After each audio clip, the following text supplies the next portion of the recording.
unlock the door.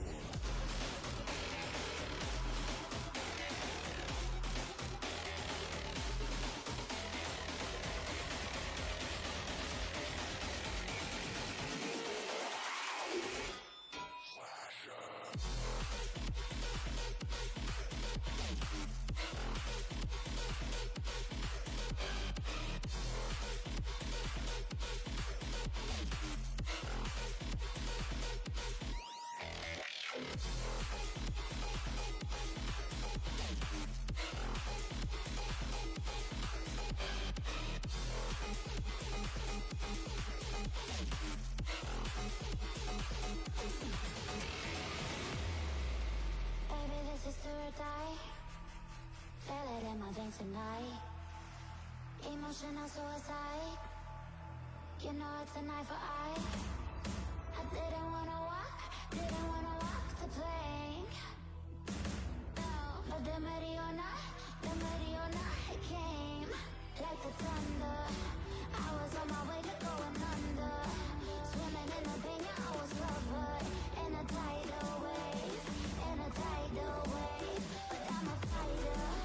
Try to take me down, I'm going higher. Baby, you've been playing with some fire. You've been playing with fire. One day you'll see what you made of me. Found my enemies. Do what you please. In the dead of night.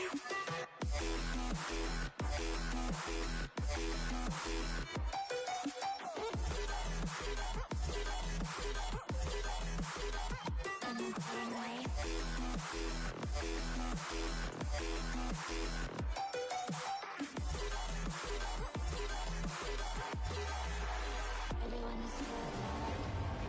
Storm is coming, so you better start running. No, you can't control it in my bones. I'm coming for the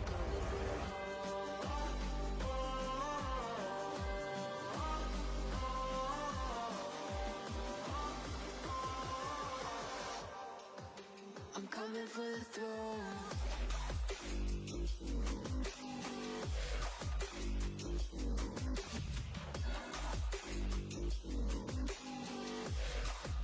I'm coming for the throne.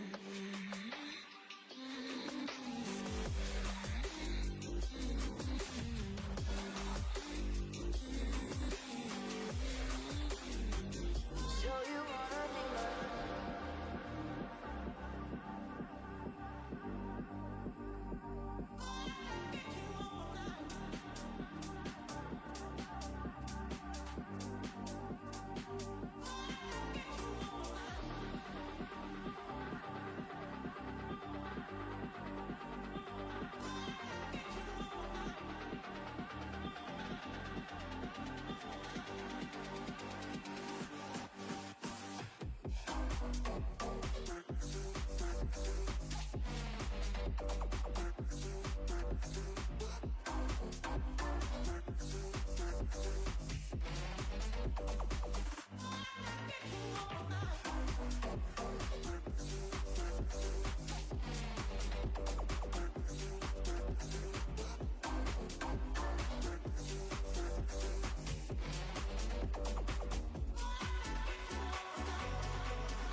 Won't you make up your mind?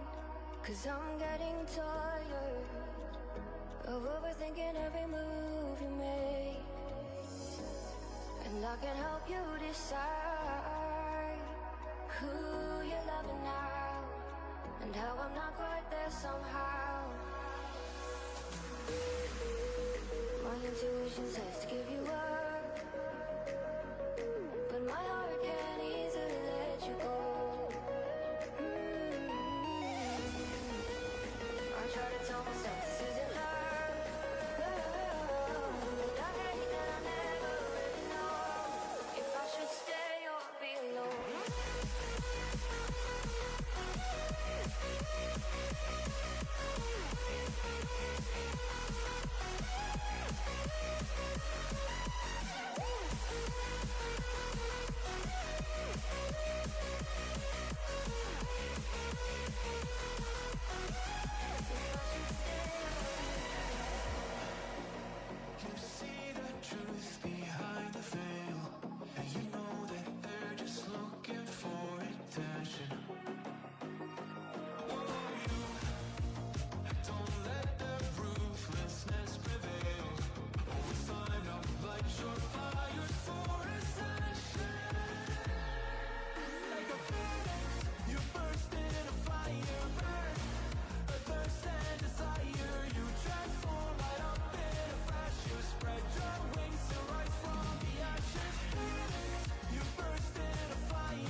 yeah. Yeah. Shawty loves it, yeah. Loves that I'm a dog. They don't want it, yeah. They scared of what I know. Can't do the budget, yeah. I gotta get my own. Shout out my bros, this right here deserves a toast, yeah. A lot of people back home on my back and they know. Trying to get them out.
Back to the sound.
feeling down, but I've been looking up, afraid to fall. God, I've been so down, can you pick me up? Don't let me fall. Can you show me how to face this mess? I'm down and on my knees and I may fall as I'm so close to the edge.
Cause you won't look after my wounds, I suppose you will never regret it. I should pull myself out from the roof, cause you fucking love it when I fade. Cause you won't look after my wounds, I suppose you will never regret it. I should pull myself out from the roof, cause you fucking love it when I fade.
I've never been exposed like this before. I'm good at shutting you out. I've always had a way of keeping closed. Beating, hiding, I've been calling out your name from the darkness, thinking it's too late. If you're finding I've been too much on your plate, I'll keep hiding, calling out your name, calling out your name. Calling out your name. Calling out your name. Calling out your name. Beating, hiding, I've been calling out your name from the darkness, thinking it's too late. If you're finding I've been too much on your plate, I'll keep hiding, calling out your name, calling out your name, calling out your name. Tell me how you're feeling since you got me out in the open. Now I'm ready to dive in. I know you told you it would be a slow burn. Beating, hiding, I've been calling out your name from the darkness, thinking it's too late. If you're finding I've been too much on your plate, I'll keep hiding, calling out your name, calling out your name. Calling out your name. Calling out your name.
Baby,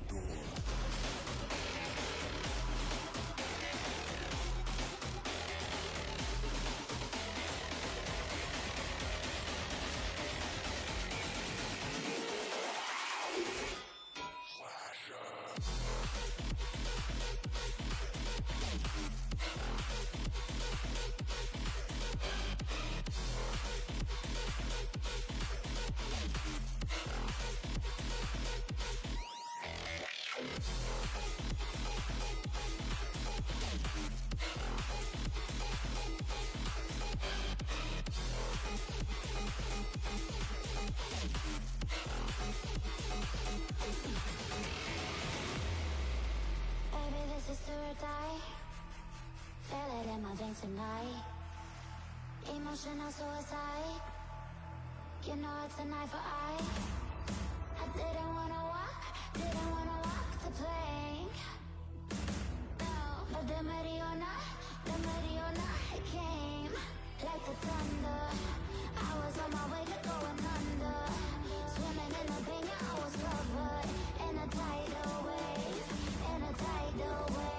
But I'm a fighter. Try to take me down, I'm going higher. Baby, you've been playing with some fire. You've been playing with fire. One day you will see what you made of me. Found my enemies. Do what you please. In the dead of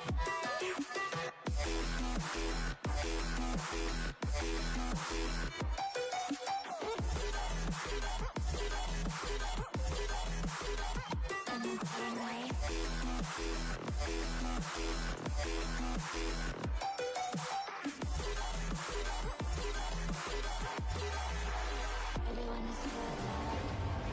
Storm is coming, so you better start running. No, you can't control it in my bones. I'm coming for the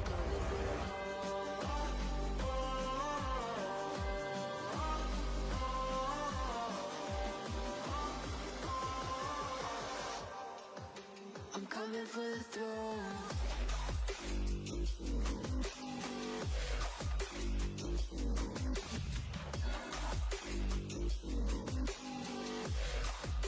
I'm coming for the throne.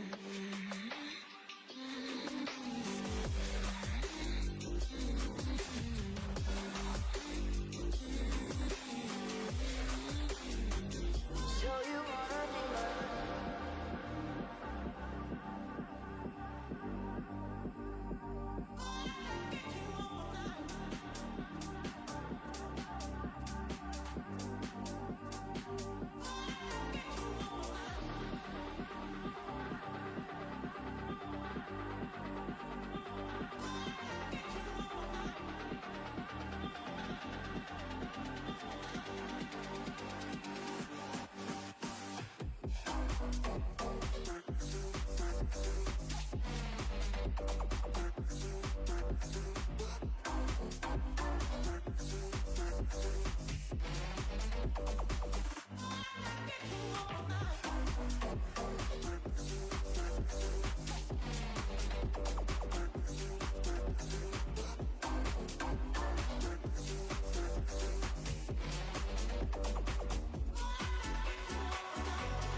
me by your side when the sun sets. Let's leave for an eternity. We'll sail across the lights beyond the sky.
morning, everybody. My name is Jordan, also known as Taekwondo. I'm a student here at CSUDH, going to be casting the Rocket League game today. And I am Jairus Taylor, also known as Cobra RL. I will also be the second commentator of this game, student from BVHS. Go Eagles. So let's talk about the schools we have up today for our CIF finals. First up, the away team, we have the Franklin Panthers, Benjamin Franklin High School, 9-0 on the season. Very, very strong season for them. They got a player on their team, X Sync Rocket League. He did peak SSL in twos. Also won the 2v2 Rocket League Championship for HSEL Fall 2023 with his teammate, your boy Coop. So we have some very strong players on that team with their third player, Maisie RL, who's a champion in threes. Last year, they fell to Cathedral High School, getting top 4 for state. This year, they have since beat them to avenge themselves and are now pushing for the state finals. For our home team, we have LHS RL Varsity, with our first playing being Carlin Durrett, also known as Gamertag being Carlin Riley, peak champ 1 in threes. And our second player is El Riku, who peaked GC or who is GC 1 in threes. And we have Washed, who is champion 2 in threes. This team went 7-2 and is their strongest group of the season, only dropping games to Santiago High School and Cypress Hill High or in Cypress High School in 2-3 and 1-3 games respectively. They went on to win their playoff games 4-0 against Brawley Union High, Summit High School, and Palmdale High School before clinching the playoff spot with a 4-3 win over Lynbrook High School. Yes, Benjamin Franklin also had a very monumental playoff run, going 4-0. They all of their playoff games 4-0 except for their last one against Sure High School, only dropping one game the entire time while trying to make it here. So very impressive. However, LHS did have a very difficult bracket this regular season, so they are no strangers to facing tough competition. So, that all being said, the SSL on their team is definitely someone to look out for. El Riku peaked SSL in twos, GC 2 and threes right now.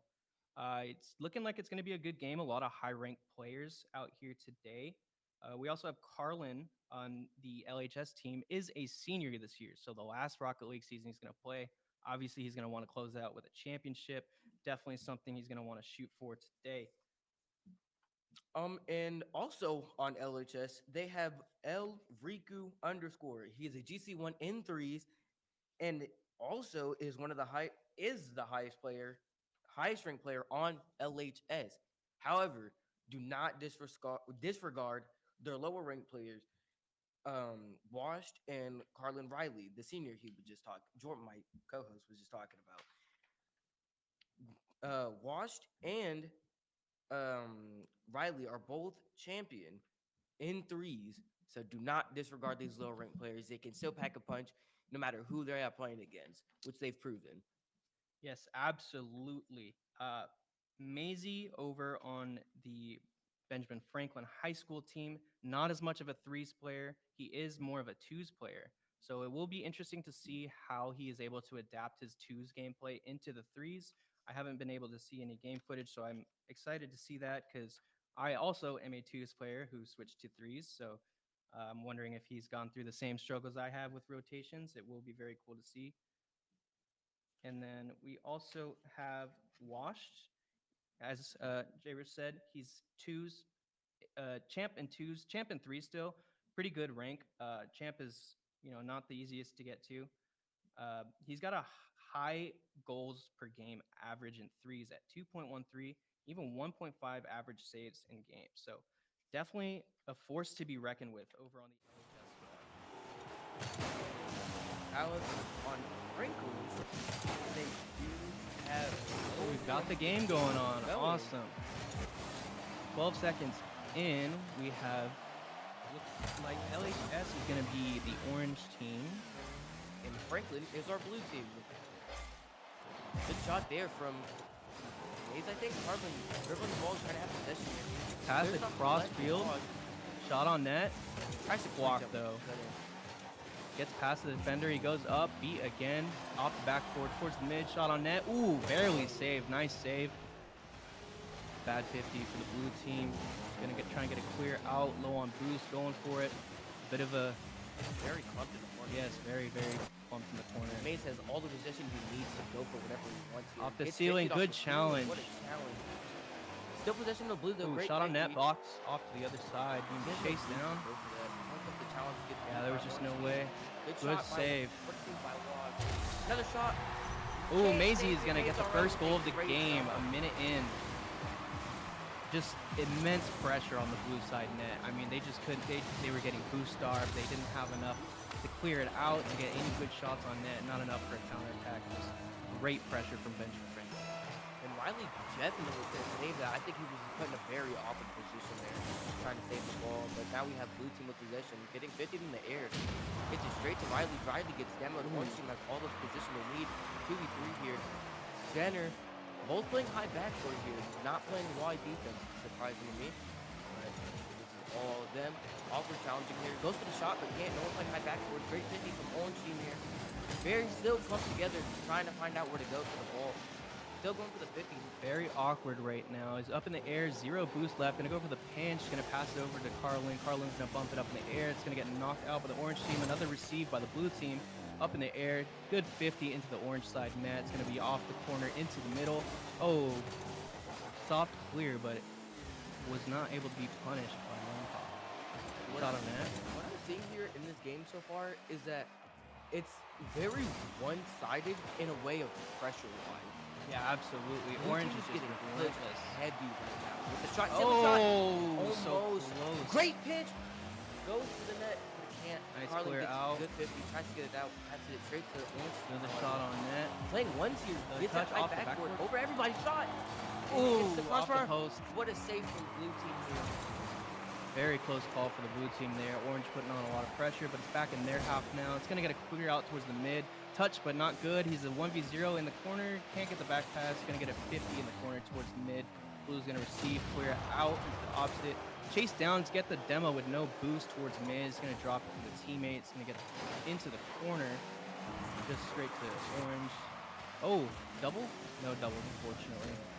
I'm still seeing here very one-sided gameplay. Benjamin or blue team is getting put under a lot of pressure here, but they're still persevering even with low boost. The low boost is very big factor because they are getting boost starts. They are challenging with very low boost, like we just saw there. See how no one on the blue team has little boost?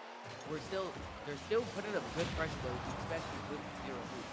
Absolutely. Shout out to Rocket League for the new boost circle update next to the names. I love it, being able to see everyone's boost for a second. This is awesome. Blue's gonna miss the shot on net. What a bump. Good bump. Another 50 in the midfield. Gonna push it down into the orange half. Sink gonna go up, but he runs out of boost. Gets intercepted by Carlin. That's a good Gets bump again. bumped off. Blue team still has possession here. Tries to pass Get the a middle. piss See mid. Shot. Oh, went for the he bump, for but no third person to follow. Good Clear. Clears out. No boost, though. He can't catch up to it. Blue beats him to it. Blue still has no boost here, trying to get very powerful challenges to get out of the Oh, side. almost got the Good second fake 50 touch. there. Wash carrying off the air dribble here. Good control. Double mid. Not enough, though. Wash. Wash has no boost to challenge. Wash He has pushing to the cut middle. him in. Good Oh, 50. Carlin's Still keep there. control of the ball. Double Shot commit on again. net. He's there. No boost. Nice. Weird. If Blue can Another no persevere boost. off these double commits, they can clear the ball and get in their net like they are doing now, but no one's there to And finish. there it Never mind. is. Riley with a great flick to catch him off guard. Good staying under the ball and controlling it. Yeah, As you can see in his title here, Rylan is actually a past GC last season. Yeah, blue team, Lompoc High School, just taking advantage of the aggression because even though the aggression is hard to deal with, it does leave them open to hold their defense. But Benjamin Franklin sinking in the kickoff goal for 2-1 with 42 seconds left. Still a very winnable situation for LHS. It's still a 1-goal game. So let's see how this next kickoff is going to go. Hopefully better than the last one. I will argue that this is a bad position to be in for Lompoc. You always want to take this first step into winning the game. They can get And there's another the shot off second the net. goal. Exing Sink on is fire. putting the pressure on this team right now. When they want to be the first ones to take the step. Franklin is being that person. They have the confidence to take that first step. Lompoc is just trying to take the initiative and get the ball out of their side while being under great pressure. Another kick off, 35 seconds left in the game. It's going to get to Wash up in the air, onto the backboard, intercepted into the corner. Orange team is going to get a touch into the mid. One more. No one's challenging, giving a lot of space up right now. Carlin misses the challenge. It is blocked. Flipped it over and it's Another zero boost defender. It is just aggressive right now. Sink, I believe that is the hat trick for him. They left them back A again. great flick over the defender, just super patient, waited for the challenge. Even though he had no boost, the car was on his, or the ball was on his car, so he had all the power in that situation. And it's awkward too because Franklin, Lompoc's team they're getting put under great pressure, but they're getting caught with these double commits and not great call outs. Sink up again, gets the flip reset. Shot. And he Goes gets for it the flip in. reset Wow, what a and flip double. reset. Once again, Sink is just so good at playing and using his boost to full capabilities. I mean, that's like 3 or 4 goals in a row where he had 0 boost left, just still able to make an impact regardless of how much boost he has. And that's just truly the mark of a higher level player. And again, they have 42 seconds. Lompoc had the time to turn us around, but Exing took initiative and said, no, you guys aren't scoring, and decided to score 3 more goals to make it 5-1, ending the first game in the World Championship. Benjamin Franklin taking game 1, Sink with 4 goals for his team. Absolutely stellar Look performance. at the stats, man. Exing with 827 points over 258 point teammates. Everyone on Benjamin Franklin, you can see that they were just putting the pressure on. 4 goals, 9 shots from Sink. Maisie with 1s across the boards. And your boy Coop with 2 assists facilitating the team and 4 shots of his own. Lompoc, they just need to take a second to... Oh, Someone left the game. Carlin's left the game. Well, besides that, that's the type of aggression you want to see in these games. Absolutely. NC took that to heart and pursued it. 9 shots and 4 goals. That's insane to me, man. In a threes game, especially. Now, for Franklin, however, to combat this, they need to put up better defense. What I was seeing in that game is that they were leaving their teammates behind to get boost and then rotating back to the ball. You never want to leave your teammate in a 3v1 or especially a 2v1. Absolutely. Even if you're on low boost, you want to just pick up as many pads as you can. Just grab those 12s. Just if you can get there, I mean, with 30, 40 boost, that's better than 0. I mean, you can jump all the way to the ceiling off of 40 boosts. So just picking up those pads is going to be really important for them. Just with Benjamin Franklin's aggression, just boost starving them. Just they're always leaving them out of position just because of how hard they're pushing onto the net. And especially with mechanics, we haven't been seeing too many great mechanics as in you would see, say, RLCS. But since we did see a flip reset, by the way, for those who don't play Rocket League, and a flip reset is where you go in the air, get your 4 wheels under the ball, and you gain another flip to use a flip and hit it for a 50 or a goal. And that's exactly what we saw Xing do, and use his mechanics to an advantage and use a flip reset to score for the 5th goal, I believe. Absolutely, yeah. Sink is just a force to be reckoned with. I mean, he's clearly shown out in the first game. Scoring a flip reset is no easy task. So to be able to pull that off in the state finals is pretty impressive. It is a team full of 10th graders. All 3 players for the Franklin Panthers are sophomores this year. So we've got a few more years, and here we are into game number 2. Into kickoff into the blue side. Benjamin Franklin. Carlin with a shot on net. It's going to be blocked. Another shot towards the net. It's going to be a slow one, though. Very easy to save for Sink. We're not seeing a lot of win kickoffs here for Lompoc High School. However, Franklin's putting it under great pressure while winning these kickoffs. Kickoff is a big key to this game, and we're seeing Benjamin Franklin High School take advantage of this. Good air dribble up in the air. Gets it past the first defender. A pinch into the mid. Wow, Maisie staying up in the air to get the pass in the mid. Shot towards the other end, not on net. It's going to be cleared out by Carlin. Passed over to Riku, taking it up in the air. He's going to pass it to the corner. Going to try and get it past mid, but he's low on boost. Sink got the boost in that corner, so there's not a lot he can do. 2 blue players in the corner, though. Pass mid. Yep. He's up in the air. He's going to hit it towards the corner, but he's not going to be able to get anything off of that. Maisie with the challenge. He's going to fall down. Exing full possession here. Gets it over Or gets it over Riku here. Dude going up for the ball, very delayed though, but gets two demos on the field here. Riley taking control of the ball, passing it to the other team, however, but Great Exing pass gets, over. or Wash gets right in front of the ball, tries to get it middle, shot, but can't get it through. Riley with no boost here. Wash with full boost going back, leaving the ball, but comes back to go for 50. Bad 50 here. Again, Franklin High School is getting a good 50s here. That's A giving them musty possession. into A the musty air. flick here. Trying to get it out of the Pinch? field. Gets Oh, a nice good pinch pinch. here. Can't do anything with it though. Yeah. Benjamin Franklin just still pressuring the net. Riku's gonna go up. It's gonna be a double Double commit commit from LHS. It's alright, they don't get punished for it though, thankfully.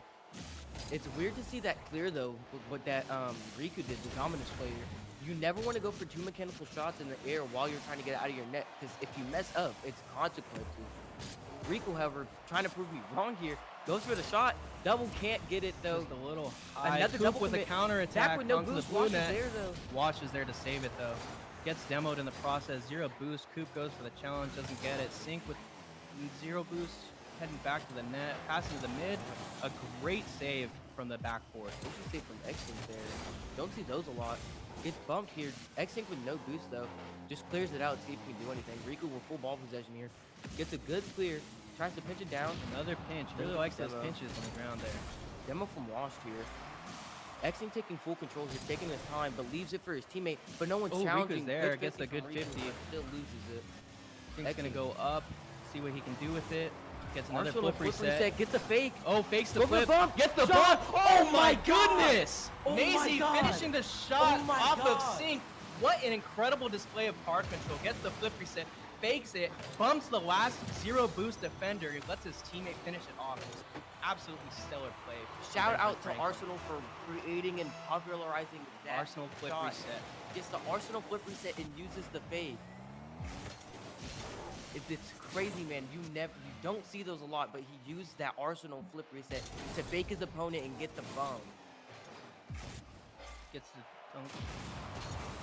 Gets a good clear here off the backboard. Goes Shot for the on shot. the net. Bad It's gonna be- placement here from Maisie. He did have a good shot though, but bangs it Another outside clear from into the the corner by backboard. Coop. It's gonna be cleared out though. Sync is gonna receive the clear. It's gonna try and keep it close, keep it controlled. No luck though. Pass into the mid by Blue. It's off the net. It's gonna be cleared by Coop. He's gonna take it in the air. Looks like a pass towards the mid. Yeah, off the corner. Gonna go back towards mid. Oh, almost had the Good read. save from Riku though. Very good save. Good read. Wait, Shot on he's net by onward. Wash. Over Oh my save. goodness! Wow, he's back in time. Gets a good 50 though. Great 50. Riku needs to turn around the challenges here. See if he can beat him. He was almost did. fast Maze enough. RL wins that 50 though. Gets it over Oh. one. Tries to get over two, but can't. Wash with a playing double. pressure, goes to the redirect. Keeps now. Lompoc is taking great pressure here. They're realizing how Yeah. much pressure they need to put on Franklin for them to give in, and that's exactly what they're doing with Riku.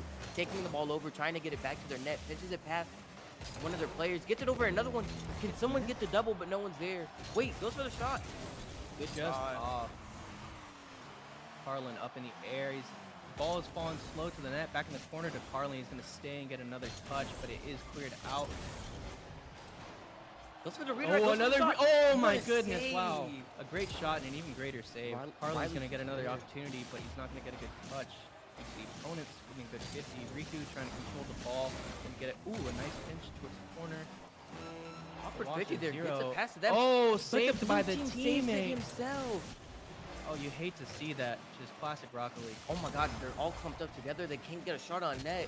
That would have been the tie, man. Goes for A the zero shot. boost shot What a on save. net. It's cleared towards mid. It is on. They have to get it out of the mid. Carlin gonna control it. Past one defender. Past two Shot with defenders. it. Past mid, but he doesn't jump. He's beat to it. Way to recognize that he's beat. Not leaving his teammates. Oh, going for the bump. Lompoc Good realizing try. his time running out, trying to get the ball on the net. Oh, and they do Carlin not get kills it back it. in the air. Franklin takes game 2, a very, very close game. Seems that LHS has taken the break from the last game and evaluated what they needed to change. It looked a lot better this time. They were able to be more aggressive, protect their net more, and manage that boost a little bit better. And obviously it was working for them, but just not quite enough as Franklin takes game 2. And this is a best of 7, so the first team to win 4 games is going to be it. So Benjamin Franklin 2 wins away from the state championships. Will LHS be able to respond? And again, Lompoc has so much time left to come back and win this game. However, what just happened in that game was a prime example of bad rotation. I'm sorry, but having your teammate save the ball in clutch time, there was 30 seconds left, and they needed that goal to tie the game. However, he went for the bump, and that's what made it awkward. You do not want to overcommit in threes, and that's what almost cost them a goal because the ball went back and no one was in net except for one person that was midfield, and he would have had a 3v1, but they got lucky and he got a good 50. However, again, overcommitting is not what you want in this game right now. You guys, they need to come back here, and this is the time they need to do it. Yeah, these are two very great teams that play against each other. So if, one team recognizes a mistake from the other, they're going to take no time to pounce on that opportunity to try and score off of it. Benjamin Franklin showed this time and time again during game one. Is a pretty big score line. And then now in game two, LHS was able to deal with it a little bit, deal with that relentless pressure from Benjamin Franklin, but it just wasn't enough, unfortunately. But a much better performance from them in game two. So hopefully they can fix their rotational issues and their overcommits and their double commits, and they will be able to pull out a victory against Benjamin Franklin. And yet again, we have this team where, like Jordan stated, if the other team sees a mistake, they are going to hurt you for it. There is consequences to how you play. Franklin does not, or not Franklin, Lompoc does not have the time to double commit like this. They are in a 2-0 competition. They're in a 0-2 for their sake, and they need to captivate now on their time. If they struggle again and go 3-0, the window's closing. They need to open it back up and try to take this game back, or else it's over for them. Yeah, I 100% agree. Rocket League is definitely a game about mistakes. It is not about who is the better team. It is about who made more mistakes. You can be the best player in the world, but you will still make mistakes. And that is what leads to goals in this game. So it's just up to them to be able to cover their teammates' backs, make sure they have the most of the pitch that they have covered, and minimize these mistakes because Benjamin Franklin will not let up the pressure. And again, Xinc being their main, not even being their main focus is they need to score. However, to challenge somebody, you need to win these 50s. These kickoffs are killing Lompoc right now. They need to win these kickoffs and win these 50s in order to have an advantage. And also, they need to target Xinc, or they need to target who's on the ball. However, Xinc is the main challenger in this competition here, showing that he can score with the most shots and just score in general with no challenge whatsoever. Winning 50s, faking opponents, bumping opponents all by himself. However, they need to captivate on that and mess him up. If they mess him up or challenge him while he's in the air, there would be no problem for them, I swear. Yeah, I agree absolutely. I think probably one of the biggest solutions to their problems right now would be to be dealing with Xinc. He has just been a menace on the pitch this series. Uh, Riku hasn't had a chance to be able to really get his own plays going just because he is being pressured. And that's kind of what Benjamin Franklin is doing to LHS. They recognize that Riku, given the chance, he will pop off and score. So they are putting a tremendous amount of pressure on him when he goes up into the air. And that's something that LHS is going to have to adopt onto Benjamin Franklin if they're going to want to stop Sync's onslaught. And especially and bringing up Riku in that sense, Riku has been showing what he can do, but at the wrong times.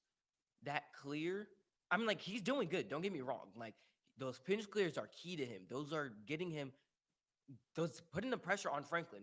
Those pinches are getting him to the other side of the net. However, the only critical thing I would say is that must flip. However, we are starting our next game 5 seconds in already, and Franklin's already getting, or Benjamin, LHS is already getting put under a lot of pressure. X and going for the pinch, but Riku's under the ball. This is what we were talking about, just that kickoff being so important. It really starts off the momentum of the play and just the rest of the point. However, as I say that, LHS is going to clear it, but Sync is going to get 2 touches over 2 people. Going for a third. Oh Wow, my God. what control. First conversation Zero there. boost, uses the flip that he had to be able to get another challenge, defending against all 3 players by himself. Riku trying to go for a fake there under his opponent, but he just gets beat relentlessly. Clear it off into the other corner. It's going to bounce out. Watch is going to take the ball from him. Nice. It's a race back to the net, but it gets cleared in the corner. Riku is there, but Once again, going for some mechanical stuff, so he doesn't have enough time before he is challenged out of the air and the play is dead. I think Riku tried to play 50 there with the reset so we can get a flip and try to do it again, but the ball just ended up not going into his favor. Riku with the shot though, what a save! Wow, what a close shot. Oh my in the God, bottom what left control by corner. Mizzy? Oh, great Coop save is by Coop there. as well. Goes for the bump, but he misses. Zero boost, just gonna take it back to the corner, try and keep possession. Oh, but he misses it. Gets a good 50 from the low boost. Carlin's gonna grab that mid. Gets demoed though. Carlin with a good 50. Double demo, Another this is demo in open front of the net net. It's open. What a shot! And there we go. LHS, this is what we were talking about. They're just now they're starting to put on that aggression. They're taking care of their players in the back, and that way, when Benjamin Franklin tries to put on the pressure and they make their mistake, LHS is able to capitalize on it and get their goal. Riku, again, proving me wrong, going for those demos in time and getting Riley a goal. However, they lose the kickoff, but they get possession again. Wash trying to go for something here. Goes for the reset, but gets a bad pick up backward. Still, Riku putting up great pressure. Riley with a shot if he can, but he can't. Gets a good 50, but gets demoed here. High in the mid. Wash is Wash is up. gonna fly from Oh, downtown. God, Gets a shot on net, but it's not close enough. Riku gonna Oh, take an Riku. early Riley. challenge. Not good enough. Save. But Riley's there. Another shot on net. Riku gets bumped, but it's not enough. He's still able to get a good ball. Another interception by Riku. He's being a defensive mastermind right now. Riku up in the air again, gets the redirect into the orange corner, but straight to the opponent. Oh, no, dunk off the top of their car, but it's not enough. Into the other corner, Coop's gonna chase it. Never mind, it's going down to Maisie. Coop with a shot on net. It is too high and too wide. Again, Riku. good redirect here from Riku. Like I said, Riku saw Sink go in the air here and challenged him. That's exactly what they need to do. They do not let Sink go in the air no matter what.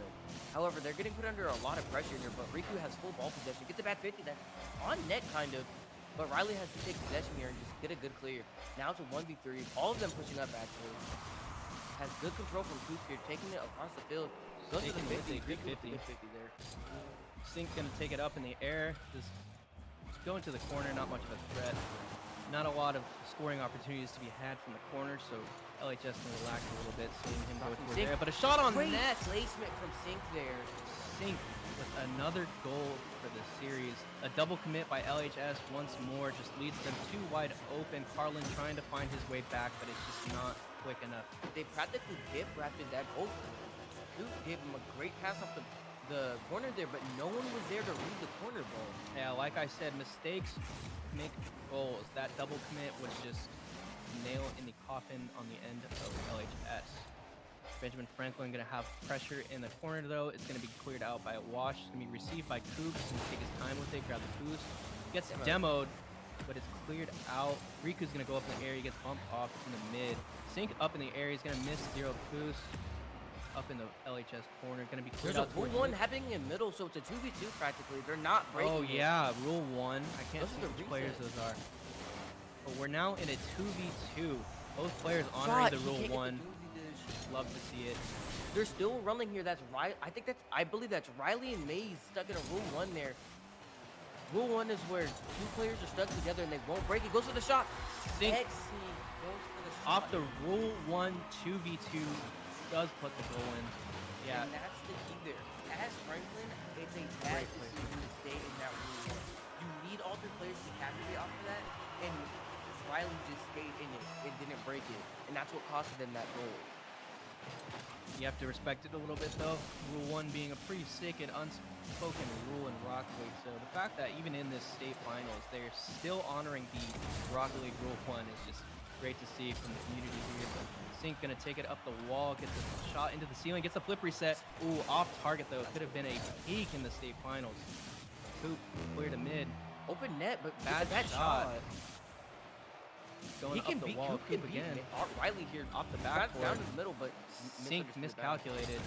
Coop can go for the shot here. Goes for the double if he can. Shot. Oh, try. just a hair off from Coop. Great double tap attempt. Oh, Maisie gets Great demoed in the blue corner. Oh my God, what a pinch. Ball's That's gonna get easy in pinched middle. off the Is that wall. in? Cuxer pinch. Oh my goodness, that was so close. Watch Double up in commit the there. air. Riley, no one challenging. Another Riku double for the from shot. blue What a team. save. All three players committed on that play, racing back as Benjamin Franklin puts on the pressure. We got a demo out in the corner, 2v3 currently. Oh, he's gonna miss the ball, but it's fine. Riku is there to back him up. Getting low on time here.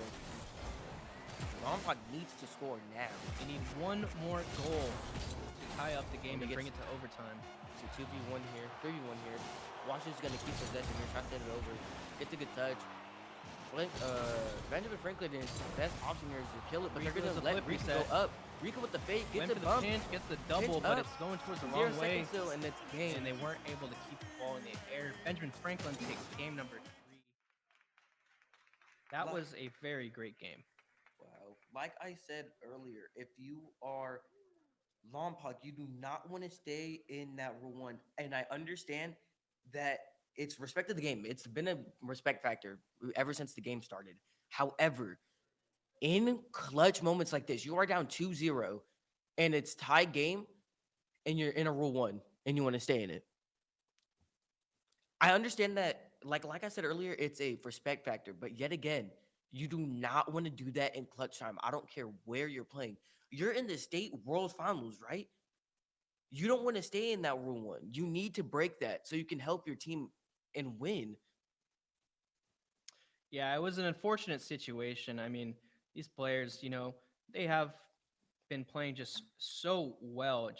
It hurts to see when, you lose by 1 goal and it happened during a Rule 1, because it's not something that commonly happens. And yeah, like you said, it's a tough position to be in because on the one hand, you want to break it because it's the state finals, Yeah. right? You want to win.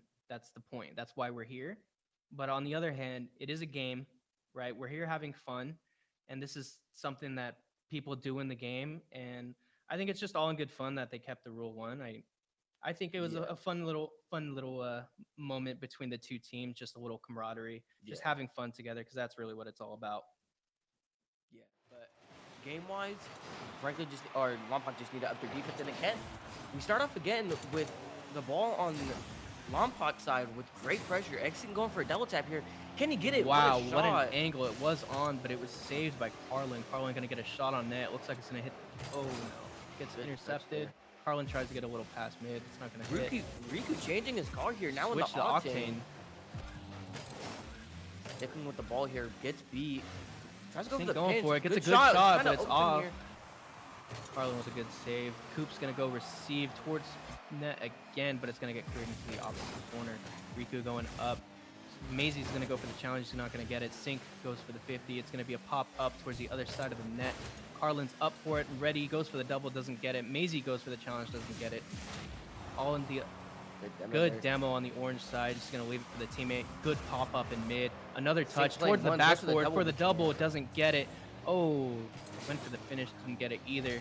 Again, Franklin is realizing that they have no time to waste. They are putting the pressure on them very early game, and that's what they need to do. However, Franklin needs to somehow combat this. Another Oh. save from his teammate. Wash has done this twice now in state finals. However, they are still putting on great pressure regardless of the mistake that they made.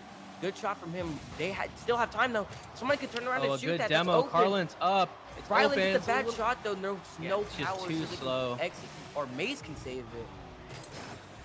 Wash putting up the ball here, tries to get it back middle so they can score, but ends up going over the ball. Exit with full possession here, taking his sweet time, passing it to his A teammate. triple but there's commit a from Benjamin triple Franklin. commit. Not something we really expect to see here. Carlin with a shot. It's going to hit the backboard. Can he? Oh, no. He can't reach it in time. And his teammates aren't there to help him either. A good Great 50 by Wash. interception Can he there, beat possessing another the 50? goal. Oh, it's going to go That straight is- towards the net. Carlin Carlin's is all there, the way though. back. Great rotation from him. Gets a demo off the wall and the 50. Gets it Oh towards my mid. God, he Riku, missed not the enough whip boost to because he reach had no the boost. ball. But we got a bad shot on net, which is great for Wash, who was in an awkward position. Another shot on net. It's going to be stopped by Carlin. Coop going to go for the challenge. Wash has zero to little boost here. Just doing what Riku he with can. the crazy overcommit though. He had full boost, now leaving his team in a 3v1.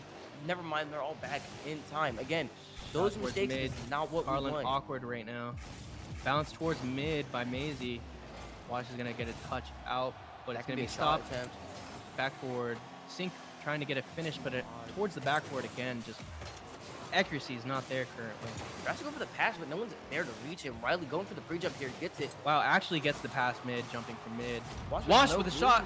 Wash Oh with a wow, shot! what an angle! What a play! What a pass! Now, I was not expecting that to go in, hence getting surprised in my voice because there was 3 people in net there, but no one was able to save it. What a great shot from Wash there. Yeah, just too much space given to Wash right there. After that ball started flowing to mid and no one jumped, it was really just a matter of whether or not Wash had enough boost to get up there and put it on net, and he did, Yeah. putting Lompoc in the lead. What a demo. That's kind of open there. 2v3 here. They need to capture it off of this. Sink's However, gonna it's take a it bad up, bounce bad from touch. Sink. He Sink still controlling keeps it, though. it. Has a reset. Goes for the flip, but didn't get the pass. Nice touch from Riku. A little Wash too close here. doesn't get the double. That's an A open net. whiff. Riku! Riku whipped it. Riku! No. Riku! Whiffs the open net. Famously, the hardest shot in Rocket League is the freest shot. No Just way. the pressure of everything. It does make you overthink. It Kind of a happens to 2v1 everyone. here. No one's going for that shot. I expect the third man to go for that. Carlin with a pass to Riku, but he's demoed in the corner. Carlin's going to go up again. Off the ceiling by Orange team to Coop, but it's That's such a intercepted. monster.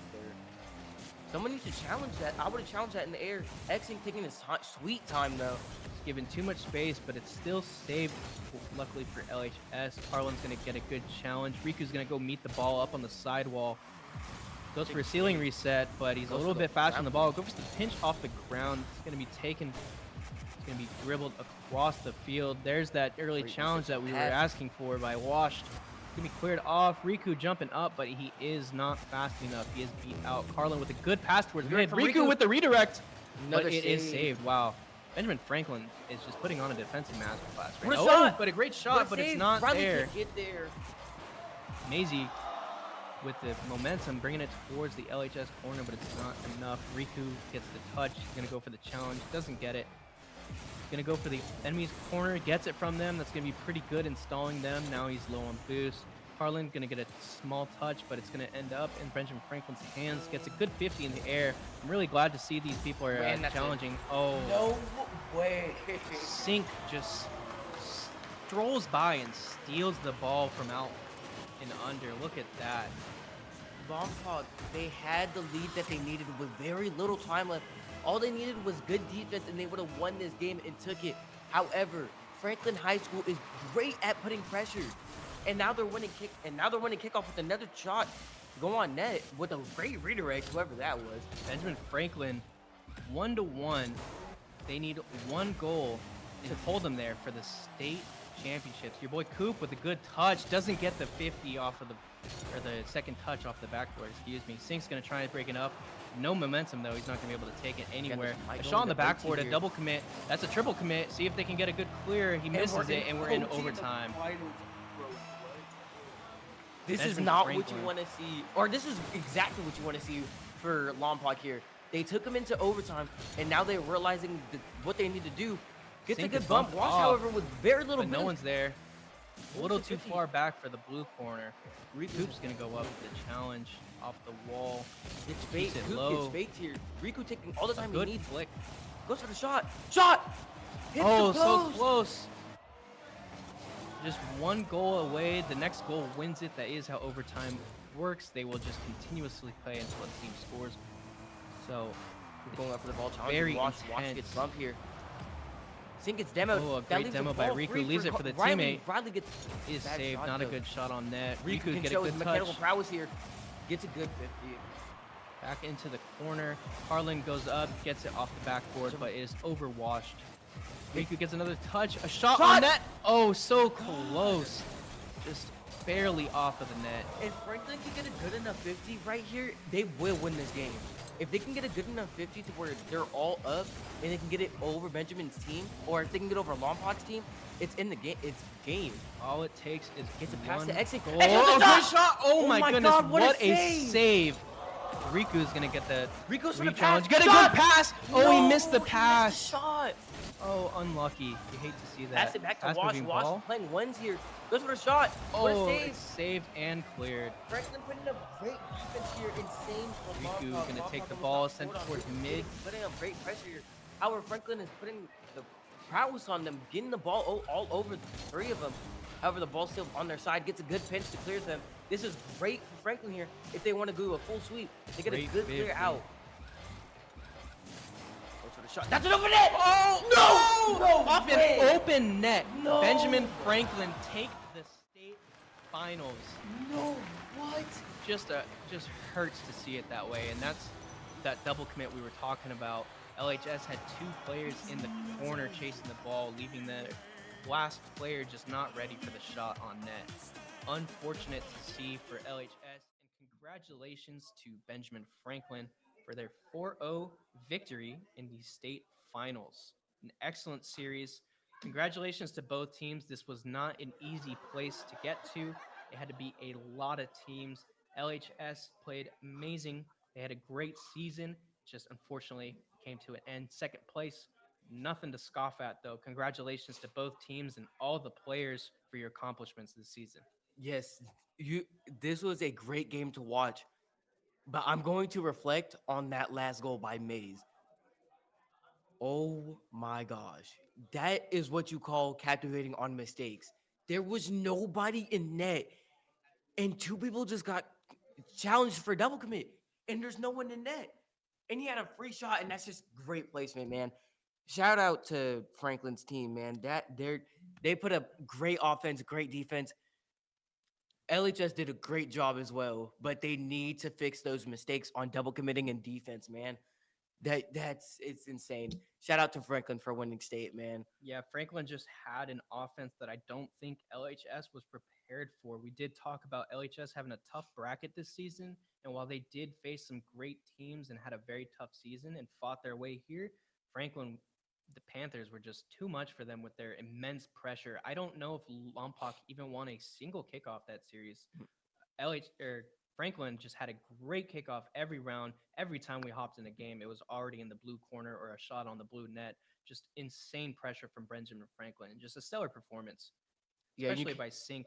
yeah, Definitely the MVP of the team. yeah. However, definitely still a team effort. Just Sync was popping off, especially in game one. Yeah, you can't disregard LHS. They did put up a good offense at the end of that game, and even in general. But how?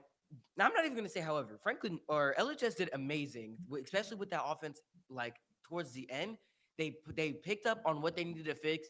However, the last thing that they needed to do ended up not happening. We got both teams congratulating each other. Lompoc in the blue jerseys, Benjamin Franklin in the black, congratulating each other on a season well played and a victory well earned. Yeah, Great sportsmanships from the two teams. No hard feelings. All in good fun. What a series. Just what a a series. great series. But I definitely was not expecting a sweep. No offense, but this was a great game. However, this game was all about longevity. In the end, longevity is key in this game, and that's what Franklin proved.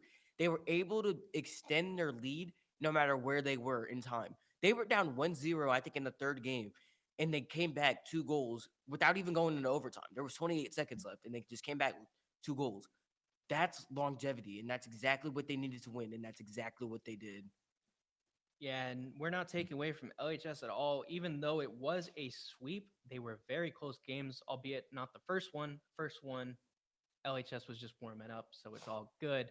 But after that, I mean, there were like 1, 2 goal games. I mean, just Mhm, very close. Just these little mistakes that slip through here and there is what cost them, unfortunately. mhm, Just on their defense, mainly. They had a great offense, good shots on net. It's just Benjamin Franklin also very well rounded on their defense as well. mhm. Just weren't letting them get in these shots. Even a lot of tough saves coming out from Benjamin Franklin today. Very impressive performance offensively and defensively.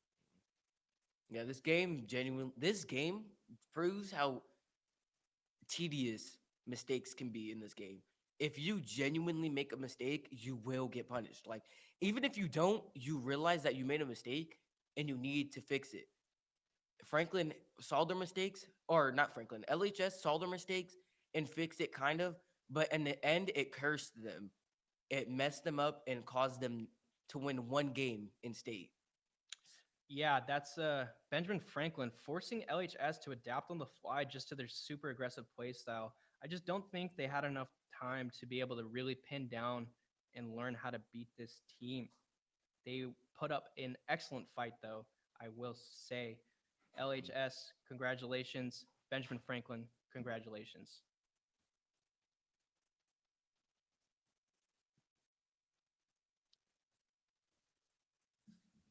So we're definitely not. We're gonna talk about how LHS they even though they had like low ranked players besides Riku. Riku wasn't the only one putting up offense though.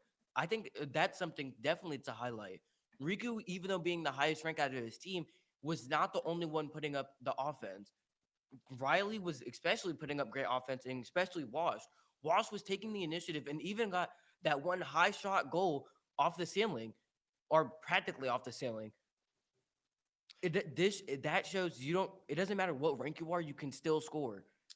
Yeah, that's exactly what we were talking about before the game started. We warned you, don't count out the champion players, and we saw it here today. Wash was a pretty reckoning force on the pitch for LHS, and Maisie scoring the state final winners for his team, recognizing the mistake of LHS and being able to put that shot on an open net.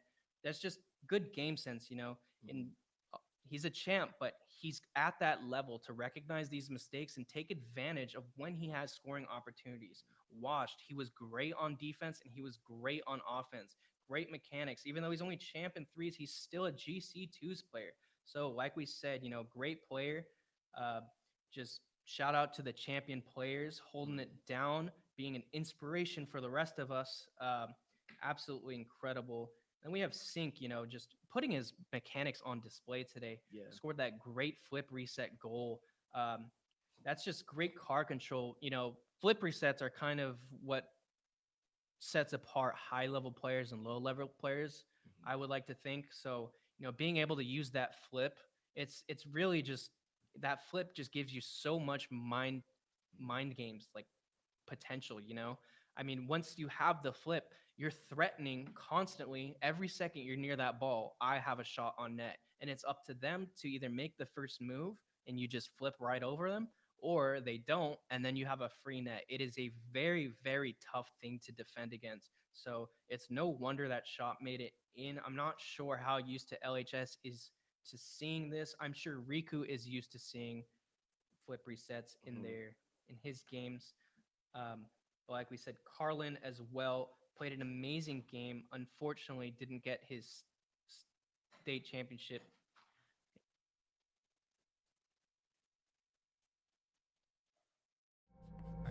Thank you everyone for tuning in to the state championship finals for Rocket League. I have been joined by Donut, And I have been Darius. great rest of your day. Seeing people exciting, seeing them get up and get passionate about the team, the entertainment aspect that will never get old. I've always been a big gamer. What we're doing with NASEF is particularly exciting because it's bringing esports and what we do in professional sports together. Even just a couple years ago, it's been a lot harder to digest the fact that your kid wants to work in gaming or that gaming is even a viable career. But in the past 5 years, I've seen esports go from so small to just like incredibly impactful. One of the great things about NASEF is it's not just for people to play games, but it gives them tons of opportunities in esports, shoutcasting, streaming, all the jobs that come along with esports. With pro gaming, with streaming, with this whole space blowing up, there are tons of jobs that are being created, and so NASEF is nurturing all of that. Besides giving awards out to people who actually game and play, we have something called Beyond the Game Challenge. And that's an opportunity to recognize the people who really sit behind the scenes and also look at all of what we call the ecosystem of the game. The shoutcasters, the web developers, the logo designers, and the likes. And through the Sandioli Foundation, we are giving out scholarships for the people who won in the various Beyond the Game challenges. Back when I was in high school, right, gaming still had that stigma, but now that gaming is bigger than ever, we need to be educating students that there is a career in esports, and the earlier that students can actually join a club and meet like-minded people, the better opportunities there will be for when they do get out of high school, when they do get out of college. That's everything that we need. It's fun to be involved turnkey in something that develops into a large promotion, theme night, some larger piece that everybody, they can all enjoy together.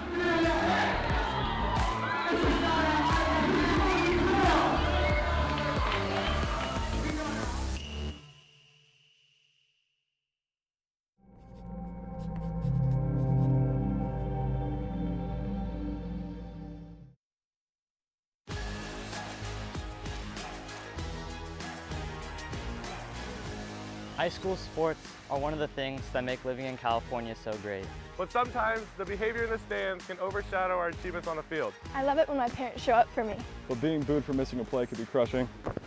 And remember that refs are people too. They're trying their best to call a fair and correct game. Hey, and enough with all the swearing. No one should feel insulted or ashamed because of their race, ethnicity, or gender. We should be able to hold our heads high after the match, win or lose.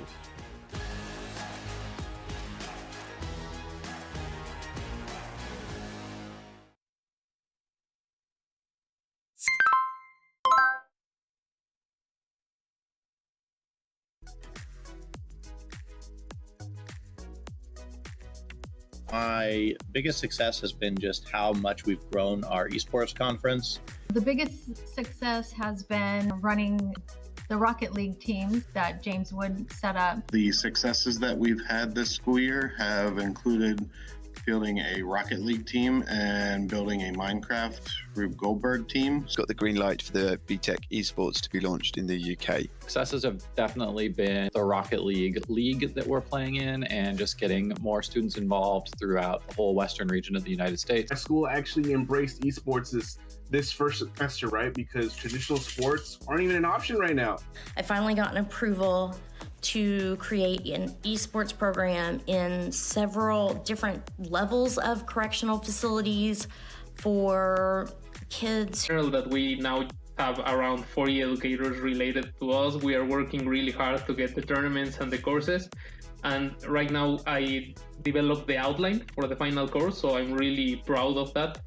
Getting the program in my district just up and going, I'm really excited about that.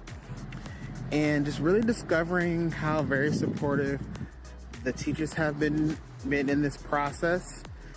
Our administration has always been very supportive, and they actually are the ones that reached out to me and said, hey, we need to start something with esports. So we haven't had any challenges with admin or teachers or pushback from parents. On the contrary, they're very supportive, willing to, enroll their child.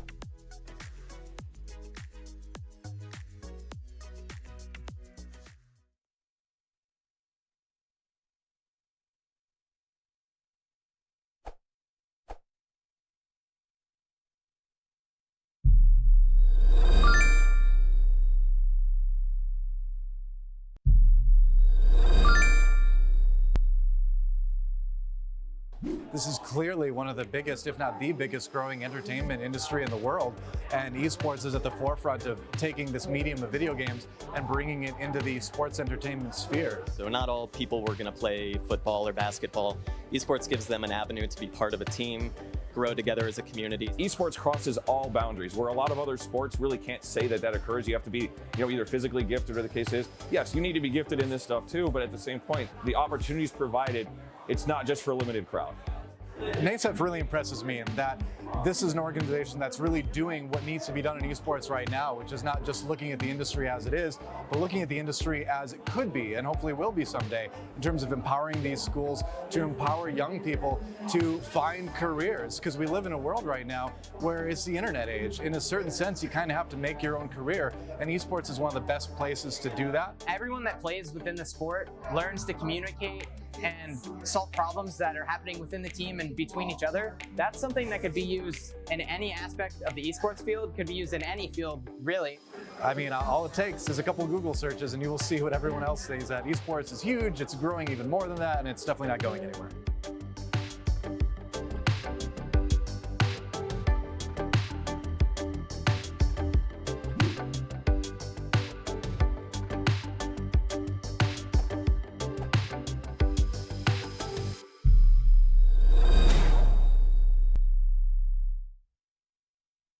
We understand an upside-down world, but they're writing us off before we get to the starting line.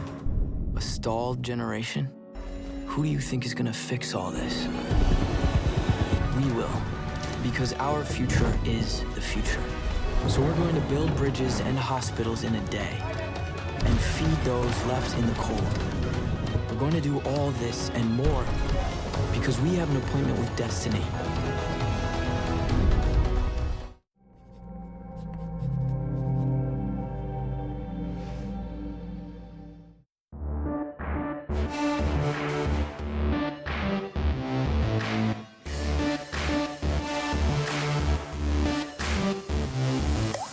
seeing people exciting, seeing them get up and get passionate about the team, the entertainment aspect that will never get old. I've always been a big gamer. What we're doing with NASEF is particularly exciting because it's bringing esports and what we do in professional sports together. Even just a couple years ago, it's been a lot harder to digest the fact that your kid wants to work in gaming or that gaming is even a viable career. But in the past 5 years, I've seen esports go from so small to just like incredibly impactful. One of the great things about NASEF is it's not just for people to play games, but it gives them tons of opportunities in esports, shoutcasting, streaming, all the jobs that come along with esports, with pro gaming, with streaming, with this whole space blowing up. There are tons of jobs that are being created, and so NASEF is nurturing all of that. Besides giving awards out to people who actually game and play, we have something called Beyond the Game Challenge. And that's an opportunity to recognize the people who really sit behind the scenes and also look at all of what we call the ecosystem of the game. The shoutcasters, the web developers, the logo designers, and the likes. And through the Samueli Foundation, we are giving out scholarships for the people who won in the various Beyond the Game challenges. Back when I was in high school, right, gaming still had that stigma, but now that gaming is bigger than ever, we need to be educating students that there is a career in esports, and the earlier that students can actually join a club and meet like-minded people, the better opportunities there will be for when they do get out of high school, when they do get out of college. That's everything that we need. It's fun to be involved turnkey in something that develops into a large promotion theme night, some larger piece that everybody, they can all enjoy together.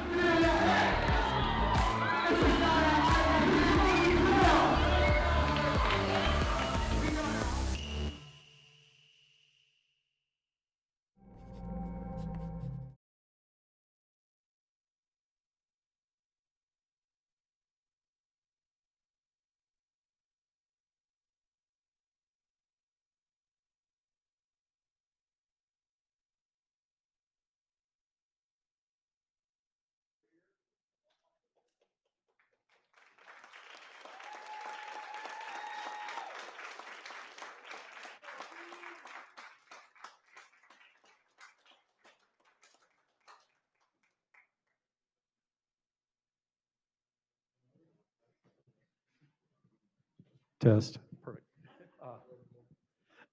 I would usually go without this, but they told me that I have to have a mic or else the sound won't pick up. So without this, but they told me that I have to have a mic or else the sound won't pick up. So this is going to be interesting. This is going to be interesting.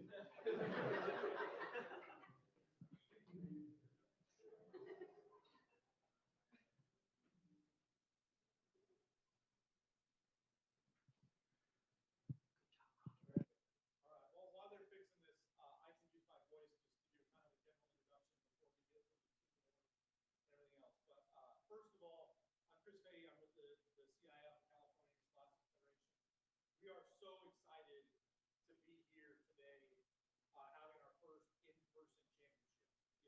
You know, I can tell you, we were setting up yesterday with the Dominguez Hill folks and the NASEF folks, and we were all talking.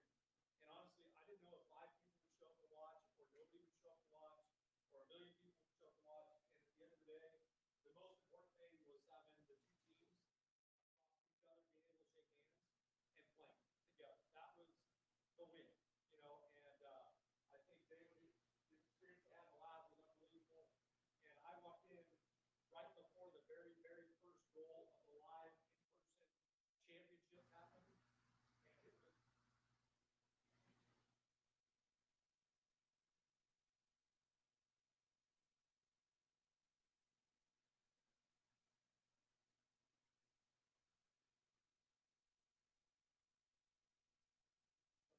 Are we good with the mic now?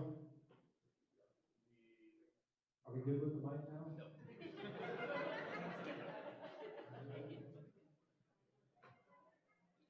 Okay, so we'll try this and see what happens. First of all, Claire and James, come on up. Want to do a couple of quick thank yous. First of all, NASEF is our partner. They run and do the administration of the league and everything else with us. James is our tournament administrator, our league administrator. He's the one that the coaches work with. Let's give him a big round of applause.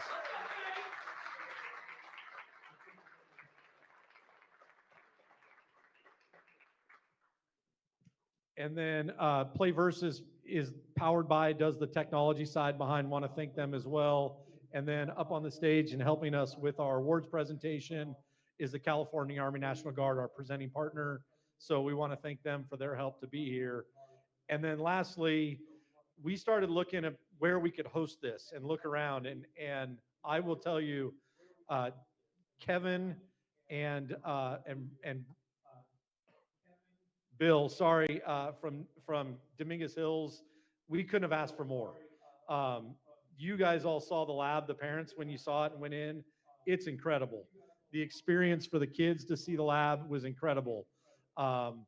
They've been great. They want us to be here. So we really want to thank Dominguez Hills for having us, providing this experience and everything for everybody. So let's give all of those folks a round of applause for making this happen.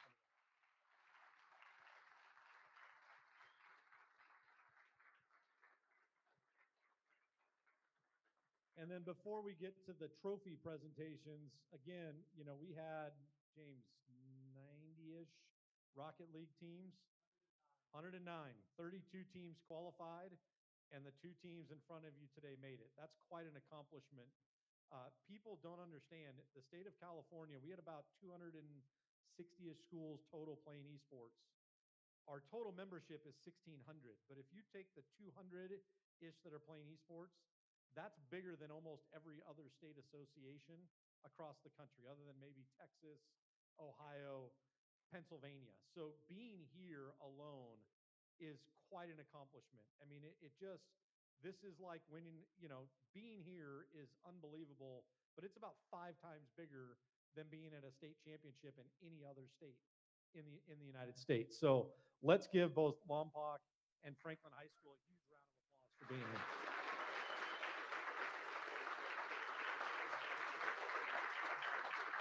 So without further ado, hold that one real quick.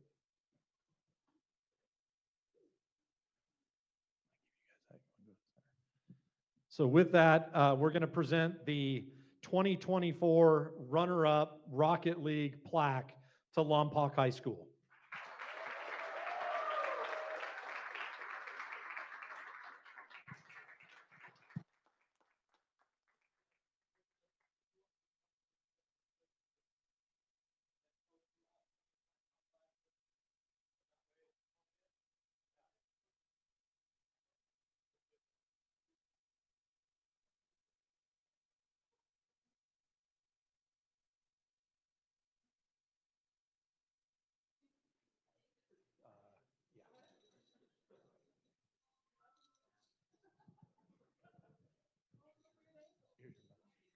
All right, and now the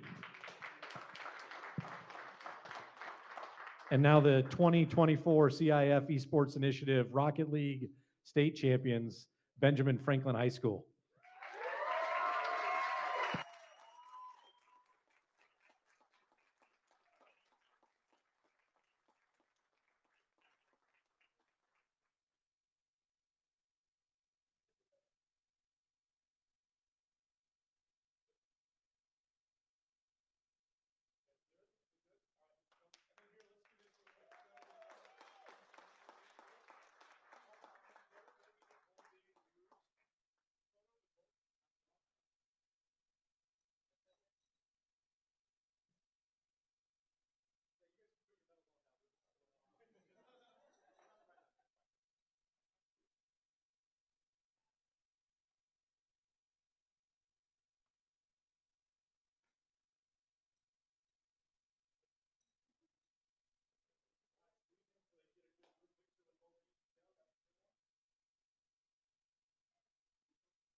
Seeing people exciting, seeing them get up and get passionate about the team, the entertainment aspect that will never get old. I've always been a big gamer. What we're doing with NASEF is particularly exciting because it's bringing esports and what we do in professional sports together. Even just a couple years ago, it's been a lot harder to digest the fact that your kid wants to work in gaming or that gaming is even a viable career. But in the past 5 years, I've seen esports go from so small to just like incredibly impactful. One of the great things about NASEF is it's not just for people to play games, but it gives them tons of opportunities in esports, shoutcasting, streaming, all the jobs that come along with esports. With pro gaming, with streaming, with this whole space blowing up, there are tons of jobs that are being created, and so NASEF is nurturing all of that. Besides giving awards out to people who actually game and play, we have something called Beyond the Game Challenge. And that's an opportunity to recognize the people who really sit behind the scenes and also look at all of what we call the ecosystem of the game. The shoutcasters, the web developers, the logo designers, and the likes. And through the Sandy Oley Foundation, we are giving out scholarships for the people who won in the various Beyond the Game challenges. Back when I was in high school, right, gaming still had that stigma, but now that gaming is bigger than ever, we need to be educating students that there is a career in esports, and the earlier that students can actually join a club and meet like-minded people, the better opportunities there will be for when they do get out of high school, when they do get out of college. That's everything that we need. It's fun to be involved turnkey in something that develops into a large promotion theme night, some larger piece that everybody, they can all enjoy together.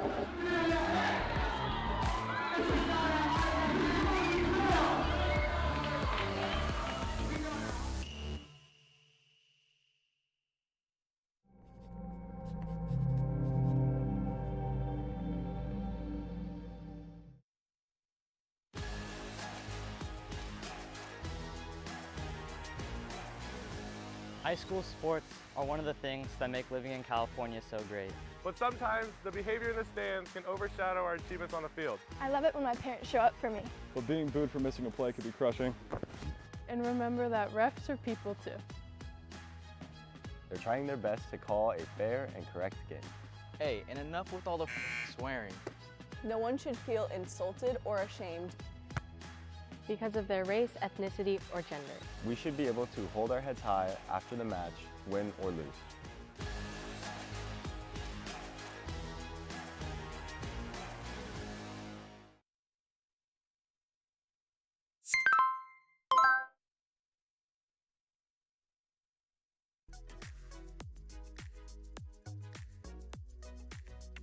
My biggest success has been just how much we've grown our esports conference.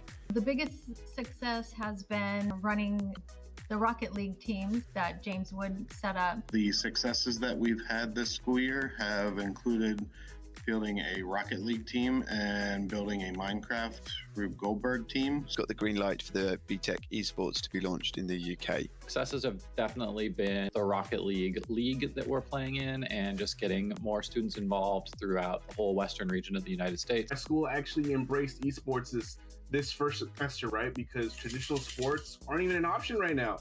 I finally got an approval to create an esports program in several different levels of correctional facilities for kids. That we now have around 40 educators related to us. We are working really hard to get the tournaments and the courses.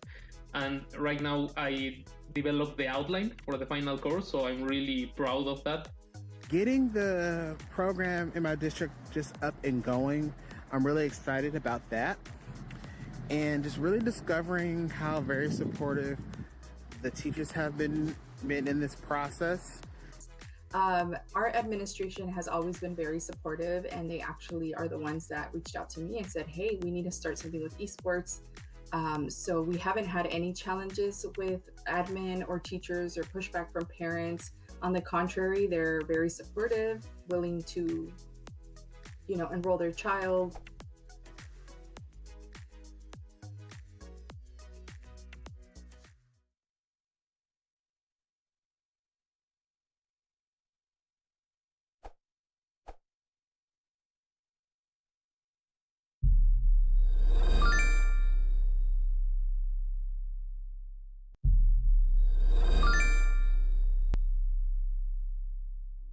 This is clearly one of the biggest, if not the biggest, growing entertainment industry in the world.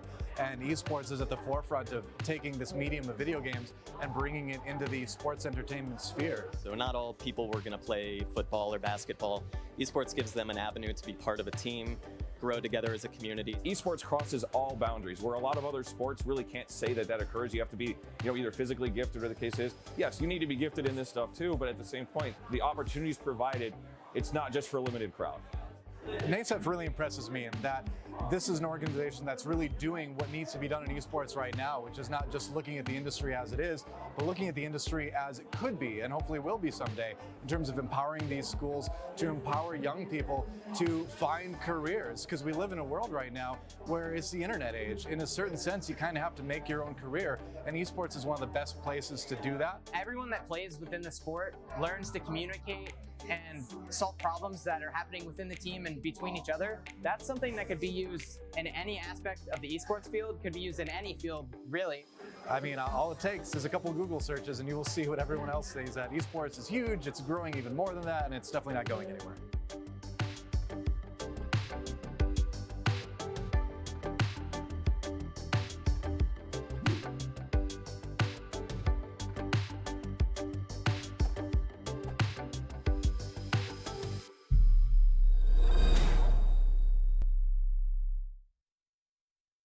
We understand an upside-down world, but they're writing us off before we get to the starting line. A stalled generation? Who do you think is gonna fix all this? We will, because our future is the future. So we're going to build bridges and hospitals in a day, and feed those left in the cold. We're going to do all this and more, because we have an appointment with destiny.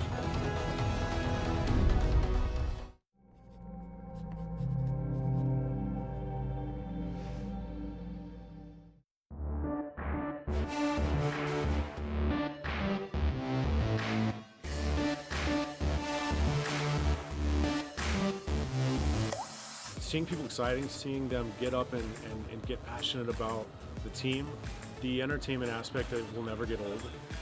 I've always been a big gamer. What we're doing with NASEF is particularly exciting because it's bringing esports and what we do in professional sports together. Even just a couple years ago, it's been a lot harder to digest the fact that your kid wants to work in gaming or that gaming is even a viable career.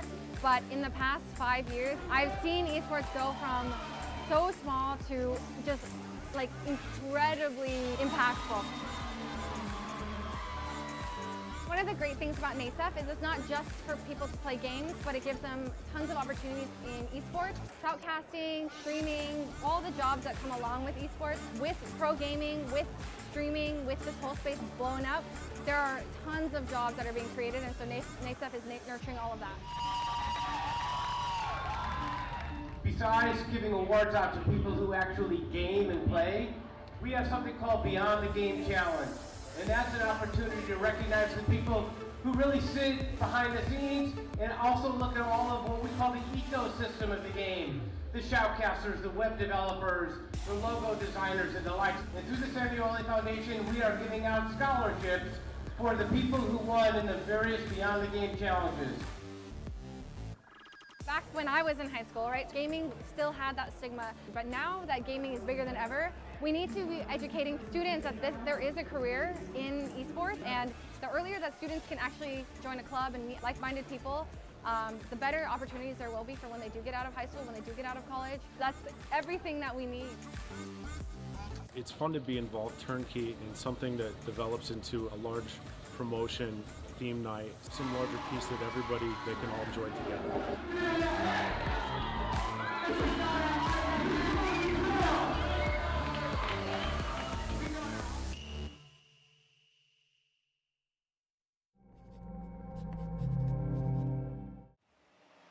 Wash is able to challenge Orange He has pushing to the middle. cut him in. Good throw. He Carlin's keeps there. the ball, double Shot commit on again. net. He's there. Nose boost. Nice. Weird. If Blue can Another persevere no off these double commits, they can clear the ball and get in their net like they are doing now, but no one's there to And finish. there Never it mind. is.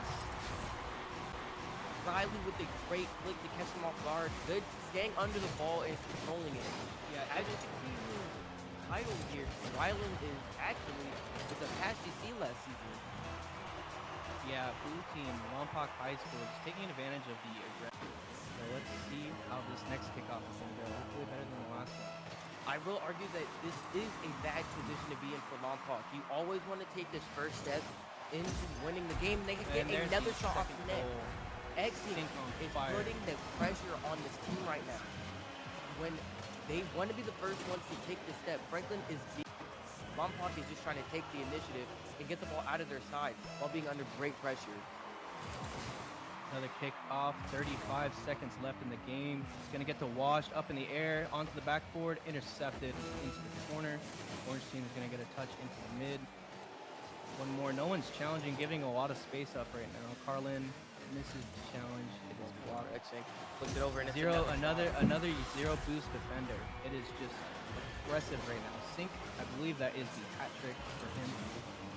They left them back again. A great flick over the defender. Now, Lompoc is taking great pressure here. They're realizing how much pressure they need to put on Franklin for them to give in, and that's exactly what they're doing with Riku. Taking the ball over, trying to get it back to their net, pitches it past one of their players, gets it over another one. Can someone get the double, but no one's there? Wait, goes for the shot. Good job. We're now in a 2v2.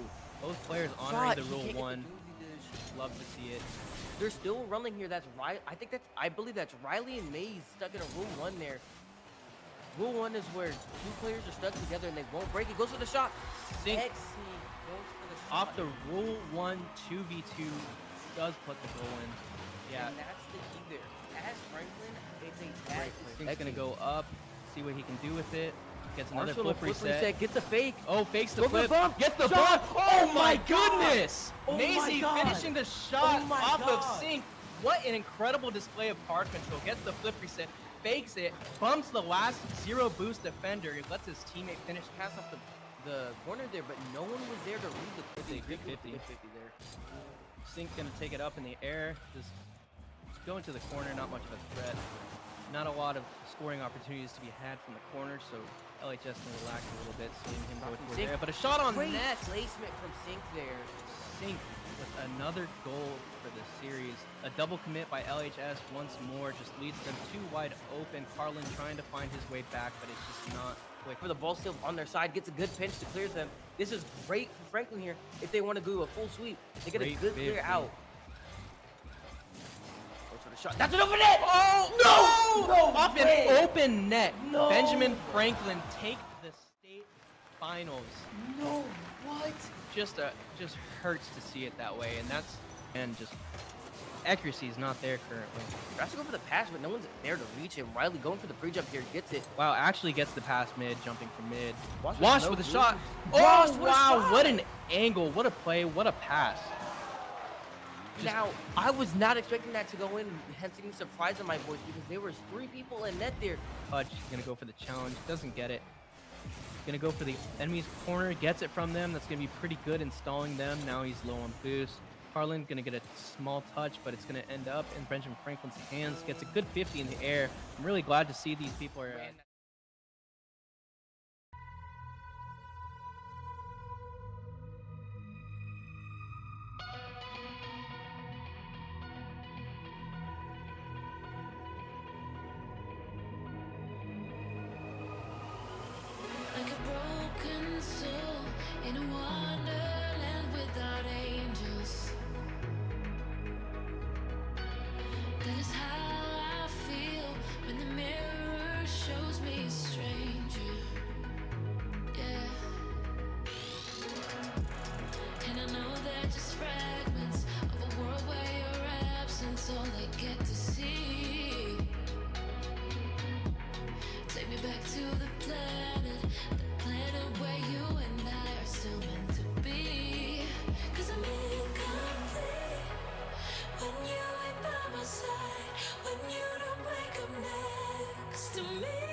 sheets, 'cause I'm incomplete.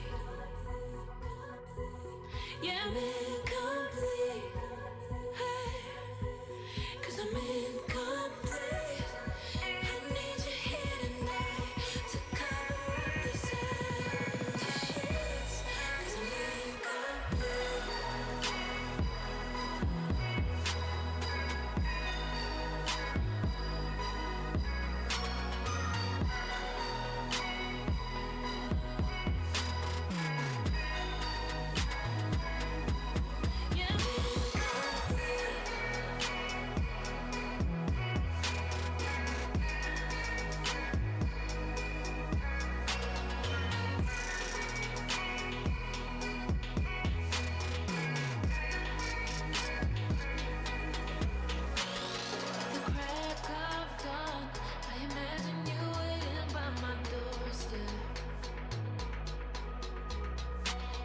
But it won't be long before I realize it's a picture in my head,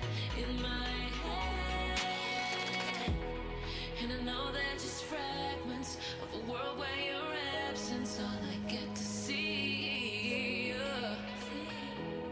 Take me back to the planet where you and I are still meant to be. 'Cause I'm incomplete when you ain't by my side, when you don't wake up next to me. Yeah, I'm incomplete. I need you here tonight to cover up these empty sheets, 'cause I'm incomplete.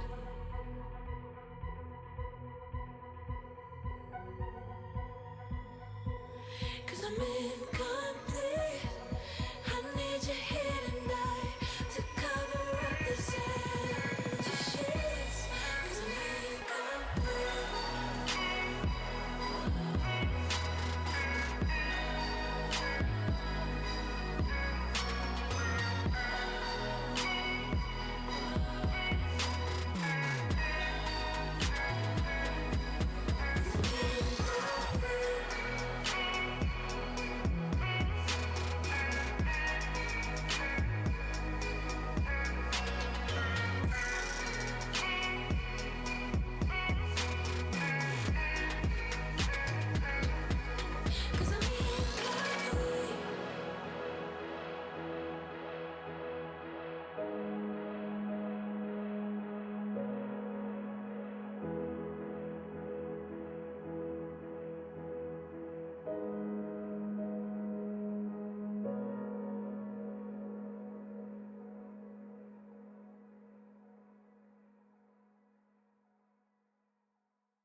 Where you look, where you touch, where you feel, yeah.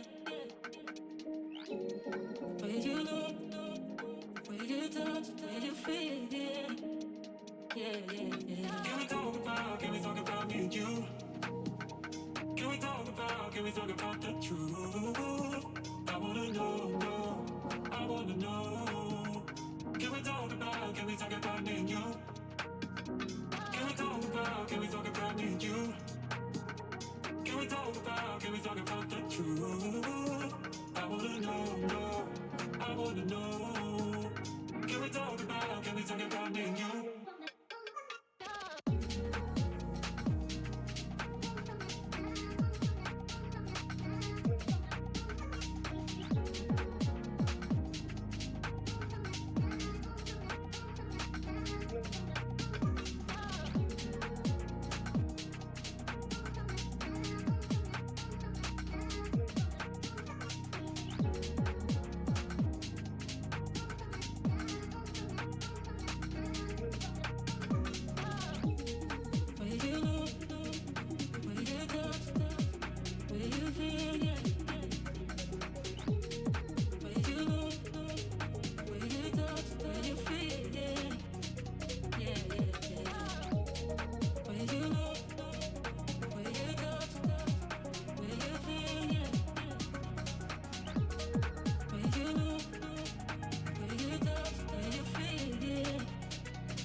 and you? Can we talk about the truth? I wanna know, I wanna know. Can we talk about me and you? Can we talk about me and you? Can we talk about the truth? I wanna know, I wanna know. Can we talk about me and you? Will you know? Will you touch? Will you feel? Yeah. Will you know? Will you touch? Will you feel? Yeah. Yeah, yeah, yeah. Will you know? Will you touch? Will you feel? Yeah. Will you know? Will you touch? Will you feel? Yeah. Yeah, yeah, yeah.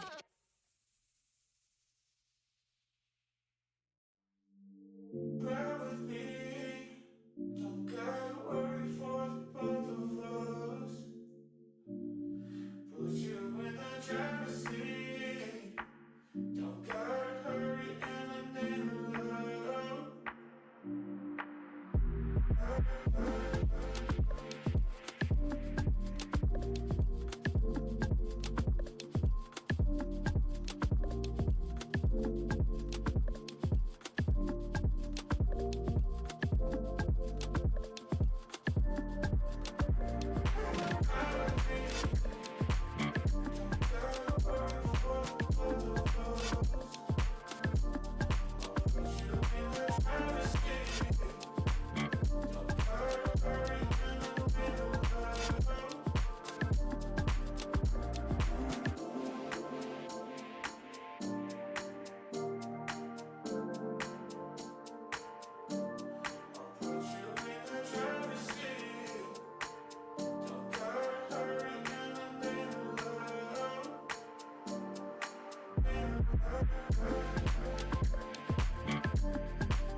I wanna know your dark side.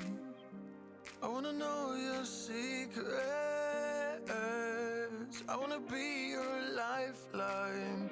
So I wait for you, wait for me. Wait for you, wait for me. Tell me you're more than just a highlight. Pretty pictures on the outside. I hate to stare at you through these lights. So I wait for you, wait for me. Wait for you, wait for me. Click and scroll, I can't let you go. They say I'm addicted to you. Click and scroll, I can't let you go. They say I'm addicted to you. Oh, oh, this ain't love, no, no. This ain't love, no, no. This is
thinking, passing the time, anxiously waiting.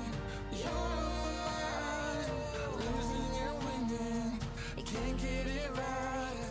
Hoping you see me for more than just that. Up all I'm thinking, am I on your mind? Will you come meet me and change my life? This love could be deeper, just sinking. Will you love me? Clicking scroll, I can't let you go. They say I'm addicted to you. Addicted to you. Clicking scroll, I can't let you go. They say I'm addicted to you. Oh, oh. They say love, no, no. I am from Canyon Springs, and I will be your shoutcaster today. And here I am joined by. Hello, everybody. My name is Damien Leon, and I am from Valley View High School. And today we are going to be shoutcasting the CIF NASEF finals for Super Smash Bros. Ultimate. So today we have a very exciting match against the Bulldogs and the Cougars. Both have a match history of 8-1 with a very dominant lead in both their respective runs. And they look like they're going to be playing some really interesting characters. Yep, they have very unique characters. They have Hero, Little Mac, Jigglypuff, and on the Cougars, we have Diddy Kong, Byleth, and Terry. Yes. So for the Bulldogs, they have really unique characters. So it's going to be pretty, if you're not experienced with that matchup, it would be pretty hard for players to, be able to deal with that. However, on the Cougar side, they have a very diverse set of characters. So they would be able to cover many different play styles. But I'm excited about this game. How about you? Yeah, I'm pretty excited. I can't wait to see how this turns out. Yes, we're going to see a lot of very skillful players, skillful plays, and hopefully very exciting games for sure. So right now we're just waiting on the players to get ready. I am very excited for this. This is going to be really fun. So I would like to point out that a lot of the Cougars players are very like high tier and they're very like meta relevant. So they're pretty good compared to other characters. While the Bulldogs do have like slightly more obscure characters and maybe they may not be the best in the tier list, but overall skill is what matters at the end of the day. So yeah, just like to point that out. But yeah, me personally, I'm experienced with Smash Bros. I've been playing for like about 3 years now. I mained Little Mac and a couple of other characters. How about you? So I main Captain Falcon, and I have been playing Smash Bros for about 7 years now. And well, yeah, that's pretty much it. Yeah. I main Captain Falcon and King K. Rool. Very exciting characters. Yeah, I definitely like to see Captain Falcon clips. They're really fun. It's really fun to just see how players use their characters in their own unique ways and come up with their own strategies to win. It's a really high skill game, especially with certain characters which are harder to use than others. So yeah, what are your experiences with some of the characters that they're playing today, like Diddy Kong? So most of these characters I have used, but Diddy Kong is a very skilled character who can adapt to your play. Like if you're trying to be defensive, you don't know if he could try to run with you for a grab or he could like jump over you and grab behind you. Yeah, Diddy Kong is really great with movement. He's really great with oppressing you with a lot of fast attacks. And I think we're ready, right? Oh, okay. So they're also on the other side with the Bulldogs. We do have Hero, which is a really fun character. His most of his strategy is to rely on his special move called I'm not quite sure what it's called, but I do know that it does bring up a menu of randomly generated spells that Hero can use, and they all have different effects, and it's completely random. And even with all that randomness, a very skilled hero can beat even the best players for sure. So they also do have a Byleth, which I know a guy who plays Byleth. Byleth is really defensive. He likes to space you out, keep you away from them and like just beat you from afar. And they also have a Terry, which is a Shoto character, which is like a fighting game, kind of like Ryu Ken. And that one is a really close brawler. So yeah, it's really it's a weird matchup, but I am aware of how they play. So yeah. Yep, these are very powerful characters right here, especially Terry and Byleth. Little Mac might be the strongest here. So, yep, Little Mac is pretty powerful. Yeah, I do have some experience with Little Mac. I used to play him a while ago, but um, while he does have his strengths, he does have some very obvious weaknesses. And if the opponent is able to exploit them, then it's a really, they could be in for a really like scary loss, especially if the other opponent knows the matchup. It's really a matchup check that decides whether the Little Mac wins or not. And then finally, we have a Jigglypuff, which is a really light character. It's from the Pokemon series, and they're really great at comboing and just overall keeping you off ledge, taking their advantage. However, their one weakness is that they're extremely light, so it's really easy to knock them off stage. So yeah, overall, some really fun characters we're going to be seeing today, and yeah, I'm really excited for today's match. Yep.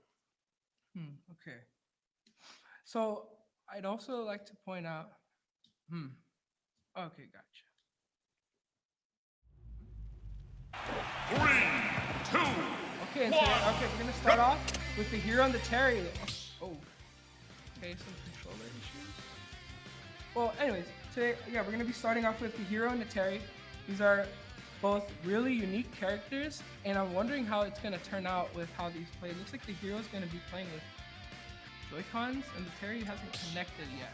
Oh, he's gonna be playing with the Pro controller. Okay, so they both decide to start off on PS2. Both gonna be playing very safe at the beginning. Terry's gonna try to look for an opening right now. Ooh, Terry nearly breaking Hero's shield. Hero being really defensive and staying by the ledge. Yeah, right now they're both playing really safely. Terry is gonna try to find a way in. Hero's gonna try to use his spells to, keep Terry out, or Hero to keep Terry out. Terry gonna find an opening with his special moves, and having Hero at a disadvantage off stage. Okay, Hero is trying to be really defensive right now. Stay away. Now, some of you know that Terry is a melee character, but Hero can be a far-range character as well. Yeah, Hero does excel with keeping your opponent away, and Terry can be really dangerous if he gets up close to you because, he's a fighting game because he's supposed to getting close. But right now it's looking really even. I wonder who's going to take the first stock. Looking like one good spell from Hero could be able to take it out, but at the same time, one really nice play by Terry could take out the stock as well. Gonna throw out the Buster Wolf, not gonna be able to hit it, unfortunately. This might be the combo, and there's the combo. That's the first kill. Very nice, well played by Terry. Gonna take the first stock. Let's see how he holds this advantage. Hero trying to hit Terry right now. Oh, and he nearly kills him. Yeah, really close. Almost, not quite yet. Really nice directional input from the Terry to not die. He's gonna try to get a nice combo in. Not gonna quite be able to find it yet. And this Hero's looking like he's having some trouble to take out the stock, but one good move could take it. Oh, really nice combo from the Terry. Gonna get a nice 52% lead on the next stock. Gonna throw out a Buster Wolf, not quite gonna make it, but the forward smash is gonna take the stock from the Terry. Really nice play. Hero needs just to get a little bit of damage in to make it fair with Terry, and here comes Terry with the side B. Terry really holding his advantage as long as possible. Hero gonna use his out of shield options to escape from Terry's really oppressive gameplay, but right now Hero is trying to play a little bit more aggressively to make back from all that damage that he's missed out on, and looking like it's gonna make it up really nicely. Hero doing some damage here. Will Terry come back? Yeah. The Hero is really low on mana, which is the material that he uses to use his spells. And the Terry does have his Go meter, as you can see under his name. It can make him use stronger moves. They just require an input, which adds an extra layer of depth and skill to the character. And right now they're both playing really scared since, a minute ago was it was really a big disadvantage, and now it's dead even. So really excited to see how they're gonna take the stock. One good combo from Terry could end it, but the up tilt almost, it's gonna end it, yeah. Okay, very nice. All right, let's see if Terry tries to get some damage in, maybe possibly taking Hero's stock. Yeah, Hero playing really, Hero's gonna try to maybe end the game off right now. One good combo like that could be able to take the stock, not quite yet. He's gonna make it back. And, barely makes it back, but he's not gonna have enough mana. Very nice read by the Hero. Looking like he's gonna be able to take the stock, and no, he's gonna use a Kamikaze, which is a very powerful spell, but it's so powerful that even Hero can't handle it, and he's unfortunately gonna lose the stock right there. It is dead even with a 60% lead for the Hero. And yeah, one good combo could even it up right there, as you can see. Okay, really nice combos coming out from the Terry. It's really scary right now. It's last stock for the first game. We have Hero catching up, trying to kill Terry, but Terry's being really defensive using his special B move. Yeah, that's a really nice projectile. It does keep your opponent away. We're going to see. So let's see how Hero comes back from the stage. They're both last stock, but Terry does not quite yet have his go meter. It does go when it's at 100, and that could be the stock. Oh, barely going to miss it. It's really close right now. And that's going to do Hero. it. Very nice, very nice. Well played by the Hero, or by the, yeah, Hero. Very nice first match for Bulldogs and Cougars. Very exciting, nice, very exciting. So yeah, the Bulldogs are going to take first game. We'll see how they deal with the next. I do know that characters do benefit from certain stages more than others, so I do wonder which stage they're going to pick. So from my experience, a Terry would prefer like flat stages since he doesn't have a lot of combos. He just likes to get in and deal a lot of damage. But what do you have with experience based on platforms and how they affect characters? So with Terry, like we just saw right now, many platforms are his weakness because if he's trying to do a combo, then his opponent could be stuck on the platform and he could miss the combo, which means he could miss his kill and also miss hitting him. Yeah, it's really important to see which stage you use. And, you know, one bad stage pick could cost you the game, especially since there's a lot of unique and diverse types of stages. Like, for example, Final Destination is a stage with no platforms. It's just one big platform, and that's it. And that could benefit some players, but it could also hurt players that do like to get their combos through these platforms to go higher up into the blast zone.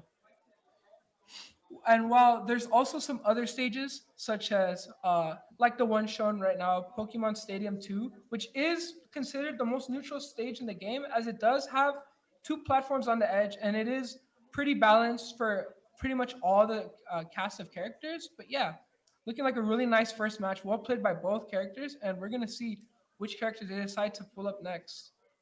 So right now, I think they're choosing their stages right now, and we'll see how this ends. So what did you think of that first match? That first match was pretty good. Terry and Hero did get a lot of good combos in, but I feel as Hero should try to be a little more defensive when he's playing against Terry, since Terry needs to be close to land some very good hits on Hero. Yeah, they're gonna choose small battlefield, and I do agree on that. The Hero was getting a little bit desperate at the end to take the stock, and Terry was able to capitalize on that. But at the same time, it was a really even game, and looks like we're about to get into our second match right now. So small battlefield, from my experience, is a really nice stage for me. And I wonder if this could be a really... I do believe that the Terry actually chose this, which is a little strange since I do believe this is a disadvantageous stage for him, but we'll see. Maybe he does have a lot of experience on this matchup with this stage. So right now, I'm going to be starting off the match with the Hero with the lead right now. Terry gonna try to find an opening, not quite finding it yet. Hero might be able to punish that, not quite. He's gonna be evening up the game really fast.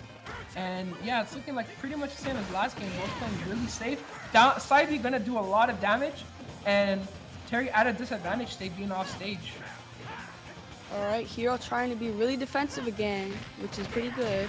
Hero hitting a combo, which is sending Hero into the air on the left side of the match. Terry is gonna try to keep Hero off stage. Terry is trying to find an opening to get one good down B or one good side B that could close out the stock, which is our special moves that are unique to each character actually. And Terry gonna be able to get a down B, almost not quite taking the stock.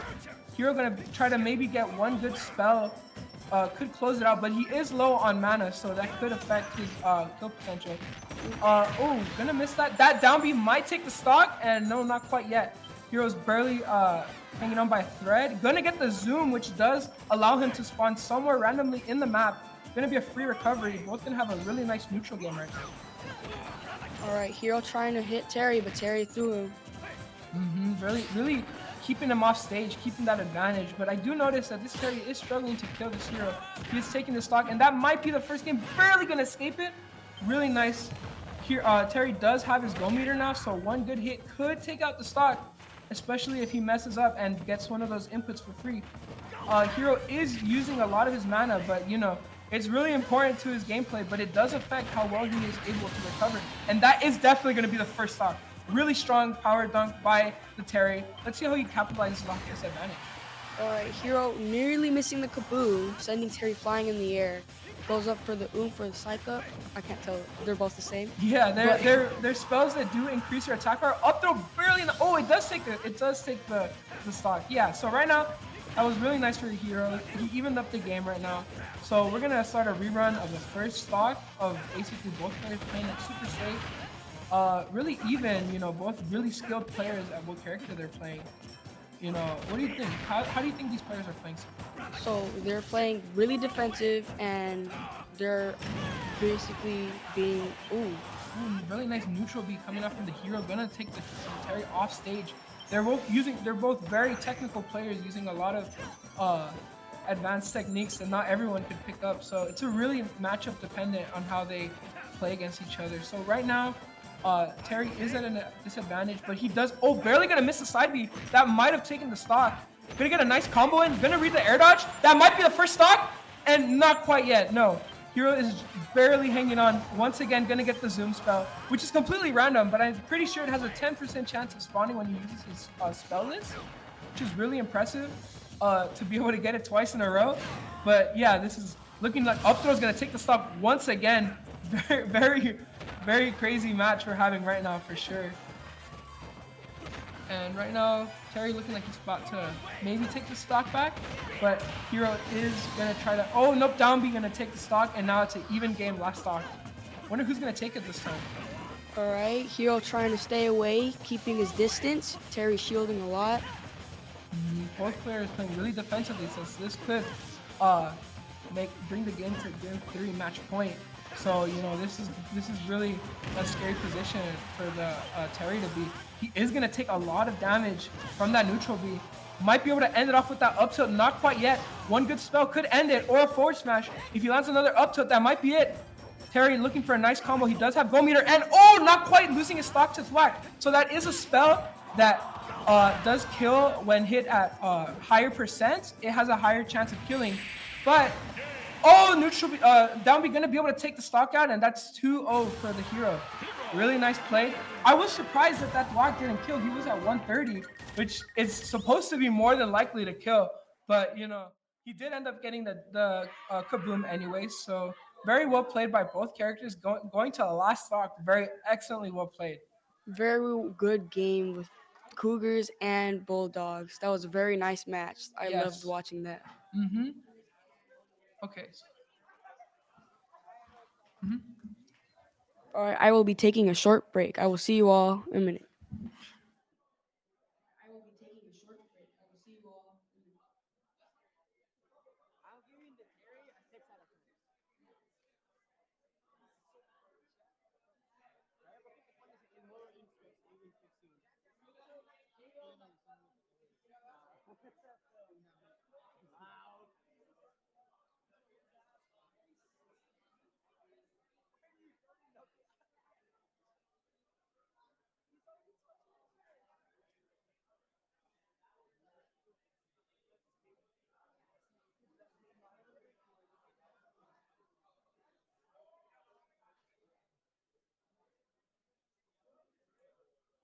Extremely nervous in these types of tournaments. You know, it does affect how well you play, but both really knowledgeable of the characters that they use. We're gonna see what stage you're gonna pick next, which could be interesting, as the Terry is gonna be able to pick which stage he plays on again. So, what is your experience with Smash Bros? I've been playing it since I was like 5 or 6, started with Brawl, been a fan ever since, although I've kind of fallen off due to a difference in interest in fighting games, but I still keep up casually, and I've been supporting Beaumont Cougars their whole esports experience so far. So Very nice. Yeah, they did take a couple 2 losses there, but I'm really confident that if that Terry just maybe plays a little more defensively and hits his confirms, he should be able to do really well against that Hero. You know, it was really even. It could have gone any way since both matches were last stock 0%. So yeah, really close in skill, I'd say. I think an issue though is with Terry and Hero as a matchup as a whole, because I just think like Hero has more just more versatility, more range. Yeah. He's a swordy. He gets crits. His hold down neutral gives him a whole other list of moves, even if it Yeah. is RNG. A lot of crazy gimmicks and maybe one might not be ready for it, but that Terry was really skillful at using it and getting his confirms and combos. Hero was getting a bit lucky when going off stage, gonna be able to get the zoom twice, which is really crazy to me. Um, though gonna miss the thwack, which I'm still a little surprised on, since I believe it should be like a 90% chance, but still he was able to take out that first game. But I do believe that this Terry could take a couple matches against this hero, especially with how we've been seeing. But we've seen a change of controller. Maybe we're gonna see a different player. Potentially. Mhm. I have no idea how this is set up. So Yeah. if this is, because what we're used to is it's like a best of 3. Mhm. But I know that if we're like tourneys like this, it's usually like the first 2 like 3, just total of 3, not Yeah. like best of. If I'm not mistaken, this should be a best of 5 or 7. Okay. But look at these other matchups. How much do you know about maybe Diddy Kong or Byleth? Or it's for the players, yes, or Mhm. like okay, I've seen them play this whole year. They're very insane, especially Diddy Kong, really scary, really frightening. And Byleth the same, really. Just they both really know how to use the character, really good at reading their opponent, getting in there, getting damage, and just crazy combos, just scary, Yeah. crazy combos and skill. And I'm glad I'm not going against them Yeah, personally. for sure. Personally glad. Yeah. I know a really skillful Diddy Kong, so I know exactly how it feels like to get put in that turmoil machine and just getting hit over and over and over again. It looks like they know everything you're gonna do. So I am really excited for these games coming up. But they're gonna be down 2-0 the players, so we're gonna see how they bring it back. So I believe right now they should be changing characters, Mhm. and me personally, I have a little bit of experience with Little Mac since I did pick him up back in my 3DS days. While I am aware that he's not the greatest character, he does have definitely his upsides with unmatched ground power and not as bad of a recovery as many people give him like bad things for. He is able to capitalize off players' mistakes extremely well and be able to close out stocks extremely early with a really nice comeback mechanic that we might be able to see later on in the stream. Also armor. Yeah, Smash attacks get armor. yeah. That's maybe a tiny part of his gameplay. Which, Just a tiny part. yeah. It's a benefit though for such a low tier character. Yeah, Sadly. he needs everything. Despite having KO, very heavy hitting attacks, it's just not. It's really rough. Him and Ganon just fall on the short end of the stick, sadly, and that's. Yeah, unfortunately, he does get hit off stage once, and that's pretty much game over for him. As a Little Mac main, I know it's very painful. I refuse to go away from my roots. Absolutely. I refuse. Yeah, no. I've actually been. 3, 2, 1, go!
The Mac. Let's see how violent. Armor! There you go. There's the Mac special.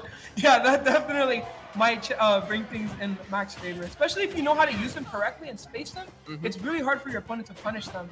Violet's gonna have a really low shield. Mac just trying to get in, maybe get a few hits in. Hopefully, gonna be able to hit KO punch and take the lead for sure. Violet's really taking This might away be this it. lead, but Mac now has KO KO. punch. This might be it. If this Violet isn't careful, it's probably gonna miss the KO punch. Unfortunately, but you know, he's still Violet has a lead, but Violet has a huge lead. yeah. But one good read could be able to take. He's getting kind of. He's getting good, like good hits. Yeah. Jabs for sure. in. Well, slow process. It is more beneficial for Mac in the long run. Yeah, he is going to be reading his opponent with those air dodges. One good forward smash should be able to close out the stock. Very, keeping his Violet on his toes. Oh, Max really keeping this a distance while getting in. Ooh. Up smash out of shield is going to be able to take the stock. So Violet might have some trouble killing if Little Mac just decides to play it safe. Gonna throw him off stage. Not quite gonna be able to kill him yet. The ledge gameplay. Yeah, so Little Mac does get his KO punch again if either he receives 160 damage or 100 damage or deals 160 damage. So gonna have it again. One good read could be able to take it out. Oh, this might be match point right here. One good KO punch. Let's see it. Let's see it. Come on, Mac. You know Yeah. we love to see it. There's a KO punch. Very exciting. I may be rooting against my own school, but I love seeing KO punches. Yeah, me I'm too. sorry. You love to I see love it. seeing KO punches. Yeah, you love to gotta see love it. to see Yeah. Really, really good match though. However, Mac really is aggressive, and I think that's where the issue Byleth comes in with. Despite having arguably better, moveset and better jabs in general, Mac has just played aggressively, going in and out. Yeah, really nice baits and punishes from the Little Mac, playing really defensively and going on the offense when it counted, and going to be able to take the really early stock with the KO punch. It is really scary to deal with the KO punch, especially on last stock. As Little Mac mains, we do know that our opponents do get a little shaky when they're faced with the KO punch. Mac For with sure. potential. Yeah, for sure. Mac's the worst character in the game until he has a move that can kill you really early. So And it goes through shield. It does You can't go through block shield. it. Yeah. I don't even think you can't counter it either. I'm pretty sure the only character that can counter is Violet or Bayonetta Witch Time. But it does. Yeah, because that's dot. Because you evade, right? That's how you do Yeah. Witch Time. It's evasion. So It's not necessarily a counter. If you get hit by But it, I you're mean, done. basically, it's just a different format. It's kind of like Sephiroth's, Yeah, where yeah. it's just same. It's weird, yeah. The flags may be different, but the methods are the same. Oh yeah, for sure, for sure. That was a really exciting game though, for sure. That was exciting. Yeah, dude, I love seeing Little Max play. It's really, really fun. Max, man. Yeah, it's a really hard character to play. So when they do good, it shows for sure. So right now we're gonna picking next stage. What stage that Violet would pick? Lilac Cruise. Has Lilac. to be Lilac Cruise. No. Oh yeah, for sure, for sure. I mean, I don't know. When it comes to stage choosing, that's not my strong suit. I just really like watching gameplay, and I probably should pay attention to stages more than I do normally. I just know at least a little bit with Lila is it's more range, I believe. If you're a range character with ranged attacks, it's more. Yeah, funnily enough, Lilat is also a beneficial stage for Little Mac since the lower blast zone is a little lower, so he does have an easier time recovering from vertically, which is my preferred stage with Little Mac. But at the same time, I do believe that Byleth could be able to capitalize off that stage more than this Little Mac. Definitely. And let's see what they pick. Little Mac does suffer against getting comboed since he doesn't have much to get out of it. So maybe this Byleth might pick a stage that has a lot of platforms that Also could. extreme. Yeah. Also extreme. A big issue with. Although Mac is an issue badly already. yeah. So just adding more problems, But if a Mac plays really well, they could take out even best players. All about punishing mistakes and being on point. That Byleth also was playing really defensively, and he was playing really well. It just had a tiny little choke at the end. But I do believe that she also does have the game, and we're gonna go to Kalos. Switching skins as well. Yeah, for sure. So from my experience, this is a horrendous stage for Novak because it basically gives help, and that's gonna be the first stock. That is the first stock. You're right. He uses side B, and that's gonna be a very early first stock. So this is a really bad stage for Little Mac because it does give his opponents more area to edge guard him, as it basically gives them help by a platform to reset their jumps and hit them. So maybe this Little Mac could bring back this really bad start at the I don't know the self-destruct here. Yeah, for That's sure. good. Mac is really swinging Yeah, back, yeah, though. He's not taking that first stock for granted. Oh, for sure. He's already at 100. He hasn't built a 60%. Mac knows. He knows he's hungry. Yeah, for sure. He's not little Mac is no very more. He's scary. the big Mac. Yeah, Look yeah. at him. Gonna get a nice side. And dash attack almost killing barely taking Violet. the stock yet. So one good red spot. That's gonna take the stock. Really commanding comeback from the little Mac. It's gonna be even game second stock despite that first stock being kind of rough. Trading blows, but Mac still getting the edge here, playing really aggressively. Yeah, Violet missing the setup. He does have KO punch, so maybe we could see another KO punch land. He's gonna use the air dodge. Not quite gonna be able to punch waiting. it. He's waiting. He's waiting. Yeah. Here it is. Here it is. I feel it. I feel it's coming. KO's about to leave though. Yeah. Oh well, it doesn't leave. He doesn't leave. Oh, if he gets hit. Yeah, there it you gets go. hit, but And he's he gonna whiffs, unfortunately gonna misdirection. reverse it, which is really a problem that also happens to me, which I have no reason why, no idea why it happens, but it's weird. Really nice combo though. Doesn't make up for that. May not need it. Yeah, or maybe Violet he is can also. Yeah. Violet is playing really close quarters with Little Mac, which might cost them forward smash. Barely Gonna take getting the Violet stock. Yeah, Violet's trying to maybe get back to stock, take back his lead. That should be it. Not quite. Not maybe quite. catch him with another one or an up smash. He does have KO punch again, so this could. Oh, barely. He uses jump. Rest in peace, Mac. yeah. Almost making it. Now we're back on even ground. Yeah. It's always these second matches where it just gets exciting towards the end. For sure.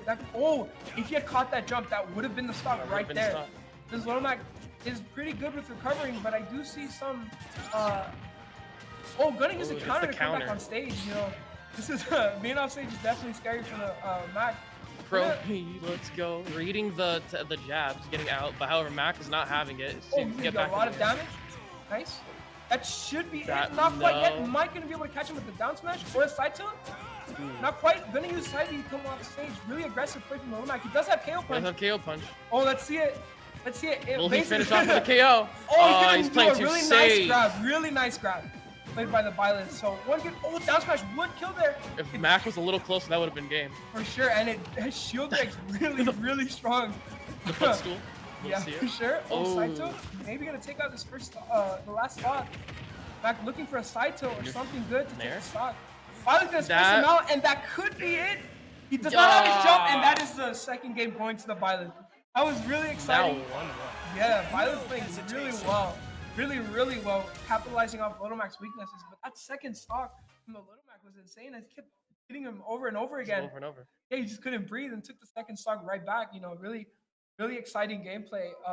That was really fun. Exciting, exhilarating. Yeah. We didn't get to see that much armor that time, but you know, it is unsafe to use unless you use it properly and space it away from your opponent. But you know, both players playing really well considering the stakes that are going on. They both now have a good understanding of each other, so this last one's gonna be real good. For sure. Playing around each other's play styles. The Little Mac is going to be able to pick the stage, and from experience, I do believe that he should pick you. Lilat, Final Destination, or Battlefield. One of any. Mhm. I'm not good with stages, but I will agree with you. Yeah, I'm yeah. not good with stages. So, we're gonna see like maybe the stage switch could bring the matchup to Little Mac's favor. Since do remember that this matchup is pretty rough for the Little Mac, but he is kind of holding his own. He's proving that he can do it. He's Yeah. proving he's going against the odds. This is For is sure. the underdog story that we've been Yeah. looking for. Little Mac- He's proving he can do it, and that's the exciting part. He knows. Yeah, he has knows. excellent footsies. He goes away from his opponent, make them like get scared and use an attack, and then while they're in the end lag of that attack, he punishes it. And his technique is really nice and well executed. Just maybe a little rough around the edges in the recovery, but that's basically every Little Mac. That's every Little Mac. It's not even to the detriment of the player. It's just skill, the moves Character. that you're given. Yeah. That's mostly it. But he is able to. I did see some really nice recovering techniques. Knows how to get back on stage. Hmm. Really, something you don't really see with a lot of Little Macs. Yeah, Uh, for you know, sure. As a Little Mac, I still suck with recoveries. Yeah, I really it's- panic a lot, and it's I a- think that's something that this Little Mac benefits on. Personally, I just think they're really in the game. They're really just staying calm, and that's really a benefit both as just like a player and as like just playing Little Mac in general. Yeah, I do believe in that second stock, he did accidentally reverse the KO punch, which caused him to do it the wrong way. But the Byleth was holding shield, and I doubt she would have seen it coming. So that would have taken stock. Unfortunately, a small misplay by the Little Mac gonna cost them the game potentially. But last game, Little Mac stage. We'll see how it goes. And we're gonna start in just a second. What stage they pick? All the marbles. Lilat, there it is. Lilat. So this, as you said, it could be a good stage for both characters. But it's just a matter of who can capitalize off it better. So I do notice that this Violet is playing a lot more like defensively, and that's causing them to do a lot of unnecessary defensive options. And the Little Mac is definitely punishing a lot of it. Right now, trying to bait them to do a move and attack again, like during that end lag. The end frame of the counter. Yeah, I do believe that the Violet did read the counter, but he just let it rip a little too early. Really scary situation. This is already very, very tense, almost even match. The difference in percentage, though, as I was saying. Yeah, Saito gonna take the stock extremely early. Hail Punch might be able to bring another combo. Oh, air dodge. Oh, not quite yet. Counter. Not quite yet. But he is making it back. The Lilat tilt's helping out. For sure, he is definitely taking this stock lead as much as he can. Violet's kind of getting desperate for these kills, and Little Mac is really great at punishing those really weird options. See how he comes back on stage? Really nice. Well played, used by the neutral beat, which does have armor against weaker attacks. You're gonna be able to snuff out that neutral attack for sure. Really nice play by the Little Mac. Violet's now kind of playing a little defensively. They know of the Mac's tricks. Yeah. However, when they do get in, when the Violet does get in and get some good hits though. Yeah, he gets meat with a punch for sure if he messes up though. Ooh, Gonna try almost to breaking shield. Here. Yeah. That might Oh, Mac makes it back. Really nice recovery. Very nice. And it's air gonna dodge. SD for the Violet. Looking really grim for the Violet, but if you play really well, you could bring this back, but it's looking rough. Yeah, for sure. You do not want to be in a disadvantage against the Little Mac. Since I noticed Tail Punch coming back. One good Tail Punch, gonna whiff it. And I might, that's gonna. Mac playing a little defensively yeah, for the betterment of his gameplay. Absolutely no fear of his shield getting broken. But he is riding this stock advantage as long as he can. Gonna use the counter to come back on stage. Oh my god. Some Mac gameplay for sure. Just letting go here. For real. Might be able to close off the stock here. Mac getting a little greedy. Read, and that's gonna be the stock. Very nice 3-stock coming out from the Little Mac. Jeez. That was rough. That was really, really well played by the Little Mac. That was extremely nice gameplay right there. Mac really holding on to this advantage, but just really getting in there, not giving any time for Violet to breathe at all. Absolutely not refusing to give up that last stock. Gonna, just close it out, especially since that Violet was doing a lot of unnecessary air dodges, and the Little Mac was there to punish it. And while the Violet did also try to do his combos, Little Mac just got out of the way and punished it really well, just to show the Little Mac's knowledge of matchups for sure. That's an issue I've noticed with Byleth. At least the setup that this player does is when you the tether and you go into the air. When you get to that point where I think you just you side B or one of the neutrals, and it just people get out of it often. I don't play Byleth, and I don't.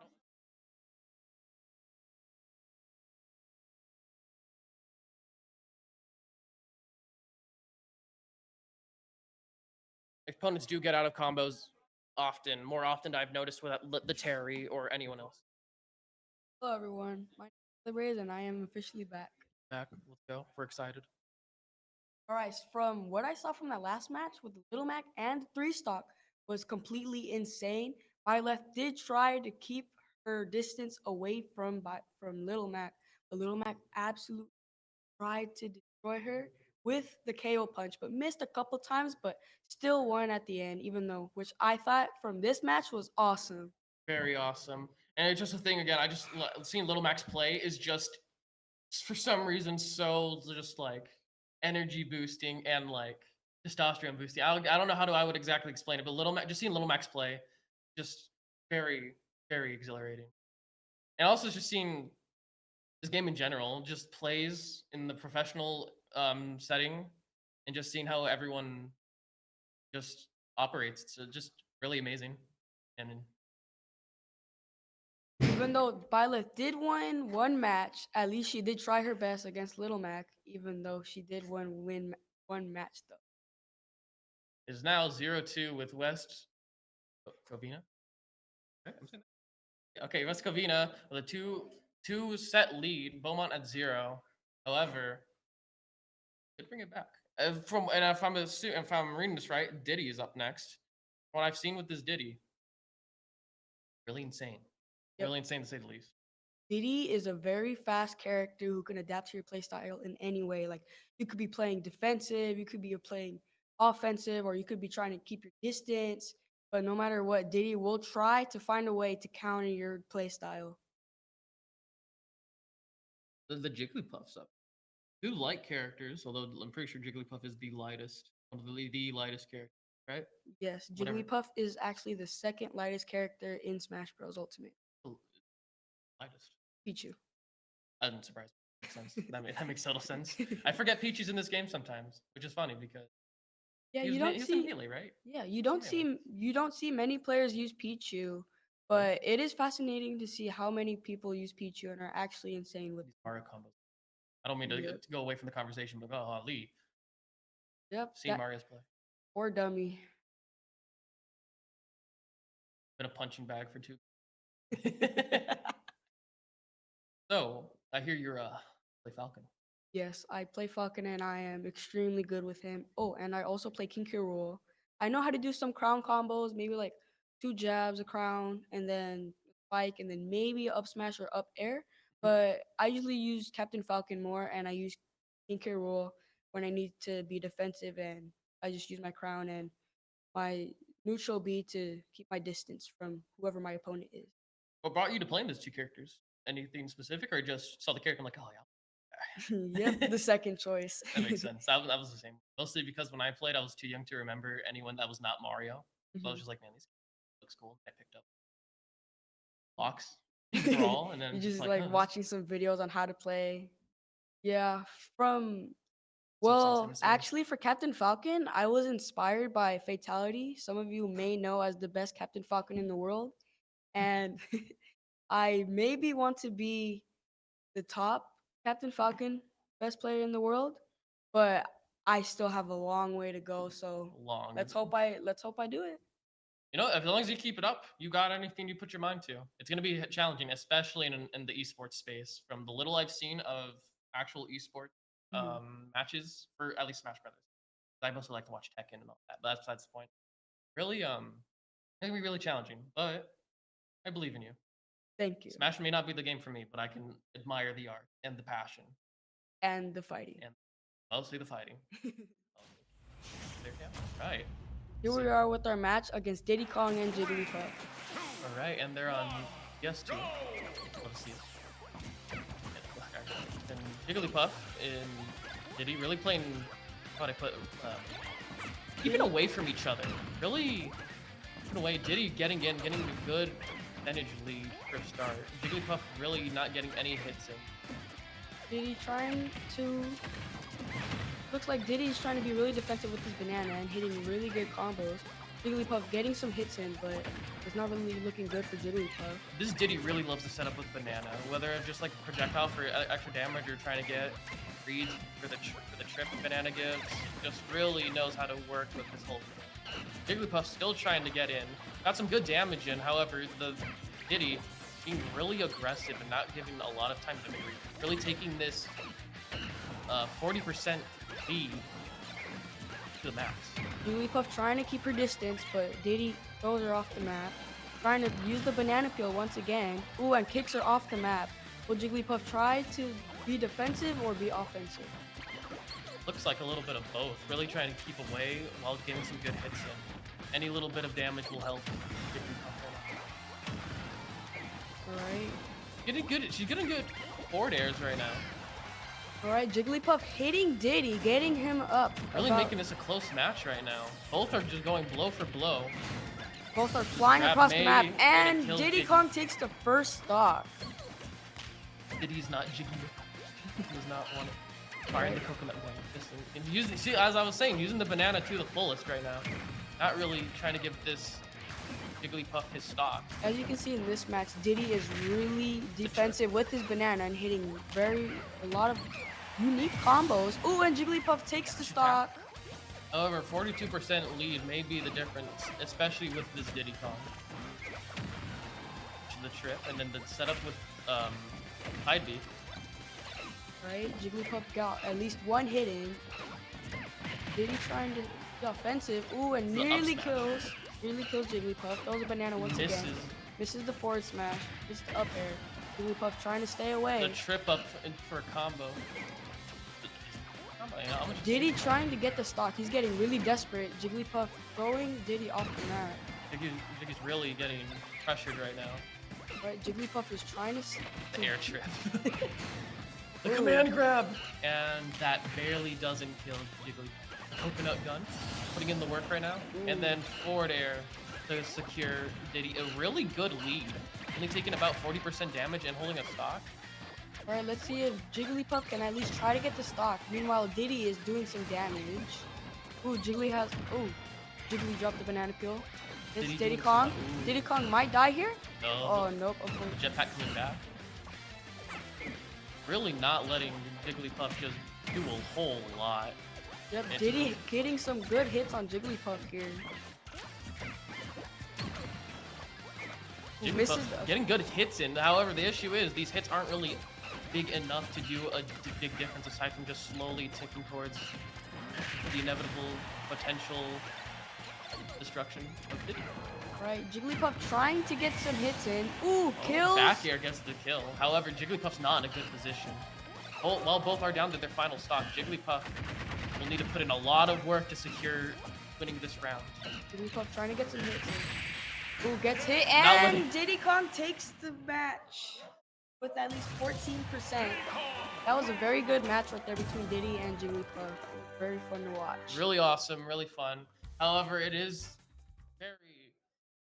No, I wouldn't say obvious, but it's very evident that Diddy is not intent on letting Jigglypuff breathe. While Jigglypuff did get 2 good stocks in, Diddy's really just being overpowering, almost like the Little Mac we saw earlier. Yep. Set 2. Very powerful, and Diddy can basically just fly across the map with his banana peel and his coconut gun. But Jigglypuff, Jigglypuff did get some pretty good hits and combos in. Meanwhile, Diddy Kong did take the match, but hopefully Jigglypuff can take this next match and make it 2-1, or at least try to catch up. Let's hope. Now, I wish we had our stage expert here because I don't know. I don't know how to make conversation. I don't know how to make conversation about what potentially could be used here because, we could see Battlefield action. We could probably see something. No idea. Yeah. PS2 was kind of a disadvantage for Jigglypuff, even though Diddy Kong did use his banana peel and his coconut guns a couple times. He could throw the banana peel on the mini platform. Meanwhile, Jigglypuff could not see the banana and maybe slip on it, which means that Diddy could be above or under trying to hit an up smash or a down air. A big issue for this Jigglypuff right now is they're how would you put it? They're really kind of limited because of the banana, I would say. The banana is too... Aside from like little tick damage, there's also just the trip mechanic of it. Yep. How it stays on stage, how Jigglypuff didn't even get the chance to... Okay, Jiggly could be choosing Kalos. Thank you, our stage expert. Appreciate you. But what was I saying?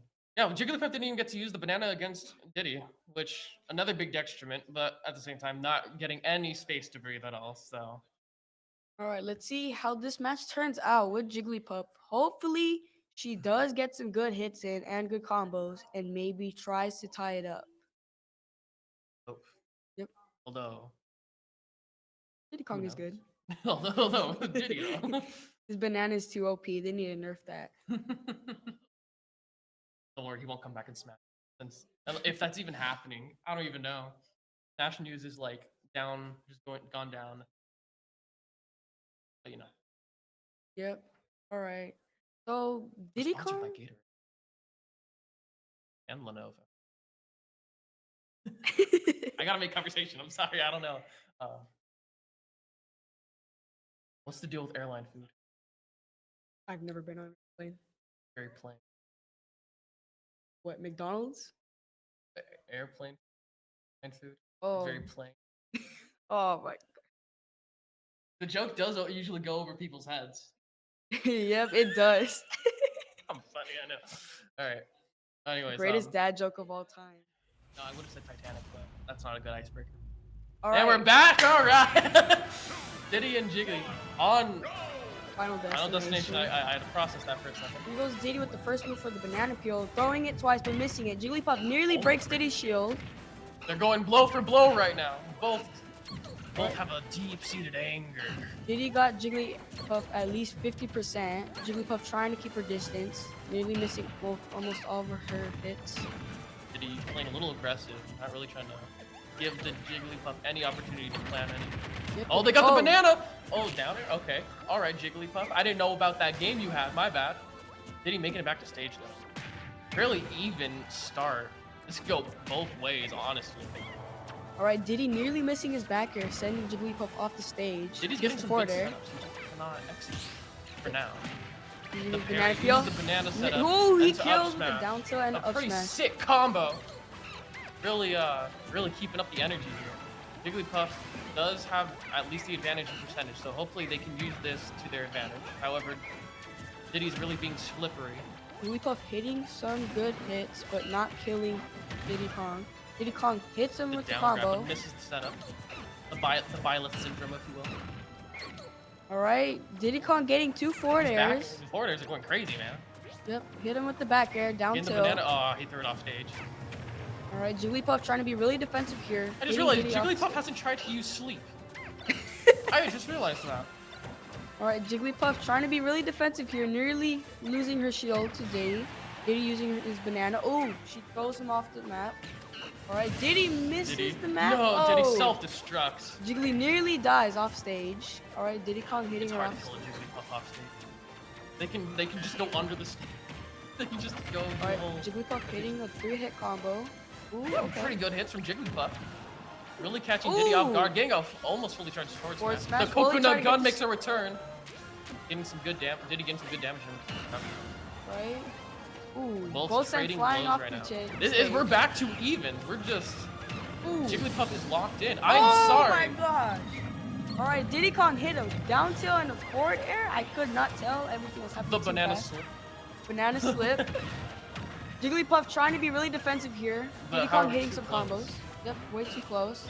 Ooh, The gets banana- tripped by the banana mid-air. Is that a slip? I can't tell. Can bananas somehow survive a slip? I don't know. All right, Jigglypuff trying to kill Diddy, but Diddy Dash hits. attack into forward air. Yep. Throws the banana, misses. Barely misses the pink ball. The little rubber ball, knock off Kirby. All right. Knock off Kirby. Jiggly, Jiggly trying to get this the freaking. The thing. He's trying to do the thing. Trying to get the second He gets stock. the command grab Diddy off. hits the command. The banana setup. Misses the banana. Oh, that's, yeah, The he's banana's setting up. on the stage. Oh, misses the banana once again. Diddy's getting really greedy. However, he can afford if he goes into debt with it. All right, Jiggly He has catches, the banana. catches the banana. Oh, but the Diddy dash attack catches it catches once up. again, gets The hit ba- midair by the banana, the and the coconut- coconut the gun projectile misses once setups. again. Oh, Jigglypuff. Ooh. But Alright. Diddy's making it Jigglypuff trying to make it back to stage, trying to be careful with Diddy. Ooh, hits the banana though. Let's see if Jiggly tries to take the stock. Ooh, and takes the stock. But Catch- 139 damage. Let's keep this in mind. Let's- Jigglypuff is not at all in an ideal position. Let's However, see if she tries to do a 0 to death at least. Hungry Box Okay. has taught me Ooh. the Jigglypuff. It could be. Okay, hit Diddy for 34%. Ooh, This Jiggly. is maybe close to over. Jiggly might lose, but we still need to hope at least. Oh! I'm sorry, Jigglypuff. My apologies. I didn't know you was about that game, though. Okay. So you know how I said that we didn't see sleep? Yeah. I'm never. You're not jinxing that Shoutcaster again. syndrome. That's what we call it. We say one thing, and at some point, it's gone. It just happens. Jigglypuff with the insane That clutch was at the end. crazy. I didn't expect that. I said it though. If Hungry Box taught me anything, if Hungry Box taught me anything.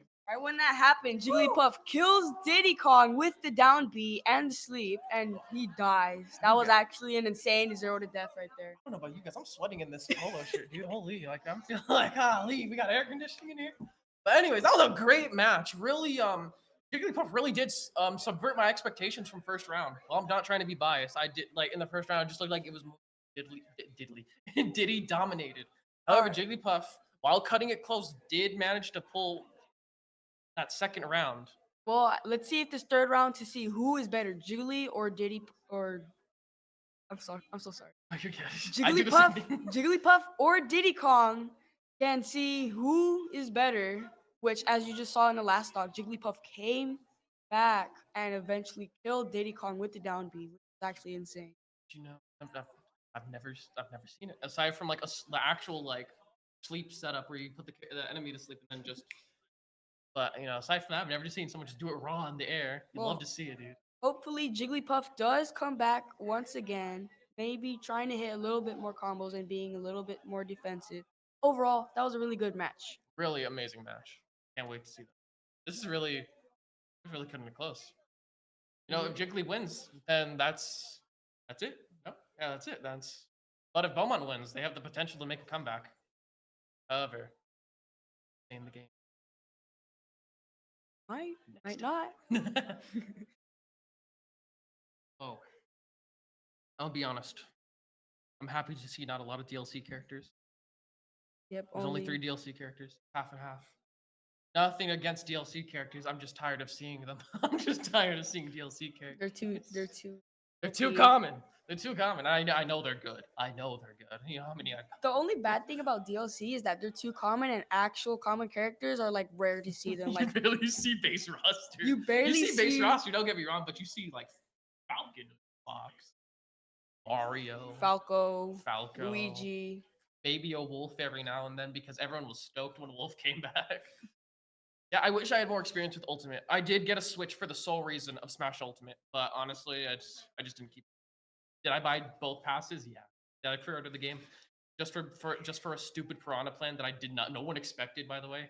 Yeah, I did, and you know.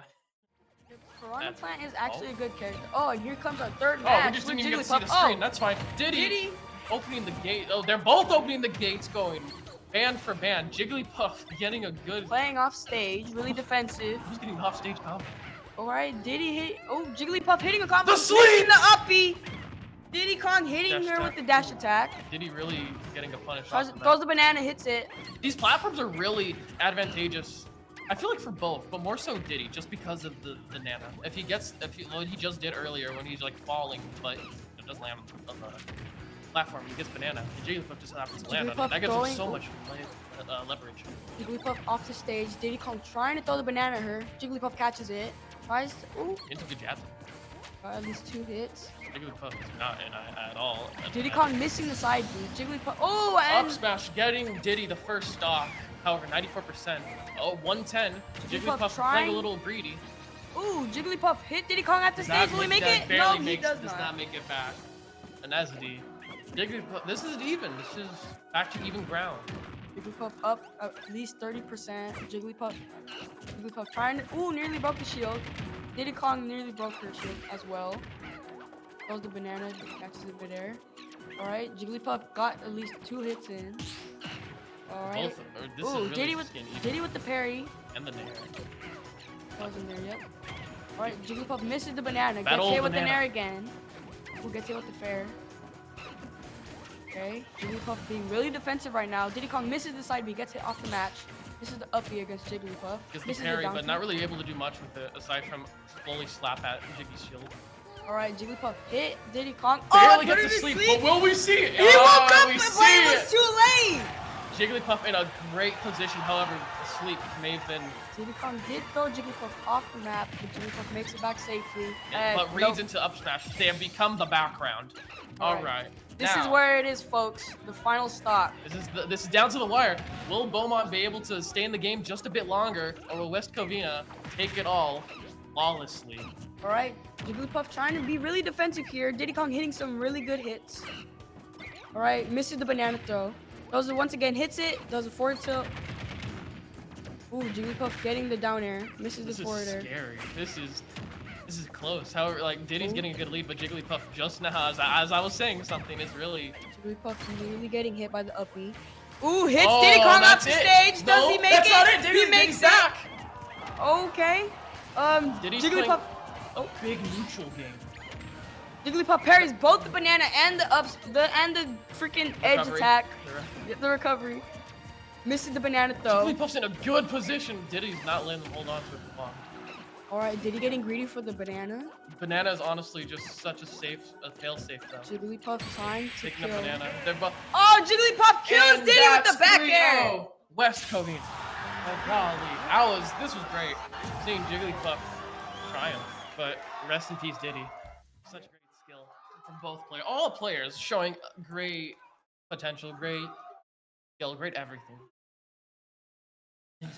Yep, very awesome match right there. Diddy did get a little bit greedy, throwing the banana peels at least, 17 times. Well, yeah, if I had a nickel for every time, I'd be at least $100 richer. Be at least a little bit richer. Are those gummy bears my phone? Right now. I'm sorry. Man's just eating gummy bears and watching the game. Hey man, I'm hungry too. I'm starved right now. Food sounds good. We've been abandoned by our Been abandoned though. We've been. What are we supposed to do now? All right, let's talk about the game. So That was a very good match though. it was an amazing match. Very disappointing to see that it was 3-0. Really hoping we would get at least more. Oh, we could have only gotten 2 more in, but like that's fine. However, Cougars and Bulldogs did have very good matchups. Both but are 8-1. We had a pretty even record. However, just pretty even. Although the matchup I did not like was Little Mac and Violet.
You're under the pressure.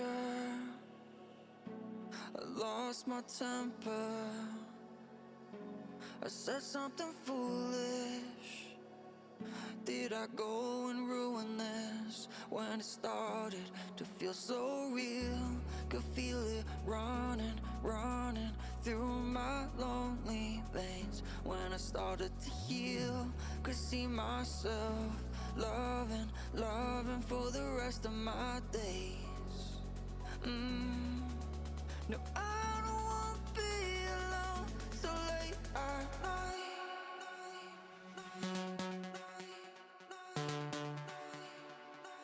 So late at night.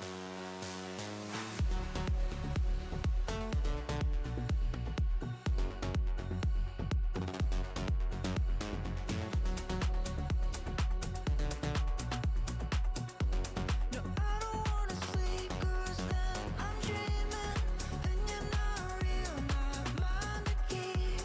No, I don't wanna sleep and I'm losing time, losing my chance to make you mine. So late at night, go back to December, look back and remember. Those memories are better than gold. I let you down, I know. When it started to feel so real, could feel it running, running through my lonely veins. When I started to heal, could see myself loving, loving for the rest of my days.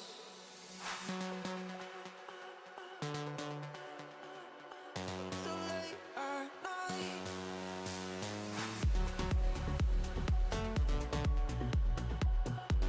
No, I don't wanna sleep 'cause then I'm dreaming and you're not real, my mind to keep.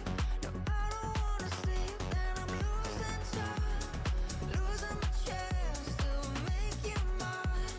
So late at night, so late at night, it's so late at night.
Testing, testing, 1, 2, 3.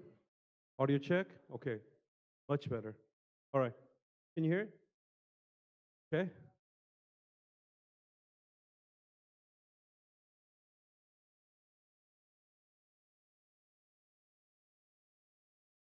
All right, that's good. Sorry.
tonight. Emotional suicide. You know it's an eye for eye. I didn't wanna walk the plank. No, but the Mariona, it came like the thunder. I was on my way to going under. Swimming in the pain, I was covered in a tidal wave, But I'm a fighter. Try to take me down, I'm going higher. Baby, you've been playing with some fire. You've been playing with fire. One day you will see what you made of me. Found my inner peace. You are to release.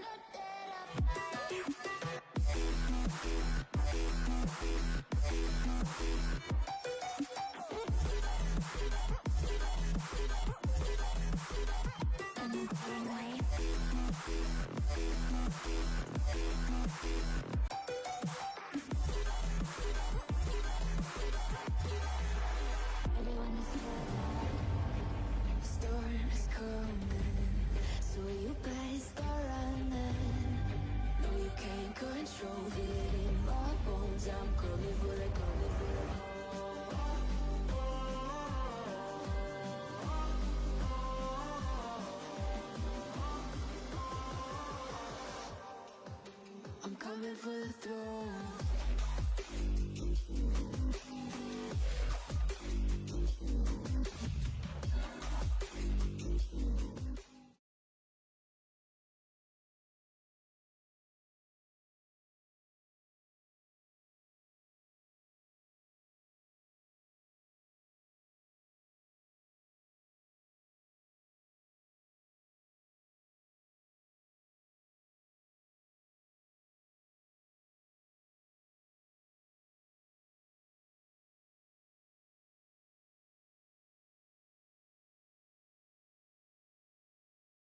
Test. Okay, welcome. Awards presentation for Super.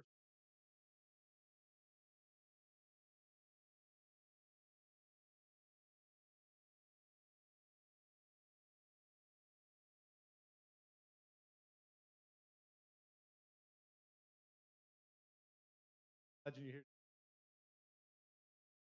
our partners who help us run.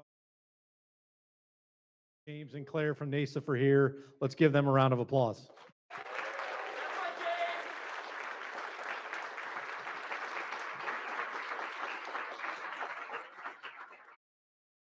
We also have our presenting partner, the California Army National Guard, and they'll help us present the awards. Let's give them a round of applause for helping us offset the cost.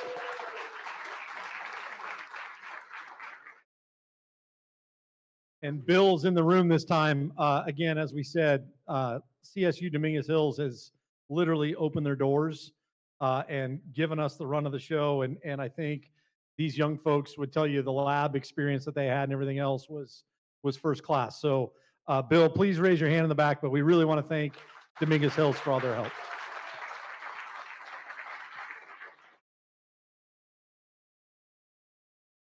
So without further ado, let's give out some hardware. What do you say? So, you know, both teams, and as we said, we had over 200 Smash teams competing in California, enough that we had 2 divisions. That's pretty impressive. So, no distinction. We literally took the half of the state, north and south, and one went blue, one went gold. And so you have the top 2 of 32 teams in their bracket, but 32, you know, 2 of 4 that made it this far out of 225 or so Smash teams. So pretty impressive feat. It's quite a big deal just to get to this far. So with that, we want to give the 2024 Super Smash Brothers Gold Division runner-up trophy to Beaumont High School.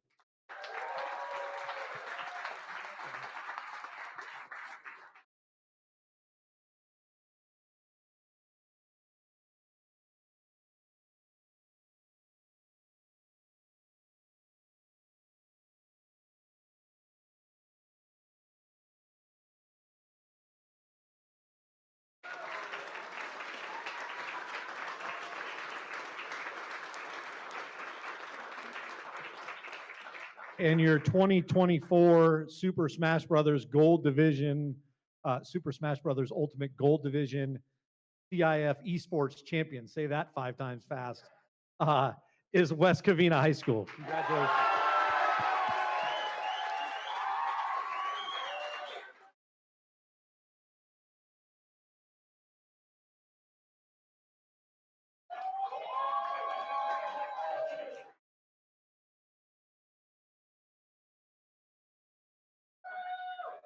We are going to take a champions picture real quick in here. We've got to move a little bit because the next game starts in like 4.5 minutes.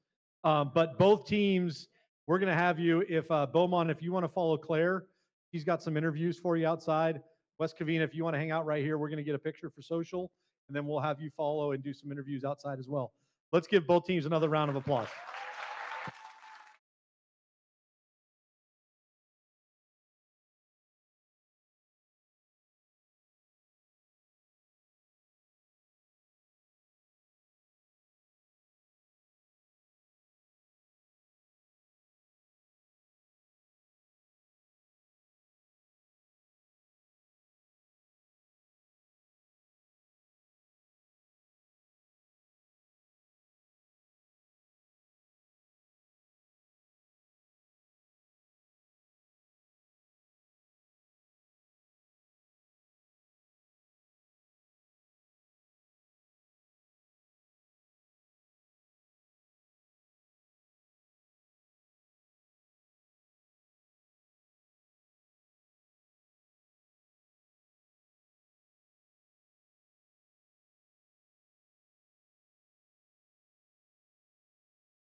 The CSU Dominguez Hills folks also wanted us to mention the student union. There's food options that are open. So, oh, maybe not. Maybe they're closing down. So maybe I was a little late to the.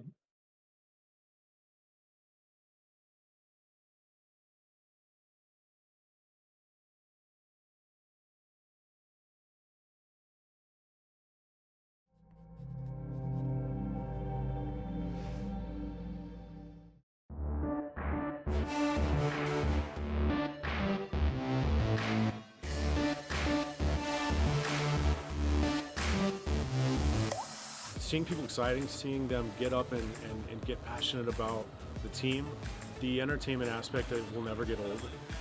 I've always been a big gamer. What we're doing with NASEF is particularly exciting because it's bringing esports and what we do in professional sports together. Even just a couple years ago, it's been a lot harder to digest the fact that your kid wants to work in gaming or that gaming is even a viable career. But in the past 5 years, I've seen esports go from so small to just like incredibly impactful. One of the great things about NASEF is it's not just for people to play games, but it gives them tons of opportunities in esports, shoutcasting, streaming, all the jobs that come along with esports. With pro gaming, with streaming, with this whole space blowing up, there are tons of jobs that are being created, and so NASEF is nurturing all of that. Besides giving awards out to people who actually game and play, we have something called Beyond the Game Challenge. And that's an opportunity to recognize the people who really sit behind the scenes and also look at all of what we call the ecosystem of the game. The shoutcasters, the web developers, the logo designers, and the likes. And through the Sandy Oley Foundation, we are giving out scholarships for the people who won in the various Beyond the Game challenges. Back when I was in high school, right, gaming still had that stigma, but now that gaming is bigger than ever, we need to be educating students that there is a career in esports, and the earlier that students can actually join a club and meet like-minded people, the better opportunities there will be for when they do get out of high school, when they do get out of college. That's everything that we need. It's fun to be involved turnkey in something that develops into a large promotion theme night, some larger piece that they can all enjoy together.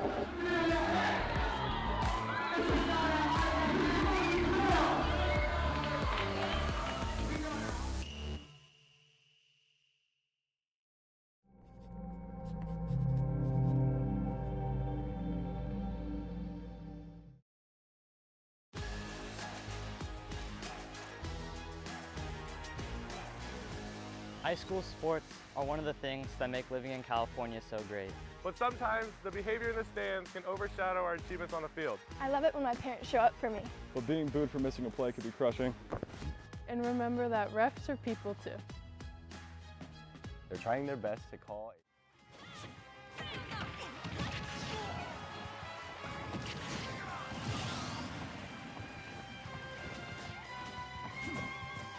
For the Mac, let's see how violent. Armor! There you go. There's a Mac special. Yeah, that definitely might bring things in Mac's favor, especially if you know how to use them correctly and space them. It's really hard for your opponent to punish them. Violet's gonna have a really low shield. Mac just trying to get in, maybe get a few hits in. Hopefully, gonna be able to hit KO punch and take the lead for sure. Either he receives 160 damage or 100 damage, or deals 160 damage. So gonna have it again. One good read could be able to take it out. Oh, this might be match point right here. One good KO punch. Let's see it. Let's see it. Come on, Mac. You know Yeah. we love to see it. One good read could be able to take it out. Oh, this might be match point right here. One good KO punch. Let's see it. Let's see it. Come on, Mac. You know Yeah. we love to see it. There's a KO punch. Very exciting. I may be rooting against my own school, but I love seeing KO punches. Yeah, I'm too. sorry. You love to I see love it. seeing KO punches. Yeah, you love to gotta see love it. to see Yeah, it. yeah. Really good match though. However, Mac really is aggressive, and I think that's where the issue Byleth comes in with, despite skins as well. Yeah, for sure. So from my experience, this is a horrendous stage for Mac because it basically gives. I don't know the self-destruct here. Yeah, I'm for scared. sure. Mac is really swinging back though. He's not taking that first stock for granted. Oh, for sure. He's already at 100. He hasn't built a 60%. Mac knows. He knows he's hungry. Yeah, for sure. He's not little Mac no more. He's the big Mac. Yeah, Look at him. Gonna get a nice side. And a dash attack. The footstool. We'll Yeah, see for it. sure. Oh, side toe. Oh. Maybe gonna take out this first, the last stock. Back looking for a side toe or something good to take the stock. Violet's gonna space him out, and that could be it. He does not have his jump, and that is the second game point to the Violet. Maybe gonna take out this first, the last stock. Back looking for a side toe or something good to take the stock. Violet's gonna space him out, and that could be it. He does not have his jump, and that is the second game point to the Violet. That was really exciting. Now 1-1. Yeah, Violet's playing really well. Really well. Playing a little defensively and Yeah, for the holding for the shield there betterment for of his sure. gameplay. Absolutely no fear of his shield getting broken. But he is riding this stock advantage as long as he can. Gonna use the counter to come back on stage. Oh my god. Some mad gameplay for sure. Sweating over here. For real. Might be able to close off the stock here Mac getting a with little nice greedy, read, but and that's gonna be the stock. Very nice 3-stock coming first out from the 3-stock. Little Mac. Jeez, that was rough. That was really well played by the Little Mac. That was extremely nice gameplay right there. It's any little bit of damage will help. Alright. Getting good. She's getting good forward airs right now. Alright, Jigglypuff hitting Diddy, getting him up. Really making this a close match right now. Both are just going blow for blow. Both are flying Grab across the May, map, and it and kills Diddy Diddy. Kong takes the Jigglypuff, trying to get some hits in. Ooh, kills. Back air gets the kill. However, Jigglypuff's not in a good position. While both are down to their final stock, Jigglypuff will need to put in a lot of work to secure winning this round. Jigglypuff trying to get some hits in. Ooh, gets hit, Not and winning. Diddy Kong takes the match. With at least We'll need to put in a lot of work to secure winning this round. Jigglypuff trying to get some hits in. Ooh, gets hit, Not and winning. Diddy Kong takes the match. With at least 14%. That was a very good match right there between Diddy and Jigglypuff. Very fun to watch. Really awesome, really fun. Sleep. I just realized that. Alright, Jigglypuff trying to be really defensive here, nearly losing her shield to Diddy. Diddy using his banana. Oh, she throws him off the map. Alright, Diddy misses Diddy. the map. No, oh, Diddy self. Diddy for 34%. Ooh, This Jiggly. is maybe close to over. Jiggly might lose, but we still need to hope at least. Oh! Hit him with the sand beam! I'm sorry, Jigglypuff. My apologies. I didn't know you was the best. Misses the side B, gets hit off the match. This is the up B against Jigglypuff. Gets the Misses parry, down but kick. not really able to do much with it aside from slowly slap at Jiggy's shield. Alright, Jigglypuff hit Diddy Kong. Barely put gets him to to sleep, but will we see it? He woke up, we but see it was it. too late. Jigglypuff in a great position, however. And the freaking edge Recovery. attack. The The recovery. Missing the banana throw. Jigglypuff's in a good position. Diddy's not letting them hold on to it for long. Alright, Diddy getting greedy for the banana. Banana is honestly just such a fail-safe though. Jigglypuff trying to Taking kill. a banana. They're both. Oh, Jigglypuff kills And Diddy with the that's back 3-0. air. West Covina. Oh golly, this was great.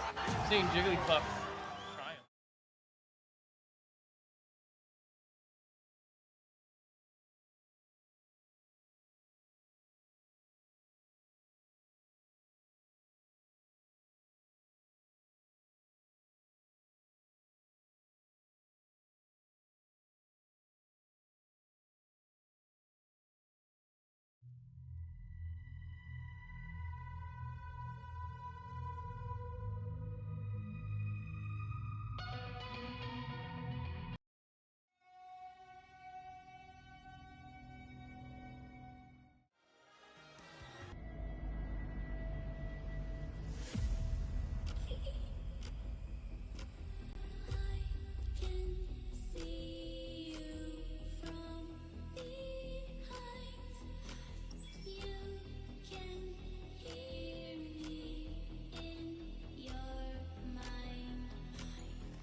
David Palacios from Cypress High School, and this is I'm Bosser JC, aka Jesse, and I'm from Cassena Valley High School, and we're here to bring you a banger match. These two teams have been on a tear. Their runs have been absolutely insane. 3-0s, 3-1s, 3-2s, you name it. They are crushing it.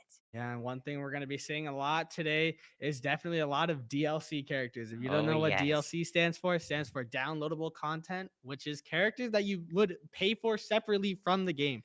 And also we have the bracket right here. So as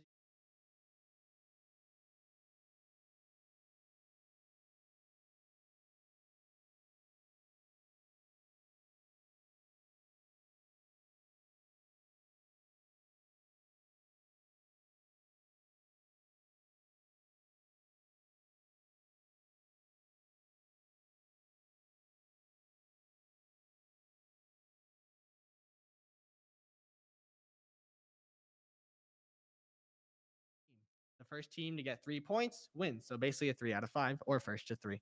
Yep. And basically, these teams have like their characters. They're pretty good characters. For example, West High School, they got a Steve, they got a Kazuya, they got a Rob. 3 very dominant characters in today's meta, and it's commonly known as like they are like the top tiers of the game. And something about like these teams too is like they're facing off in person. All these matches, all the weeks have been set online. This is the first time they're finally going to go head to head offline. There's less frame delay and there's less input delay, and it's going to be a crazy match because like they're bringing their A game because Exactly. it's not online. Offline, it's a different experience. So I feel like we're going to see some crazy games. Oh yeah, for sure.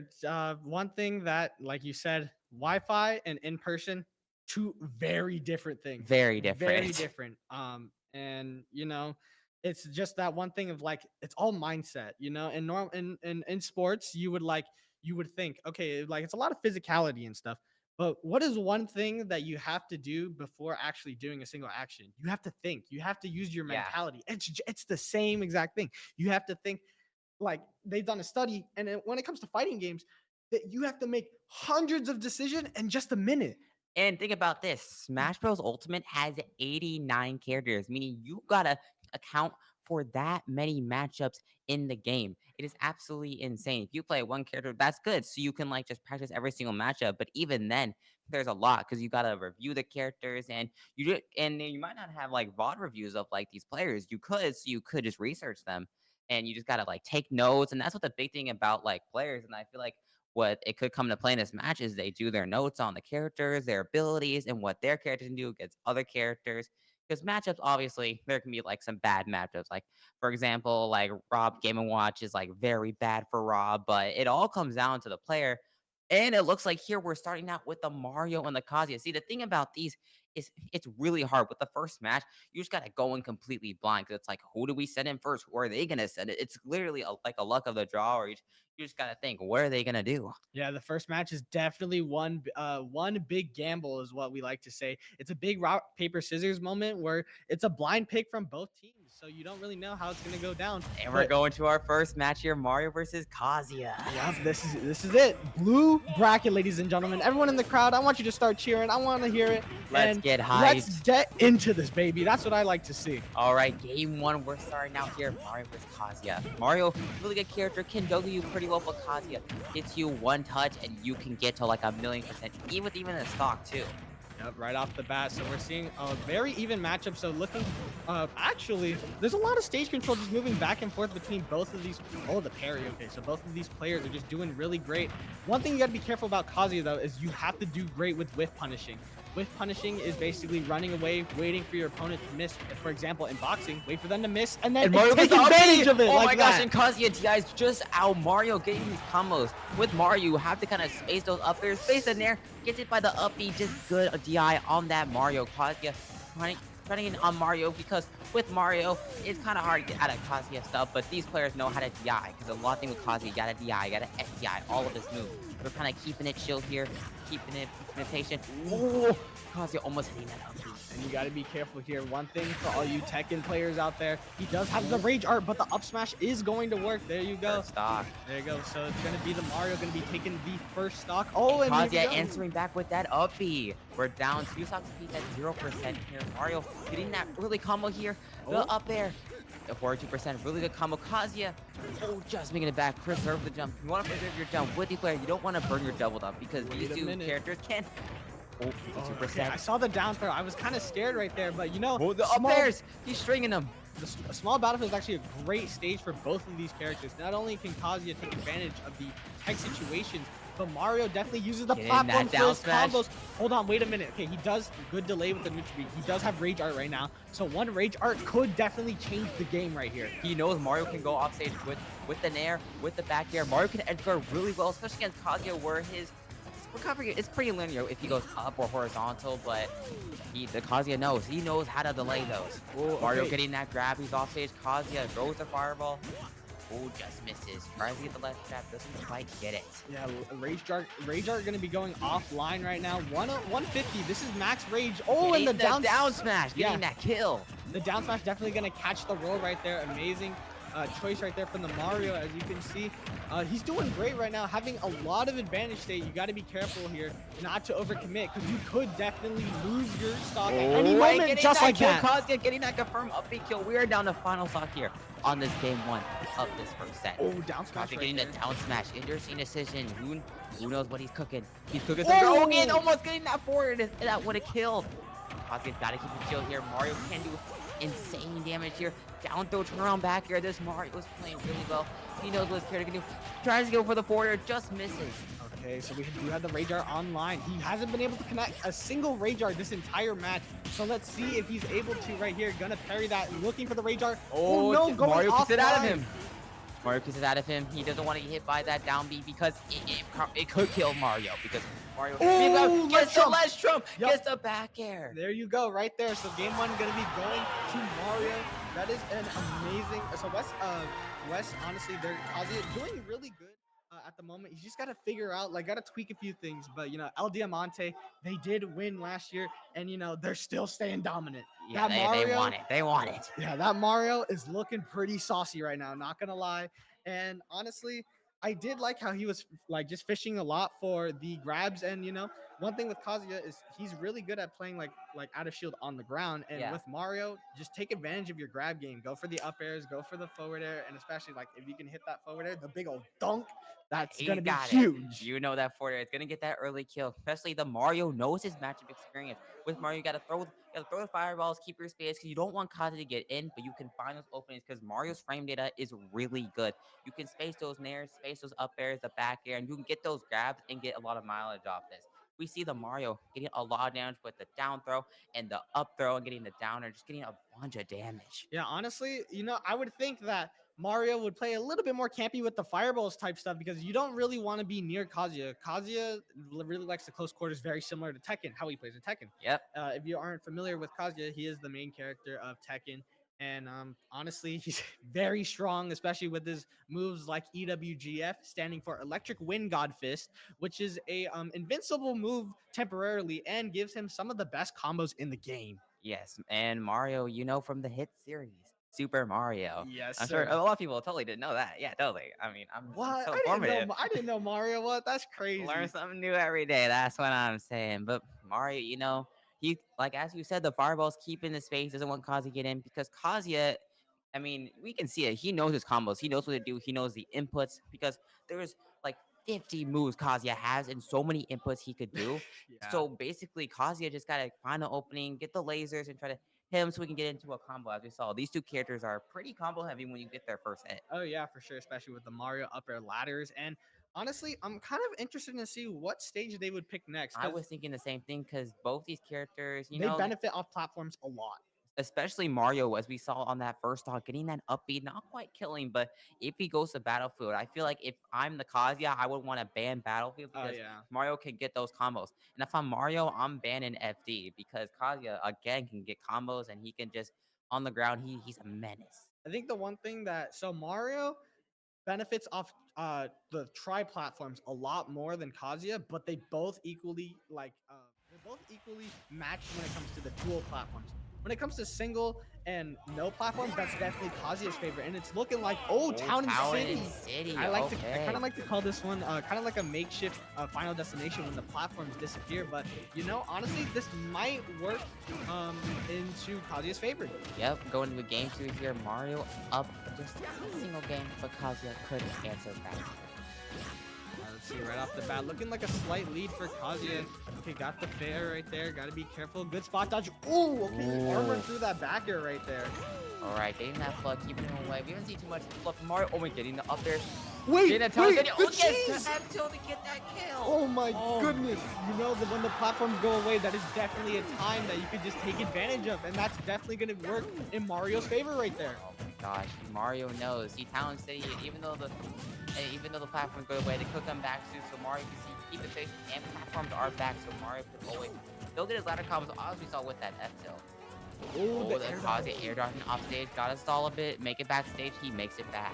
Yeah, Kazuya definitely has one of the best vertical recoveries, but his horizontal drift is kind of one of the worst in a way because he's such a heavy character, especially like in Tekken. He doesn't really move in the air much. Mario just kind of putting on pressure here. He's not like Kazuya free, but the Kazuya gets that up before that kill. Kazuya at an 80% deficit, but we know Kazuya, he can do some crazy stuff. Yeah, especially one thing, they call it the FERPS tech. What it is using the EWGF and making it like kind of a loop where you're able to just almost get infinite damage. But let's see, he does have the Rage Art online. Maybe he could try to just steal a kill right here with this Rage Art. Rage Art does wear off at around 140%, depending on how much you use it. Gotta be careful when tanking this much damage. Oh no, the fireball and Kazuya panic air dodging is unfortunate. But he could answer back here. Mario at 58%. Kazuya could get a big conversion here. Gotta not let Mario pressure him because this Mario is pressuring him on the shield, and he just can't let him get hit because Mario keeps that mileage. And the shield pressure is insane for this Mario. And Mario's making sure to keep his distance right now. Good getting back that combo, reading that roll a bit, but he doesn't do so much off of it. He wants to stay chill, doesn't want to commit too much. Ooh. Getting it down throw. I was expecting the forward air right there to go Duncan. Maybe we play a little bit of basketball here. And maybe we want to give people the content. Oh my goodness. The roll away. Mario off stage makes it back. Air dodge in. Very good on that Mario. Oh, the dunk. He wants the content. There to give off of him the laser. Pressure him away from the ledge. Good job here. Yeah, so both of them at very much 4%, but Mario's up a whole stock, so he can really just go for some risky options right now. Oh, Mario going off stage a little bit. Back row, that's not going to kill. He's way too heavy. Kazuya being, like, I think top 10 heaviest characters in the game right now. Oh, and Mario trying to get Ray Drive off of him. As we know, Kazuya, that will kill. He gets that Ray Drive, that will kill. And the up getting that kill. That Ray Drive on deck. Mario's got to knock it out of him before anything. Yeah, honestly, it was very smart of him to save the Rage Art, but he's gonna lose it right there. That's very unfortunate, not getting any value off of it. Oh no, this might spell the end right here if the Mario can read the right option, just like that. Up smash. Getting that kill. As I was saying, read the right option, you know? Stealing that set 2-0 from that Mario. That was a very, very good set. I didn't see that game too.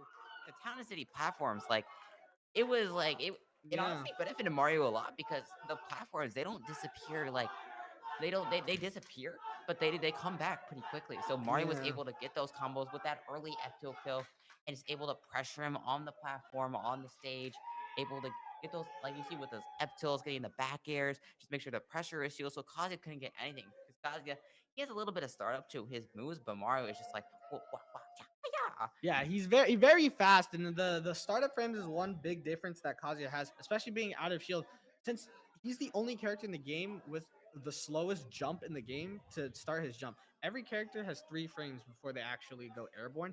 Kazuya takes 8.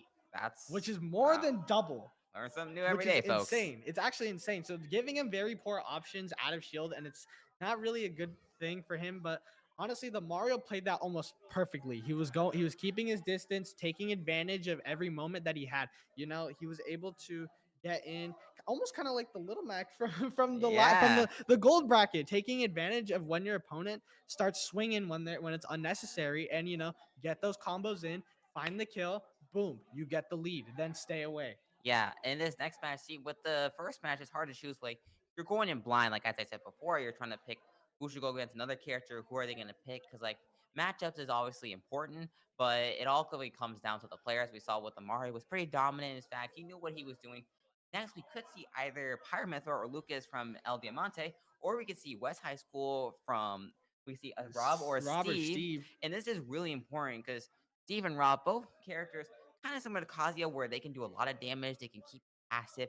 Pyramithra and Lucas pretty much in the same right, but I feel like Rob and Steve could have that edge. But again, it all comes down with the players. We see Mario beat the Kazuya, and in this set two, what we don't know what we can see. So I think these players are taking their time, trying to see what can they choose, because these schools, one of these schools is down and one of these schools is up, and you guys think about that. It's all the mental game. One big thing actually. So now that the Mario winning for El Diamante, they actually have to reveal their player first. Yeah. So then that gives West a chance to counterpick and possibly get a better matchup. Yeah. So we're seeing right now Pyramithra versus Steve, or we're seeing Pyramithra.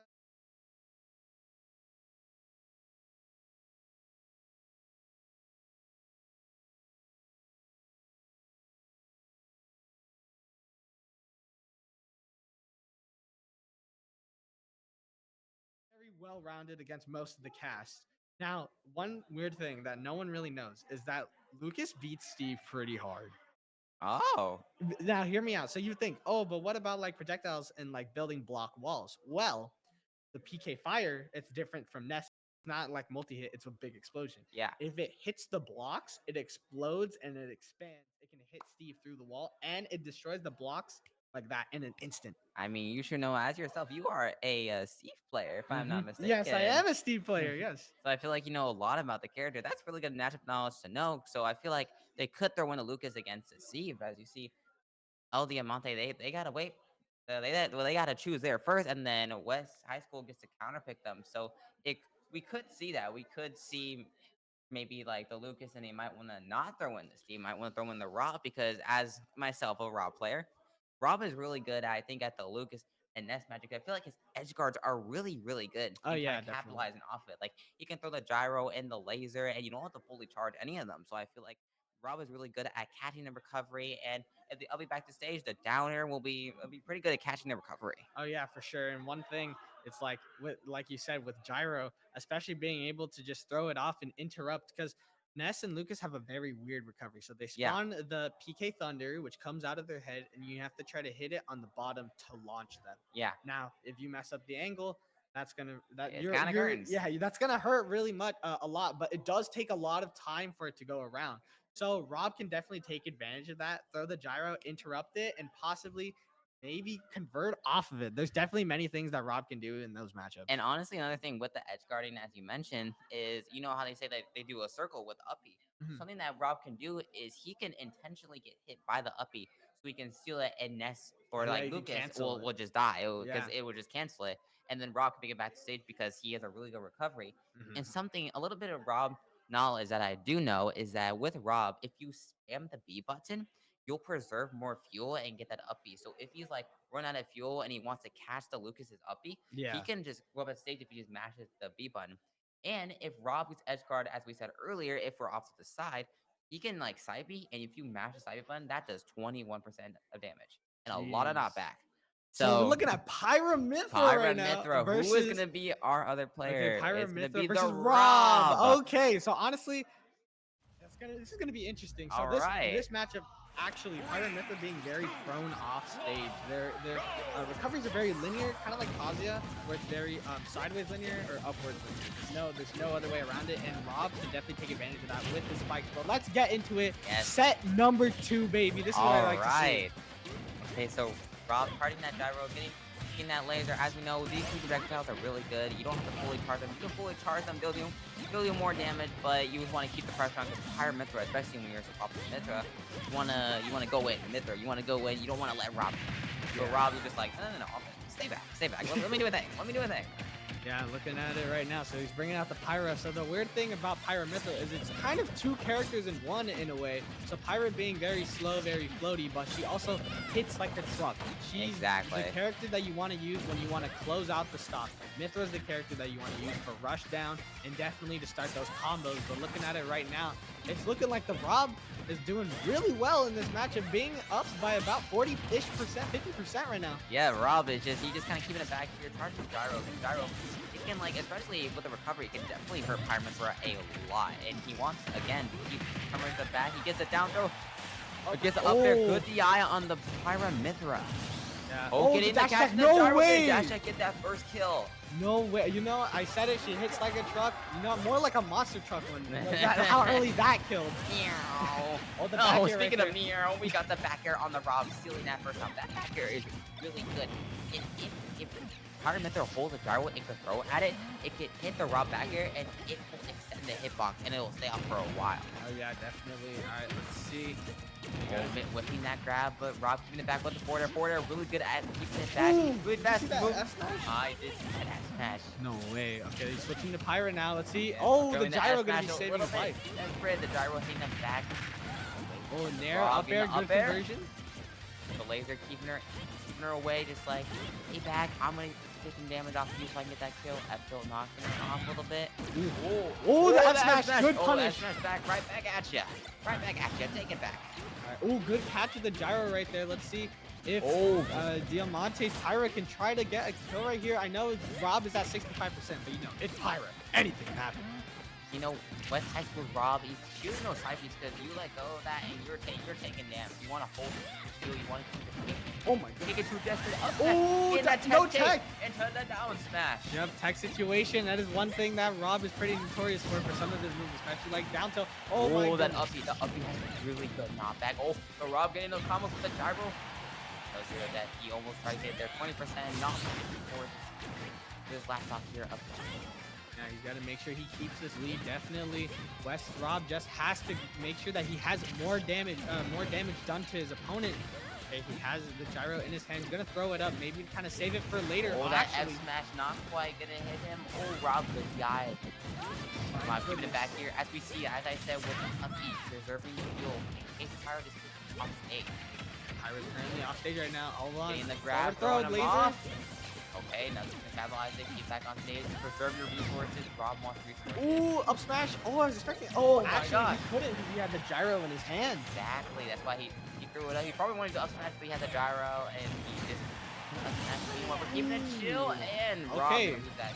You know, taking both stocks with dash attack, very good. It has a lot of startup, but that move is very strong. And we're going to be switching over to Mythor right now to see if we can try to get some combos right here. 14%, not too bad right now, but he's going to need a lot more. What? Oh my gosh, and the guy on that. Wait a minute, gyro, what happened? The gyro getting hit, and then he comes back and gets that S-Smash. You see that a lot with these players, especially with, like, if Kisu and Isan, you can't really do much about it. You throw the gyro, they land, you try to shield, and you down tilt, they hit the gyro, and you do like a move. But Pyra, or Mythra, just caught her off guard, and it's just unfortunate that's. If I'm not mistaken, I did see in his little bubble when you're off stage, you have like a little circle of the camera. I think I saw him jump when you jump or air dodge. Yeah, when you jump or air dodge, when you have insane knockback, I'm pretty sure you get pushed back even further. Yeah. If I'm not mistaken, which is not really something you want to do if you're going over to the death zone, or we call it the blast zone because they explode into a ton of particles. Yeah, I mean it is hard. You're in this competition with the championship finals here for playoff. I mean, you're nervous. I mean, actually, we were both in the league. I mean, I definitely when I was playing, I was nervous, especially because I play Rob too, and it's a lot. It's a lot on these players. I feel like something you could do is DI down. DI down would definitely like.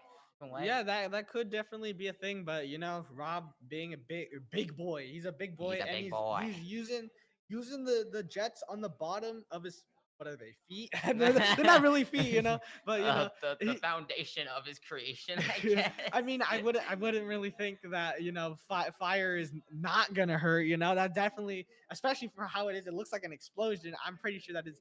Definitely, it scales pretty well, and it's pretty lore accurate to what you would think it would be. I mean, he literally has like a jetpack on like the base. He Yeah. just like he like gets like we see the back air. It's just like, yep, just gonna jetpack, and you're just taking a ton of damage. You're probably gonna die too. Yeah, honestly, both players actually did really well. The Pyra Mythra from El Diamante definitely has to step it up a bit.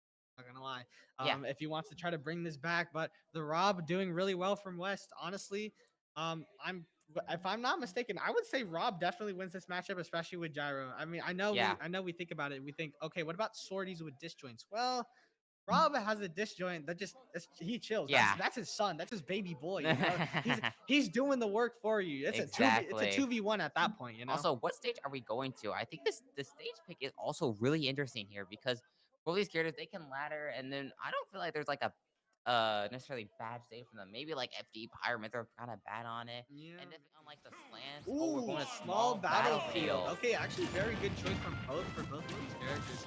Especially going to be definitely taking advantage of the shark potential, hitting them through the platform because they're definitely a little bit lower to the ground compared to Pokemon Stadium 2 from last game. Yep. Yeah, 59% here on the Pyramid right here. Rob Keenan back here. Oh, just has that, gets that roll away. Rob coming back with the Nair. That Nair gets a lot of mileage. That Nair, it's good. Oh my goodness. It's good for spacing. It's good for combos. The Nair, it does it all. I've been told the Nair beats some of the bottom tiers, and I'm inclined to agree. Let's see. Rob currently off stage. Oh my goodness. Pyramid are going to go for that. That swing and a miss right there with the F smash.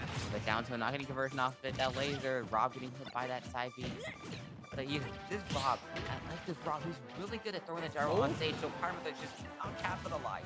It's a really tense close match here. You know, one thing I'm not seeing a lot of from the Pyramid is using Blazing End on the ledge. Blazing End actually does 2-frame on the ledge, which is very useful for Pyramid. Maybe he's thinking, what if Rob just goes up right?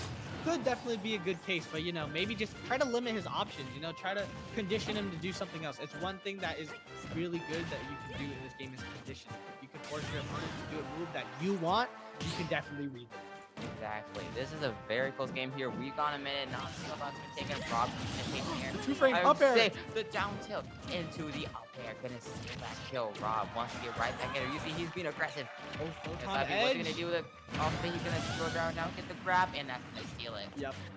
Photon edge being a very laggy move. You would think, oh, this move is pretty strong. Not really. It's just it's a lot of end lag. If you block it, oh yeah, you could definitely take huge advantage. Spot dodging through the laser. Whoa, that was a very gutsy move right there.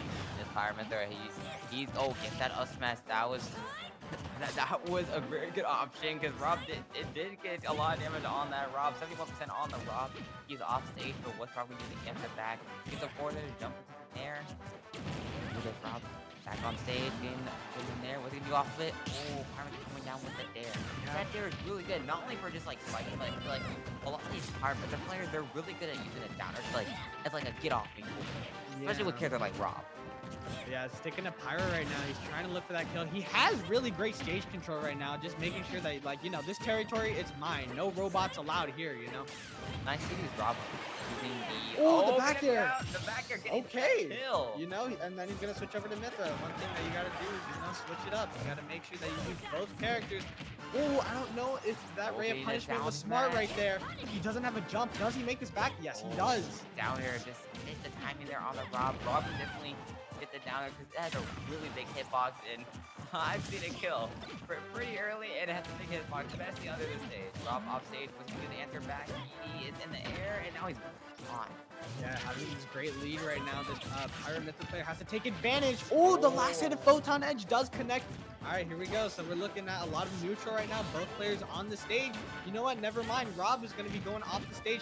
Can we see a possible Pirate just steal of the stock right here? Up throw does that kill? Yes. Kill? Yep. I feel like with that up throw, you really want to DI out because it'll set up. And DI out would definitely be good. I feel like DI was good, but we're back at 9%. I feel like I see these Rob people that won't take Rob using the up tilt. The up tilt is really good at converting to another kill. It definitely is really good for a character like Pyramid, which especially when you're Pyro, it's hard to kind of land. Your landing moves, they're good, but they're pretty laggy. Rob can definitely capitalize off of that. Definitely. Okay, looking at it, we have one stock apiece per player right now. Hold on. This could be very close right now. Got the gyro in hand. Ooh, using that laser up. Oh, up air. Okay. That up air. Okay, coming down with an air, Rob in the gyro. Oh my He's goodness. He's gonna jump. He's back on. Another swing and a miss right there with the F smash. Hold on. Ladies and gentlemen, this might be a close game right here. Oh my gosh, running out of laser. Just the other way. Rob throwing gyro down. He got the back air. Oh, the up tilt. This is really tense here. Gyro going away from the stage. I guess Rob does not want it. Both players Right playing now. very scared right now. Oh my goodness, we're seeing a lot of committal options right here from the Pyra. Oh, good parry. Oh no, that might be it. The back throw. The back throw. Wait a Oh. minute. Oh, Oh no. Okay, so Okay. he does make it back to stage. Hold on. All right. Both back kill percent. Down tilt. Good air dodge. It just goes Oh up. wait, Yes, what? Up smash kill. I told And you, he seals Gyro that is set. crazy. Okay, we're looking at 1-1. El Diamante taking the first set, and you got West taking set number 2. But the Gyro right there coming in clutch. He said, "Don't worry, bro." He said, "Dap me up. I got you. We are gonna do this together." You know, and like I said, it's basically a 2v1 situation. It's a constant hitbox. What are you gonna do against it? There's really not much you can do except pick it up. Yeah. And honestly, picking up Gyro is harder than picking up Rob, is what people like to say.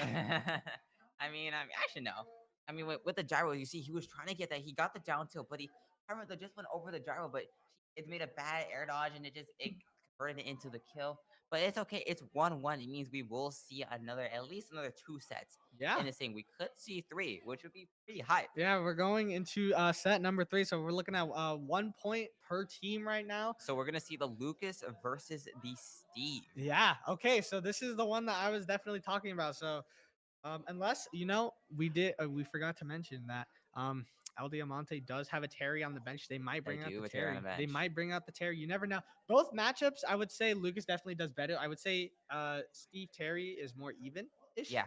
Especially because of the good old go meter, the basta wall stuff like that. Are you okay? Are you okay? The opponent? No, I'm dying. No, I'm dying. Help. But yeah, so that's gonna be a great set. Honestly, I did really, we didn't see any zero to deaths, which is honestly one thing that kind of like it's like it's good to see like zero to deaths once in a while, but having it this close just keeps the anticipation just like, man, what's gonna happen? I feel like the best smash, in my opinion, is definitely when it's really close. Like obviously, it's really hype when you see your homie just destroying the other opponent. But when these 2 players and you're just like, I just want to see some good smash, and we're seeing it here. These 2 players going back and forth, getting the damage, getting their combos. They're getting a little bit desperate, but it's tense. It's a tense match. Everyone's tense. We're tense. The players are tense. The crowd is tense. Yeah, the audience is tense. When we were in there, we were watching the gold bracket with the audience, and everyone was going crazy, especially for the Little Mac. That Little Mac was absolutely doing fantastic. Little Mac being considered bottom 5 character. Nah, if you don't know how to play against this character, man, this little guy that they call him Little Mac for a reason. He's pretty small. He's a Little Mac, and he brings that fiery punch. Oh yes, sir. That is definitely correct. Especially with that first set in the gold division, we saw like the crowd is like super hyped because the hero hit a kaboom and the crowd was like crazy. So we got an incredible crowd here. And if you're watching from the crowd, from home, make some noise because we're going into a game 3 here. Oh, yeah, make on some noise, set 2. crowd. Make some noise for us here. Yeah, show your excitement. We want to hear it. That's right. And everyone at home, stay tuned because we still got a lot more Smash coming around the corner. A lot more Smash. But right now, at the moment, we're having a little intermission. We're seeing that both of these teams are definitely like preparing and like they're kind of like thinking about like, well, what do we do next? Like it's even. They're on even playing ground right now, so it's like, what do we do now? I think definitely with the 3rd pick is like definitely when it's a 3rd set here. There's definitely going to be a 4th here. Something important is this like you have a Steven Lucas. You already know who you're playing against. You already know the character. Unless the Lucas has 2 other characters, but I don't see them going. I think going to Lucas. I feel like you want to commit, especially with playoffs. You want to like commit to one character. Yeah, you want to commit to what you're most comfortable with. And also, fun fact. So in the first 3 games, you're not allowed to pick the same player twice. But when it goes to game 3 to game 4, the player from game 3 is allowed to play again in game 4. Just so you know, because that's actually very crucial information. Some people didn't know about it. Because definitely, if you save your best player for game 3, then you use them for game 4. If you already won game 1 or game 2, that's it. That's wraps. It's over. You won. There's a lot of strategy that comes into it because it's very interesting. You might want to throw like the player that feels like confident all around for the first one. The second one, you're like, the player is like, okay, I can close this out. And the third player is like, you may think it's like their best player, and I feel like every school like has an idea like, is this player like experienced? They're really good in the matchup, so they just want to they can close it out. And I feel like something else here like with Steven Lucas, like you said, it like resets. So like any player can go into the 4th or 5th set, especially with Steve and Lucas here. We're going against. But I feel like with this intermission here, obviously it's like, what stage do you pick? I feel like the main thing is coaching. You have a lot of time for coaching because it's like, Lucas, what are his strengths and weaknesses? Lucas, he can space you out. His ears are really good. He has really good combos. Where does Lucas not strive? He caught him off stage. He has a lot of cheese potential too. Stealing the stocks with back air as a spike. You have down air as a spike. You have down smash. With that thing, let me say it real quick. That thing is not honest at all. That thing covers the whole platform, and it basically does your taxes for you if you're a Lucas player. Wait a minute. Are we seeing Falco? We're seeing the Falco. Wait a minute. Yo, hold on. I was expecting Lucas, not Falco. Wait a minute. If I'm not incorrect, this is his 3rd character on, like, if you see his stats on the roster here. Falco, interesting character. Honestly, here. okay. This matchup is actually like, I would say it's really even. Because both characters. I fought Falco in ranked Smash Bros. For Matchbox. Shout out to Matchbox, by the way. I fought a ranked Falco, and we went to like the last game, and it was last hit, last stock. Dude, it literally just comes down to TOD, also known as Touch of Death character. You get touched once, that combo could possibly lead to death. Both of these characters are very much capable of it. Exactly. Steve, I'm sure you know he has a lot of advantages. He can get the combos, especially with character like Falco. He can jab, like move around with the jab. He can forward air. There's a lot of potential with Steve being the most unique character in the game, being a character that's able to hold down moves like up tilt, jab, being able to build, which is his biggest thing.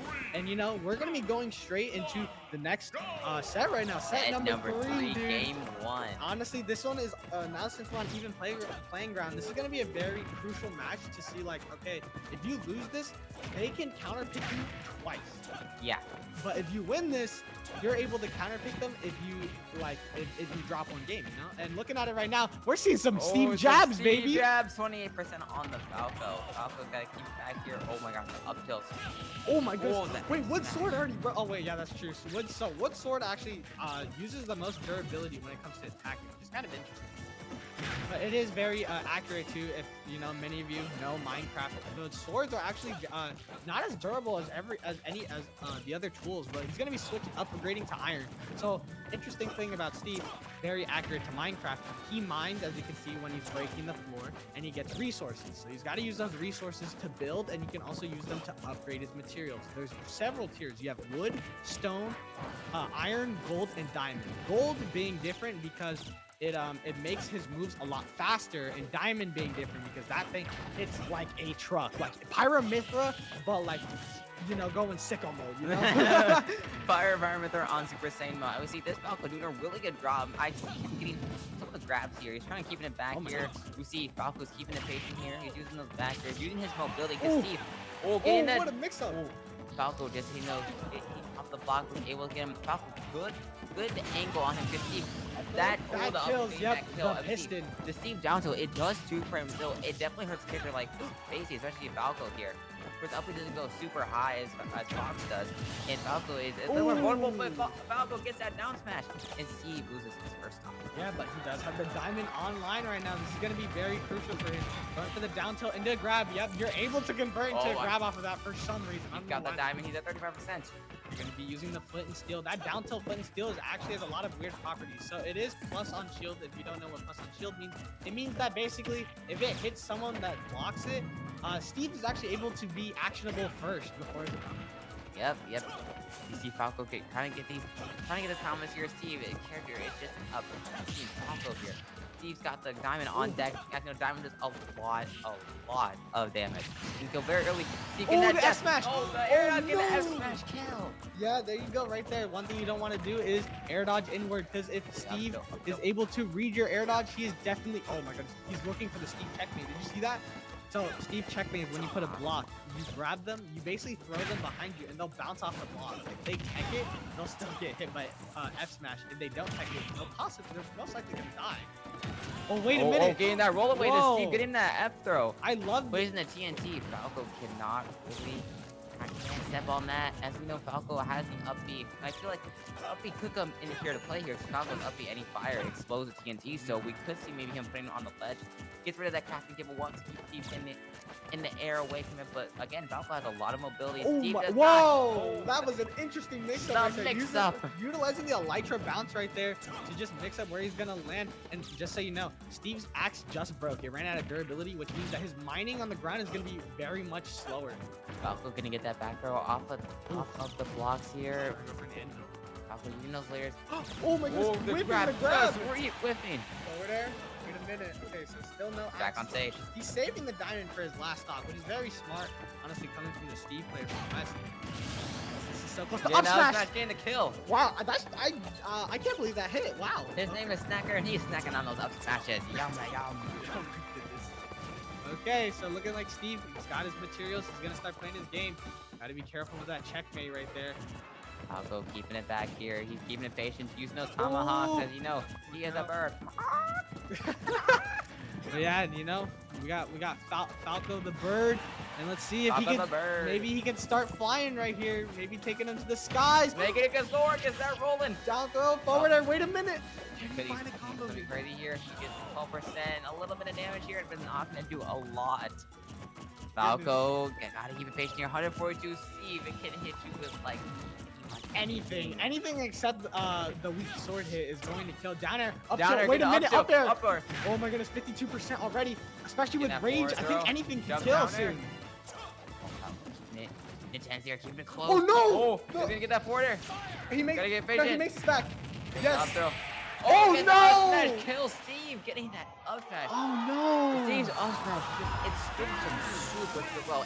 And if you don't know, it stays out for like an eternity. Yeah, but you know, it may stay out forever, but if he does miss, he is going to get punished severely for it. Severely. Like, Especially a character like Falco, he wants to keep you in the air, and Steve's like, you know, I'll just boom, just throw it up. I'll wait. Yeah, honestly, I'll wait. one thing that I didn't expect from the Falco is he found the perfect angle, which is in between the stage and the block, to make it back to the stage, the ledge. And I was like, wait a minute, I didn't know that he knew that, because you know it's a very niche spot, so it's hard to aim for, especially because Falco having very like weird angles on his recovery. You have to try to aim for that little corner right there. If you make it, your body is able to like break the blocks from under, and then immediately they call it magnet hands. Yeah. They're able to grab the ledge and break the blocks that are covering the ledge. So honestly, props to the Falco for knowing this matchup. Honestly, he's doing really good. Honestly, maybe this is better than the Lucas. I'm not gonna lie, this might have been Maybe. better. This might have been better than the Lucas. Even though he lost that game, I feel like it was coming back. And you said with the uppie, see something with Falco, and especially like with Fox too, you see with a little crevice, you can do that uppie. It's really important because Falco, the good thing about him as recovery is his jump. He gets a lot of time to reset. Like I said earlier, preserving your double jump is very good. If you're coming back to stage with the recovery and you're like, oh, my character is in like this weird movement, and you use a jump to reset, kind of slow the momentum, kind of keep the pace here, and he's able to uppie. It's something important. Falco's uppie doesn't go as far as Fox's. So Falco's really got to get his angles down, especially with the side beat. And Fox is just a little bit floatier. So he's able to just like keep the pace on it, especially if he uppies. That anvil could just like keep coming down and just keep hitting him, and that will be brutal to Falco. And you know, Nintendo paying attention to what animal Falco is, giving Falco actually one of the highest jumps in the game. I mean, he's a bird, so he belongs in the air, that's for sure. Do we know what bird he is exactly? He is a falcon because he's Falco. Come on. Hey, I'm Falcon, because I'm a Falcon. Oh my goodness. Oh my. Okay, so here we go. So we're gonna be going into game 2. So Game if 2. Steve wins this, he is going to be taking another point for West High School. But if Falco wins this, we're gonna be seeing a game number 3. Honestly, we've been seeing a lot of O2s. We have not been seeing any game 3s. And right off the bat, Steve jab. Getting that jab Wait a combo. minute. I believe one of the players, away from the game, I see the players in the Super Mario controller. Could this be the power up they need? Who knows? Yeah, let's see. All right, going for the axe up airs. Steve right here. Steve just blocking them out, just like, no, I don't really want you here right now. Can I just like mine and craft? Falco's like, no, let me in there. Let me in. Ooh, trying to go for the up tilt back here. Yeah, so that axe has very strong properties of putting you in a lot of hit stun, which can convert into other moves very well. Good back throw right here from Falco. The Falco, honestly, having the stage control, he has to take advantage here. But one thing I do like seeing from the Steve a lot, he's being very defensive. Very defensive in the shield and utilizing the blocks a lot. You see the Falcon getting that down air, getting the forward air, getting a little good amount of damage. I feel like that combo is really, really good for Falco. I feel a lot of Falcos, especially here, we get a lot of mileage off of there. Oh, get wait, it, what? I smash kill. That hit? No way. I mean, Smash Brothers. Yippee. $5.99. All right, well, Steve 32% block trying to already. smash you at 32, but Steve's like, I want to end it. Your life is mine. Oh, good spot dodge good right spot there. dodge on that grab. Oh, if only he could have punished that. He probably could have done an F smash or an up smash out of it right there. Gonna be using the blocks. No axe right here for Steve. This axe has unfortunately broken. But you know, he says it doesn't matter. I'm still gonna use my blocks. Gonna make my little hut. Make sure I'm safe and cozy. Falco, we can see getting the jab, working off here, the tech onto air. the platform, the back are gonna get him off, and Falco just trying to get Oh, in, no. but trying to spot and jumping over that down tilt. Doesn't get him off stage here. He's off stage. Falco's off stage here, gets the side B, back to ledge, getting the side B, he's gonna get back here. No, just miss it. He's trying to get the conversion to the back air. Honestly, Falco having a very strong back air, but he have to hit the tipper of that. That's where his foot is. If you hit the leg, it won't kill as the knockback won't be as far. Oh, Wait, did we see where it? was the Oh my TNT? God. Hold on, where Didn't was see it. that? Okay, so what happened was the Steve put the TNT, and then the blocks basically it hit the TNT, so we did not see it. But Falco was using the get up attack to hit it, and it was able to explode. Did the blocks interrupt his iframe right there? That's what it looked like. That was very interesting. Who knows? But we're down. Falco on the last stock here. Steve at 60%, but Falco he goes in with the side B. He's like, Oh I'm coming no, in, the get jab. combo. Okay, I was wondering, like, are we gonna see 20%. some pick loops? No pick loops right here. We're looking good. Down Yeah, air. down air. Oh, Just no. missing a down air. You know that the people would have loved it. We would have loved it. He would have loved it. The Steve, but he would have answered back. Chargy. Oh, it's sour Yeah, spot though. Unfortunate. Wait a minute. Okay, let's see if we can do anything here to try to take this stock. It's still very doable, Falco. Like I said, being a touch and death character, anything can happen here. Oh, the Falco trade. trying to get the up smash. The trade is gonna go. No, our friend tug off the block.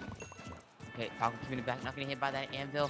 Falco is getting the lasers here, Oh my getting a goodness. board Shit. there. Oh, he got checkmated Oh my himself. gosh. He said, you know what? Have a taste of your own medicine, Steve. This is what you deserve for being the best character in the game. And I am only a high tier or mid tier. Let me have some glory. He said, let me have the spotlight. Let me snack Oh, on the wait, tiers. what? Down smash to No Steve. way. Down smash taking that set. West goes up to The lava bucket down smash. You know, honestly, it sends. I honestly think that was just bad. Yeah, he must have been holding up, maybe trying to jump right after that side B. But at the angle that it's sent at, usually you want to hold down so you get sent downwards so you don't get killed by that side blast zone. But honestly, what could have happened was that, you know, how Town and City has smaller side blast zones, right? They're closer. Yeah. So honestly, what could have happened there is that just the side blast zone, unfortunate pick. And, you know, that's just how it is. That's just how stages could definitely change the game. And That's just how the yeah. snack crumbles. Oh my! You know what? I'll give it to you. I'll give it to you. I'll give come it to on. you. Come on. I'll give it to you. But you Go know. hang it. Yeah. I've But been you know, validated. Steve being, you know, one of the best characters in the game, and honestly, I'm interested to see who they throw next. Are they gonna throw the Steve again? They're gonna be like, all right, Steve, we're gonna need you to go again because you're the best character in the game. You got this. I And feel like with this, I feel like you want to throw in the player that won their matches. I feel like it's a really good strategy because they're feeling confident. They're just like, okay, I took a set. I'm feeling pretty good. I feel like you want to throw in the player who won their set. So we could see the Steve or the Rob, or we could see the mix-up. yeah, Mix-up player a mix-up of the Kazuya. Yeah, and you know, Kazuya, maybe he did lose his match, but you know, that doesn't mean that he should give up. They could still throw him in as a, like you said, a mix-up, maybe to change, just throw them off. But you know, West right now, having that extra game, it's definitely going to be crucial right now because they are going to be able to play the extra counter pick with a little bit of cushion. And obviously, this is a stage pick. It's really important, a stage pick here, as we saw with Town City here. We saw Steve and Falco, these two characters, pretty good on this stage. Oh, I yeah. feel like with Steve, you saw at the end of Down Smash, Steve That was just probably down unfortunate. smash, like, only once. That two frame was just beautiful coming from that Steve player from West. Honestly, so you know how Flint and Steel, how the fire falls down when it's not on the ground. It's kind of similar like that with lava, but it's a lot less. So it just covers the ledge just a little bit. Just a little bit. But one thing that people don't know about it, and honestly, I thought the Falco would have done more, is that the Falco didn't use reflector almost at all. Yeah. Nor did the Steve use minecart was not used that much at all. Was barely used. It was barely used, and that was actually very interesting because honestly, maybe it was the matchup, maybe the reflector, but honestly, I was expecting more reflector from Falco because reflector, the down B, it goes through the wall and it'll come back and it'll actually do damage to the wall and damage Steve, which is one thing that you could do to interrupt his mining. And that's like his core thing is the mining where he gets his resources back to upgrade. Stay hydrated, gamers. Definitely. Stay hydrated, guys, you know. Definitely. You know, this is your reminder. Everyone drink some water. Drink some water, picture poster. Sit up straight in your chairs because we're getting ready here for set number 4. Set number 4. This Will could West be High it. School take this 3-1 or will El Diamante fight back? You know, El Diamante still definitely has a chance. They have that Mario. They have that Pyramithra. They could definitely still bring this back. That Mario, honestly, he's the Mario being considered a beginner character, like the easy to learn, hard to master type character. Yeah, he for has sure. the For fundamentals to play the character. Definitely is one thing that I do see from this Mario a lot. Of course, yeah. So honestly, I could see us seeing a possible Mario Rob, maybe. We could see it. But we're gonna see. Obviously, since West won, they are gonna have to show their or like expose their character player first. They're gonna show their player first, and that gives El Diamante to be able to counterpick. Yeah, so I feel like another thing here is that it resets here, so they could throw in anyone. They could really throw in anyone against any other character. And the Falco we saw, he has 2 other characters that we have on his stats here, so we could see either the Lucas or the Dark Samus here. Lucas and Dark Samus, they're good characters in their own right with their good matchups and stuff.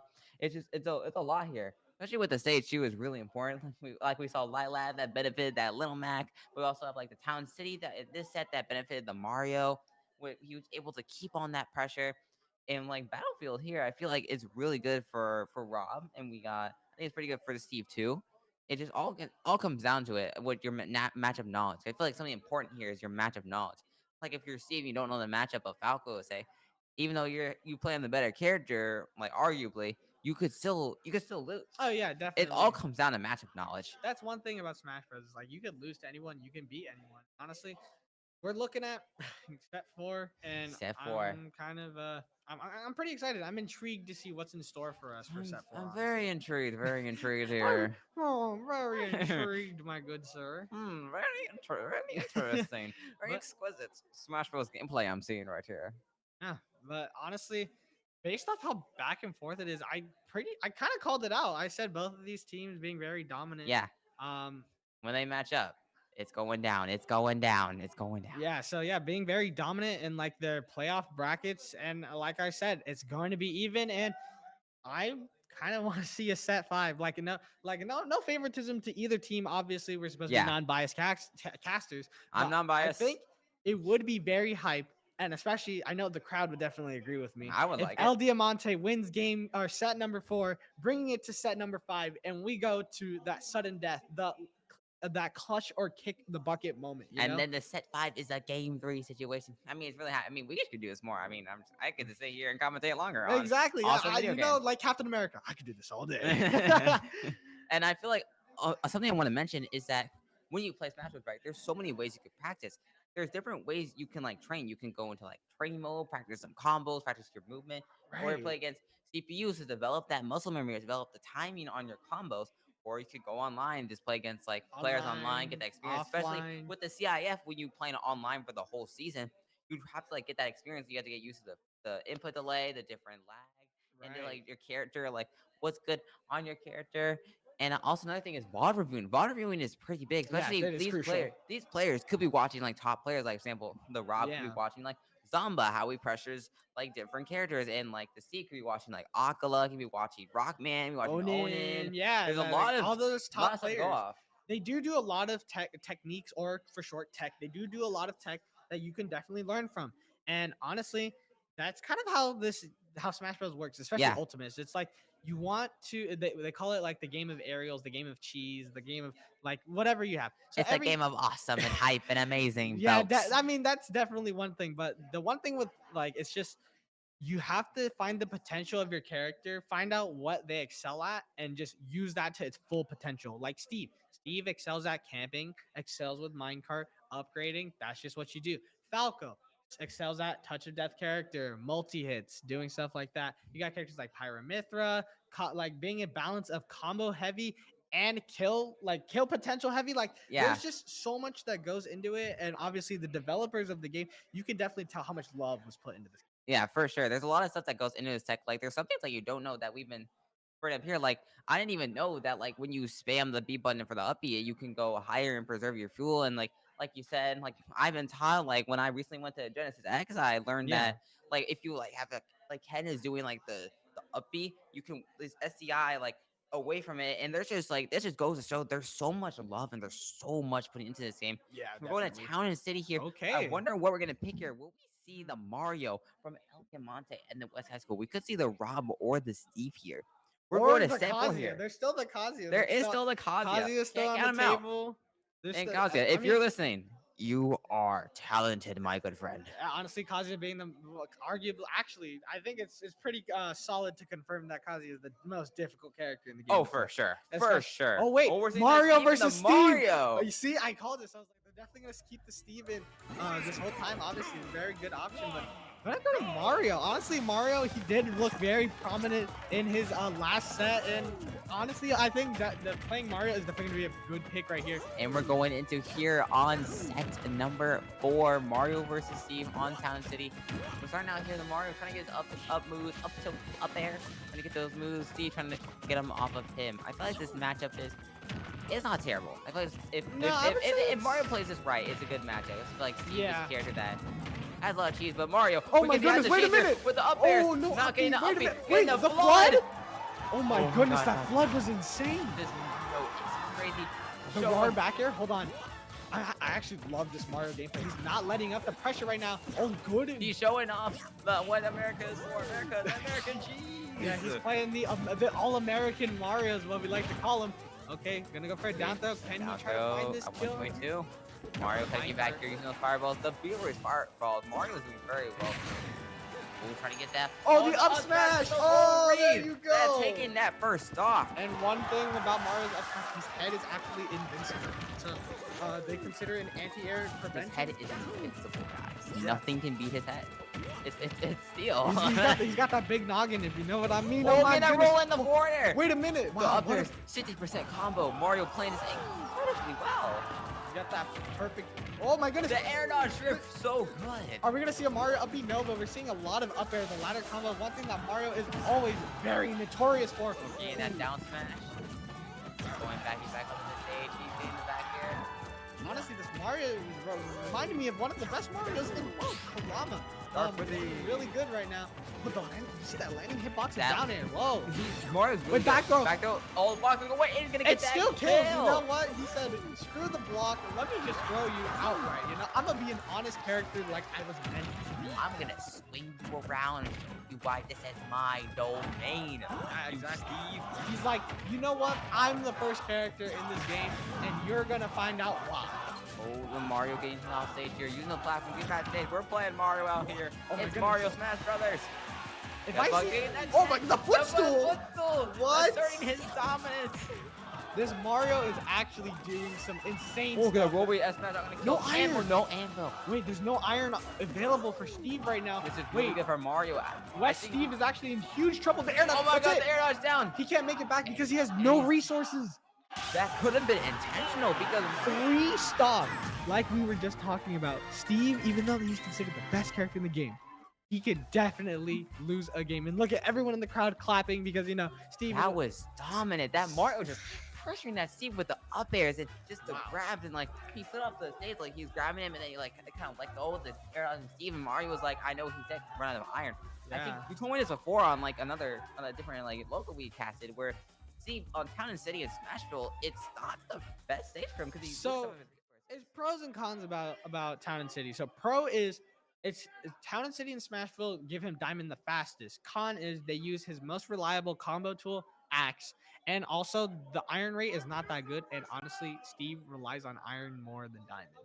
To be honest, to be fair, because it does down throw, down air, and minecart, which is side B or side special. Yeah. Which honestly, those are very crucial moves in his kit, and he definitely needs those. So I don't know if Town and City was a good pick right there, especially because Mario, even though you can't really do up B off the top the top blast zone because it's higher than every other one. You can't really do that, but honestly, with the platforms where they are, Mario still is able to achieve wicked combos, Yeah. especially those up air ladders. I mean, we saw it in that match there. I mean, you know a lot about Steve. I mean, I played Mario. Yeah, I think I know a little bit. Yeah, he's like, you know, you might be the best character in the game, but you know, I am Super Mario. this is my domain. This is This my is my- domain expansion, Super Smash Brothers Ultimate. You know, I am actually the expansion pass in disguise because I am a god. exactly. You think you can come in here and beat us in our own game? No. I'm gonna show you why. We are so dominant. He's like, welcome to Nintendo, baby. This is what it's Welcome all to about. Nintendo. I am Mr. Nintendo, and you are not going to stop me. But honestly, like we're looking at it and we're seeing that the Steve is kind of taking his time right now.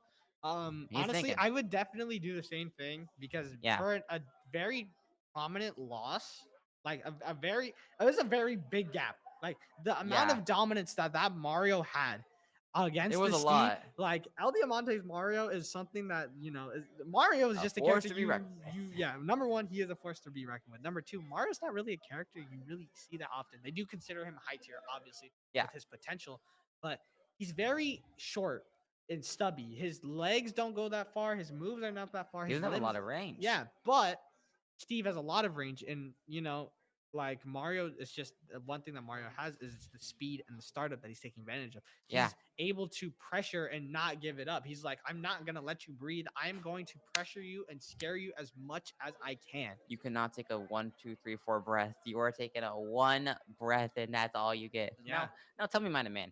As a C player yourself, like you play yourself in tournaments. Yeah, When you're in this set here, so let's say for example you were to see a situation, you just got 3 stocks by this Mario. What is your mindset going into the next game? So one thing I want to know, I want to see from the Steve more is definitely he's only using normal 3-block pillars and not utilizing like any platforms above, like that middle platform in the town. You can use it as like a mini roof, because if you try to do like an attack above it, you'll actually land on it. So your opponent is forced to time their attack or their aerial after they go through the platform, or he should be using the at least 1 block roof, like it's kind of like a cane, like an upside down L. If you can do that, you'll have like a small roof above you. So like if he tries to land on you, throw fireballs, it'll either bounce off the block, or you can definitely punish him with. I saw him trying to use the up smash or the up air a lot. You could definitely punish him with those, and you'll have that little block, that little roof to protect you. Exactly. Now, here, I am a Mario fan. I may have given him the power up, but we're not gonna. He's got I'm not biased. I promise. He's I got promise. the Chris Pratt power up. The I'm gonna Chris be Pratt. stopping some Koopas. Back in my day, I'm stopping those Koopas. Yeah, definitely. Shout out to the Mario movie. We love that movie. It's a great Yes, sir. movie. Yes, sir. But We honestly, love also Mario. speaking of Mario movie, we also have Jack Black playing as Steve in the Oh my Minecraft movie. gosh. It's almost like Jack Black is being incorporated in almost all these like video game movies, like such as the Mario Bros movie, playing Bowser. I mean, also he also had Kung Fu Panda 4, which is also another Universal film, and then Exactly. also going to be in the Minecraft movie. Honestly, I think it's going to be more of a comedy. And I don't know if you saw the props, but they made the trees. The leaves are actually shaped like Minecraft blocks. And honestly, I'm pretty excited to see how that film turns out. So Minecraft always had big potential. And honestly, this is like the era for video games. You have the Sonic movie. You have the Mario movie. You have, what else? We had the Last of Us show. And we had Knuckle. The Knuckle series came out Knuckle yesterday. series. You got Fallout show. You got so many video game my adaptations. goodness. When are we gonna see the Kirby movie? Honestly, so have you not? I don't know if you've heard, but there's obviously there's another Mario movie coming out. Oh yeah, it's in the works. It's in the works. Mario, the sequel to the Super Mario Brothers movie is in the works. April 3rd, I'm there. And then also, people are theorizing that they might have, instead of the MCU, not the Marvel Cinematic Universe, The but NCU, the the Nintendo Nintendo Cinematic Cinematic Universe. Universe. Yeah, honestly, that would be very interesting to see. But yeah, I mean, we have our own universe here. I mean, with our tournaments and here. actually, now that I think about it, you would think like the Avengers, right? It incorporates all of the characters in one. The NCU's like Avengers would be like Smash Bros. And obviously, Smash Bros. Is what we're commentating right now. Exactly. And it looks like they're getting ready for the next game. Wow. Going to small battlefield here. Honestly, small battlefield are a really good stage for Mario. Having to take that time to think, hopefully the Steve from West was able to think about it, and maybe he can bring it back these next 2 games. Hopefully. Or El Diamante's Mario is just gonna be like, you know what? I'm gonna play the same game that I was doing, and I'm not going to like falter. As long as he doesn't falter and just keeps that pressure up and going, there is nothing that can stop this Mario. This is like top tier Mario game. I'm Oh not gonna yes, lie. oh yes, oh Mario, we are going right into it. The Mario getting down at 70% on this Steve here, and Up tilts. Oh, Okay. you know, Up air, up air, there. Okay, very so good on that Mario, 60%. 60% already. One thing that I'm not seeing from Steve a lot though, no axe combos, no fishing for the axe. Axe being relatively safe on shield and just in general. Like obviously you could retreat with it, you could pressure with it, but he's trying to look for pick loops, but he still can't get it. Here we go, axe Oh, the combos, up tilt 40%. getting that mileage. Steve wanted the up tilt. Really gonna give him that being those combos because you gotta DI that or FDI that correctly. If you want to get out of those combos. So, but this Steve definitely knows this Mario. Oh, up air. upbeat. Oh, he's not gonna go for the up B. I wanted to see too the risky. upbeat. We'll get a fireball. Mario can use the jump off the back here. Use the Up back air. here. Down air, that might kill. Getting neck. Wait, Oh, what? That not getting didn't that kill? No way. I thought it star KO'd. I thought he was gonna go into the background. The layout's tricking us. Oh my gosh, the wow. jump and air Oh dodge, my and goodness. He's getting that down air. That was really good on Steve. Honestly, I honestly didn't see that coming right there. And you know, that's one thing that Steve really has is like the element of surprise with the amount of creativity this character has and Okay, potential. the up smash, The up getting that smash. kill. You know, good reaction right there. That The Elytra Mario from getting that kill. that Elytra from Ledge is actually like really good except to get to center stage, but it does have a lot of startups, so good taking advantage of it from El Diamante's Mario. Yes, El Diamante's Mario is doing very well here. Get rid of the crowd people. He's like, you may be Minecraft Steve. No, you are mine, Steve. You are not Minecraft Steve. You are just mining. But I'm not gonna let you trap because I'm just he's running at him. Steve getting him off stage. Steve gonna pressure him off stage. Going down this down smash. Can he make this back? No, oh, he cannot make it back. The unfortunate SC at 31%. Oh no. Stock lead here. That was really unfortunate. We saw the vision, but he just went a little too crazy. Getting really greedy right there to try to go for staying on the anvil. I know that maybe he was trying to look for that early kill because anvil actually does get a lot stronger if Steve is standing on it, which I guess that makes sense to make it more accurate with the weight.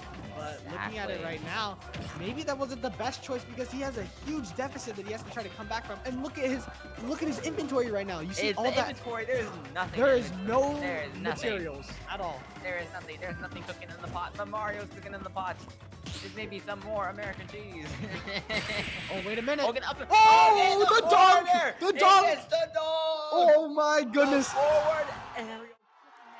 He hit him with the big old. Oh yeah, I'm gonna hit him with the crowd popping up. Please see the flag. the LeBron James, the Michael Jordan, the Kobe special, the dunk. That's what I like to Smooth see. criminal knocking you down. Yes, sir. Get dunked on is what we like to say here, and that's just how it works out for Mario. You know, Mario. Mario is Oh my crazy. goodness.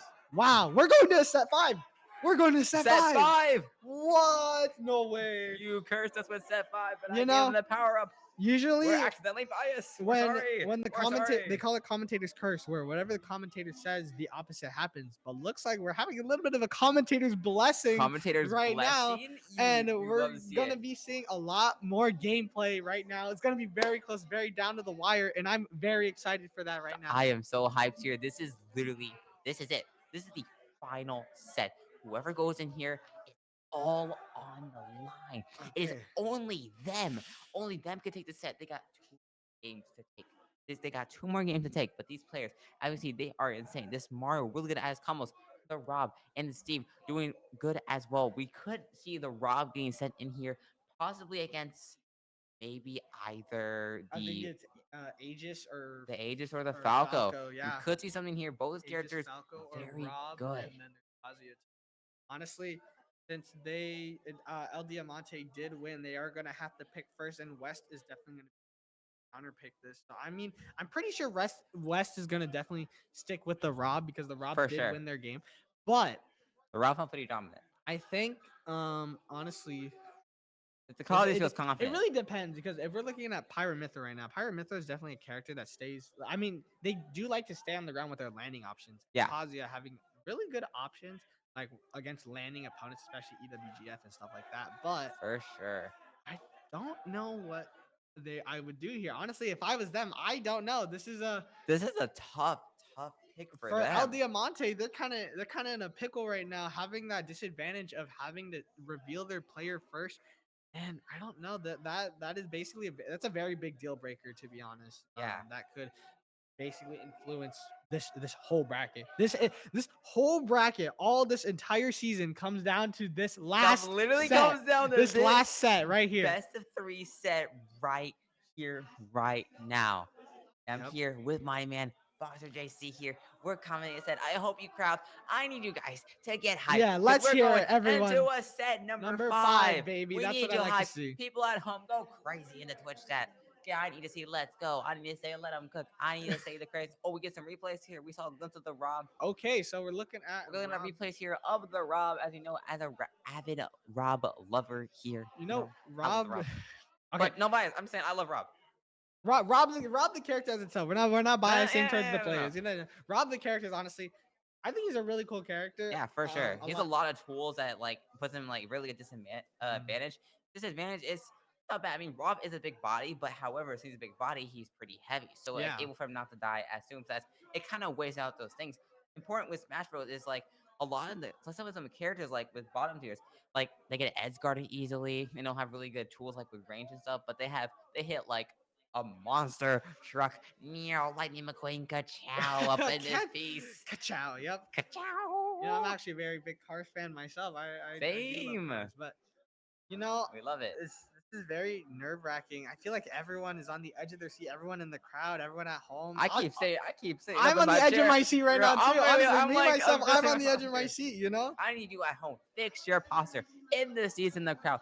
Fix your posture. Sit up straight. Gamer lean in if you have to. And then you're hyped. You're hyped. Because this is it. This is it. This CIF it all Super comes down Smash to Bros. this. Ultimate Spring Season Playoff Finals. El Diamante High School versus West High School. We're crying another champion today. We Yep. got to take our time here. Going into these sets, we got to figure out what stage, what character, how are we gonna play in this matchup. We're hold seeing on. some movement. We're- Saffron City. Dude, Are that we would be gonna do it? crazy if we did. Hey, If crowd, they do- gentlemen crowd, in do we want Saffron Saffron City, City? that'd be pretty funny. Do we want Saffron City? Do we want to do it? Want to do it? No. No. Yoshi Wait, Story, my go. Wait, no, I don't. Yoshi Story. No, Yoshi's isn't legal. I know Lilacs legal. It's not legal. Oh, small legal, battlefield. unfortunately. Okay. Small battlefield. Okay. We're gonna be going with the small So battlefield. we could see. I'm gonna guess the Rob and the All right, let's see Iron Mithra. the big reveal right here. This is gonna be huge. That's Oh, MP. That's So it's Pyra the Fire Mithra. Mithra. Pyra Mithra. Is it TK? It's the Pyra Mithra versus and- Rob the Run Back. No, run back. You know, Pyra Mithra is gonna have to bring their A game if they want to win for El Diamante and stay the reigning champion. my. Or are we gonna crown a new winner, a new champion, West High School? Here we go. In 3, 2, 1. We have Pyra Mithra versus Rob. See these players, they're getting ready. They're nodding, they're getting ready. Rob versus Pyra Mithra. Rob did take a set 2-0, but Pyra Mithra's gonna do something. He gets the F smash, 17% right off the gate. He's going crazy. They're hitting him from behind. All right, here we go. So we're gonna be starting on that small battlefield. Honestly, really good stage for both characters. Honestly, oh no! What? He gets No way! What? That is huge. That gives him so much mileage. No He knows how he plays. He's beat him up before, and he can just take those early kills. Taking advantage of the not immediate ledge snap is going to be crucial, and obviously the Rob is definitely showing it from West High School.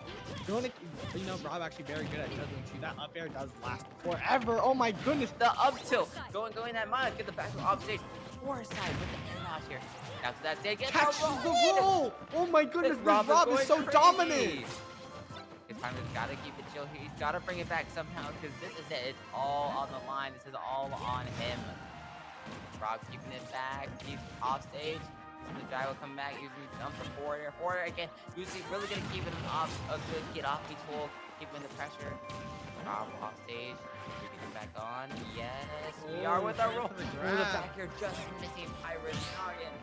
The noggin. Oh, the parry. Oh, the no back air. Too much Not startup quite right getting there. it. Oh my goodness, seeing a lot of jumping right here from the Pyra Mithra from El Diamante. Let's see if he can try to close out the stop. Oh my God, it's the getting nair? nair. Beat it out. No way. Wait, up, Rob down getting throw? the down throw, and Up you get the up smash. The Okay, delay. the up air. Oh, Good delay on the match, but Robbie knows he can get that up air once the El Diamante front nair, end okay. getting for that first kill. Yeah, El Diamante here up could by a finally whole stock. could get this, but Rob getting the combo, getting the up throw, still get that up air. 42%. Here we go. Push the forward air, forward air. All right, let's see if this Pyramithra can try to possibly bring it back. Anything can happen if you can just try to get an early stock right here. But this Rob, The Nair getting the up air. the momentum is so much in Rob's The favor. Photon On the Edge far is side, breaking the whoa! force. Whoa, that was pretty impressive right there. The Photon Edge, if you can see, she's going in every other which way, but it only goes straight. So Rob is a really good character act, kind of capitalizing off of that. But he keep it back here, 50%. Working on that gyro, that was really good on the Pyramid. Make sure like get a safe way to get past the gyro. Rob back in hand, moving around, playing with the gyro, playing with his toy. Oh, that side B, that could have been a little bit of a misinput here, but there, done that. Oh, trying to go for the F smash right there. This might be Hey. it. Oh my goodness. Oh, Photon that Edge. girl was getting that kill. Photon Edge actually connected. There's no way. Okay, throwing him off here. Blazing End right here. Can he try to get a conversion? Possibly a spike for over there. Might do it. No, he's trying to go for the F smash. F smash not quite getting there. Going up the stage, getting the laser. Is he gonna get something here? Gyro at the ledge. Trying to get a neutral get up. Just away from the gyro. And the back air. Oh, bad We DI could right see a there. 3-stock Wait a come back minute. here. Okay. Down tilt, up Down tilt. tilt, up. Ray of punishment. Okay, got a good 25 right here. Okay, that back here, that second hit. Having the Mithra just making it Down, past it. up throw, Up actually. throw, getting that kill. Yep, you gotta gets die in the that kill. foreground. Rob getting that first game.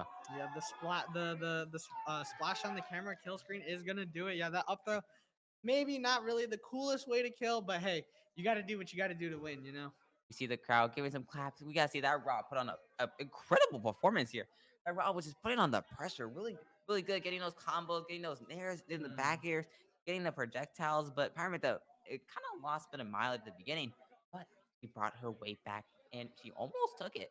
She had him at like 30% approximately. So I feel like Pyramid, that she gotta keep the composure, gotta lock it in, gotta lock in this game because this could be it. If she loses this game, it's over. Yeah, So she's got to bring it back with his verse 2-0, or Rob could take this. Kind of now or never right now. You gotta do that. The do or die. The do or die. The or clutch or kick. DI. Yep. Oh my goodness. The do or die. You're so funny, guys. Oh my goodness. Have my water here, guys. Oh. But yeah, CIF finals. We're setting up West High School. We have them here. They're setting up the But yeah, we're layout. looking at it right now. So this is definitely West just needs to win one game. That's all One it more takes. game. Just one more game. I feel like the Rob's got it. El Diamante still definitely has a chance. There's still a For chance. sure. Yeah, I mean it's Pyramithra. It all comes with adaptation. For sure. Oh yeah, for sure. They consider Pyramithra like top 10. I'm pretty on the tier list. They say she was top 10. Honestly, It's arguable. yeah. What do you say? The only thing that Pyramithra definitely struggles with is kind of like Little Mac being off stage, Yeah. being very predictable with the recovery, and it's just really unfortunate. Yeah. But you know, Yeah. at the end of the day, it comes down to all that mental game, all the execution, The mentality. everything. That's all it comes down to, and you have to be able to just close it out. Have to. That's just how it works. Something and- I've learned definitely from competing as well is I have music in my ears. I set like my own music for like specific scenarios. Like if I'm in primary situation, I'm playing the most fire music you've ever heard in your life, man, because I gotta lock it in. Something I Wait a know minute. here, PS2. Okay. So something I know here is like when I play is all I think about is like you see move. Okay, what's next? This. Okay, And like I'm hold gonna do this next thing in decision. You can't think about anything else. You can't think about I'm losing. Oh, I'm not doing it against this Rob. I haven't won yet. You gotta lock it in. You gotta stay focused. You can always bring it back with reverse 2-0 and your run back, and that could seal the deal. Deal or no deal? I think he takes the deal. He takes the deal. Here we go. So This player's West broken just here. needs We see one controller movements. Last one. One last one, and we're here on the screen here. Dropping those down tilts, moving them off stage. Probably the mileage Oh, here, trying to getting go that for side B. The rotor arms. Wait. Oh, Using I that forgot it's reversal. Rob. You can't get Rob. No, you cannot. Top tier privilege. Yes, Let's go. That's why he's top 5. Woohoo! Okay, we're seeing the Rob here using the nairs, using the gyro. You got the compass here. Second hit. Or myth Gotta be careful. At 108 right now, definitely kill percentage for Rob. But he's actually pressuring a lot and not really letting it up. He's got to try to find out how to get this kill. Oh, just missing the up air right there. Down tilt. Oh, down to He not tried to look for the gyro conversion. Get that kill he got on. Oh no! Gets that The laser snipe! kill. That first shot going to the Rob. Welcome to TF2. Meet the sniper, baby. That's what it's all about. Wait, oh, look these at in the combo. Whoa, 41%. Those are some Zombo combos right there. That's what I like to see. That was a big boss combo. Oh, the spike! He actually got it. The big spike. Whoa! Oh my god, Downer getting that kill. We are 2 stocks apiece here. He's gonna even it up right here. Okay, so 19%, you know, not bad, that bad of a deficit, especially for Fire Mithra. Can definitely bring this back. He does have the Mithra out right now. He does have the Mithra out. The Rob getting the back throw, getting the gyro. Photon edge, punish. Good foresight. Oh my right gosh. there. Very good foresight on the Mithra Another here. foresight, wait a minute. Oh, just Mithra's kind of combo, get the back there. Is he got anything else off at the grab whipping? Going behind, rolling. Oh, smash just missing. Whoa, up smash startup is going to be unfortunate right there for West. Rob getting hit by the that laser right big there. damage here. I believe that is 26% if I'm not mistaken. Good spot dodge. Good spot dodge on the Mithra. Maybe Going a back back here, would it's have tense connected. here, the back throw. Can he make it back to stage? Yes, he can. Back getting that gyro bait away with that. Go Photon foresight. edge the forward. Up. Wait, does this kill? Good smash. Wait, hold on. Oh, I just realized. missing. Does up What do you smash got? not scoop when it on Pyro Mithra? Are they too skinny? I think their hurt box might be Possibly. too small. I think all of their muscles, they got muscles with those swords. They're packing a punch. Rob's got muscles on his arms, I think. 174%. Good skill deal for this. Off the there. Oh my Getting that goodness. kill coming up behind him. We're at 1 final stock here. El Diamante has his last dog. Rob getting the combo. 25% here. El Diamante's Pyro right now. This is literally. Oh my gosh, getting this is that the gold. season stock. This If is he the loses season this, it's stock. over. Getting that there. He waits him. He has the patience. Up the prominent revolt. Get a kill. Prominent We're revolt. Wait a going to minute. the last out situation on this game too. Rob could seal or Pyro could answer back. Rob The getting read. The Wait, gyro sour spot. into the. That's it. Oh, the, No, oh, didn't the get it. gyro. Wait Oh, a minute. He missed it. This is way This too is close too to call. intense here. Pyra, can he find a cheese moment right here? Can he try to? Or Rob gonna get that forward. This tech here. The Rob gonna get that. The nair. Getting that back here. Get it Spot down dodge, tilt, down tilt. Down tilt. Spot dodge. Wait a minute. He gets- Oh my goodness, You this know, is this way down, he too gotta close. Get that kill, the edge guard. Rob gotta keep it chill. Getting that nair. This is gonna be it. No, it's Not not dead. looking like it. Oh, Good the back parry. air, good parry on the back air. Getting the laser. Getting the combos with the back air. The up trade. there, Wait a trade. minute. Oh my goodness. Oh, this is so tense here. This is way The too back close. air. He's at 144. Rob could do basically anything here, and he gets the kill. Up there, not gonna connect. Up smash. 74% Pyra on in the Rob. play. It's gonna get something here. The grab just whipping a dash grab, not gonna win through the laser. Wait, Rob's hold off on. stage Can he here. get a spike here? If he Get gets a a spike, spike. it's over. Oh my Okay, Rob goodness. keeping it big here, didn't come down with an air as he has as oh. Take the advantage side of that. B. Oh! The mission, but side B probably maybe. Oh no! Going off my stage God, is going so on. risky. Insanely screwed primary. We're gonna make it back. Rob can kill you. Laser. 163%. It's the air dodge. What? The back air not coming. Oh my goodness. This is so close. This is so tense. Rob doing it. Okay. The amount of scrambling that's going on right now. The 170. pressure. Oh, Get it down. he dropped. got the kill. Oh no! West Right there, High that's gonna School be it. killing it. West High School takes the CIF Super Smash Brothers Ultimate Spring Season Playoff Finals. Oh my god, that was insanely tense here.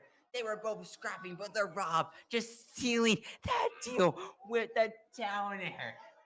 Me too, man. I'm speechless, completely dude. That was way too close. Wait, but like, Bro. I thought he still had iframes. I could have sworn he still I had. thought he had legend ability too, but Unless- West High School taking that, dethroning El Diamante, the Rob getting the two sets and a win. That Rob was just so dominant. Pyramid was like, no, I'm locking in. The Rob was like, no, I'm locking in too. And he got that 2-0 on the Pyramid, the 3-2 to West High School. That was It was incredible. close. That It was an came down to the incredible wire. Came down to the wire whole as I called game. it. You know, came down to the wire, and that's how it is. You know, and the. Wow, I just can't believe it. And there you are, your champions Your for champions. the Clap it up. 2024 Clap it up. 2024 season is West High School. So As you saw West High School with that Rob, he was doing a very good job of waiting. As you saw, he would do the dash grass, he would do the weight, the jump, he would wait a bit and turn around and to the nair. Getting him on the combo. The combos were just so good. Yeah, It's definitely. just so bad against it. Parther was really good when he threw the gyro off the stage. She would just like kind of duck under it, go over it. Really good at evading those projectiles. Definitely. The laser getting a lot of mileage, just a lot of percent on laser, but also the tiny, like the only small red laser, it does a lot, especially with Pyramithra. It keys him off, it shoots a laser, it hits him, and then Rob can be like, oh, I got you. Hoo-yah, hoo-yah. Exactly. Yeah, that forward air being very good movement. We didn't see a side B. I can't believe it. That was just like it came so close. And Yeah. honestly, we still would have had one more game if Yeah. if El Diamante's Pyramithra did win that. But there you go. That was crazy. There's your champions and your runner-ups for this season. Yeah, and you know, honestly, NACEF and CIF, we know the action is not going to stop. Your Smash Bros. Action, your Blue Division champions, they're not going anywhere. And you know, if you want more gameplay. All right, and that is going to be Thank you for it watching. for everyone. Thank you for watching, and we'll see you guys next time. Woo!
Both stocks with dash attack, very good. It has a lot of startup, but that move is very strong. And we're going to be switching over to Mythor right now to see if we can try to get some combos right here.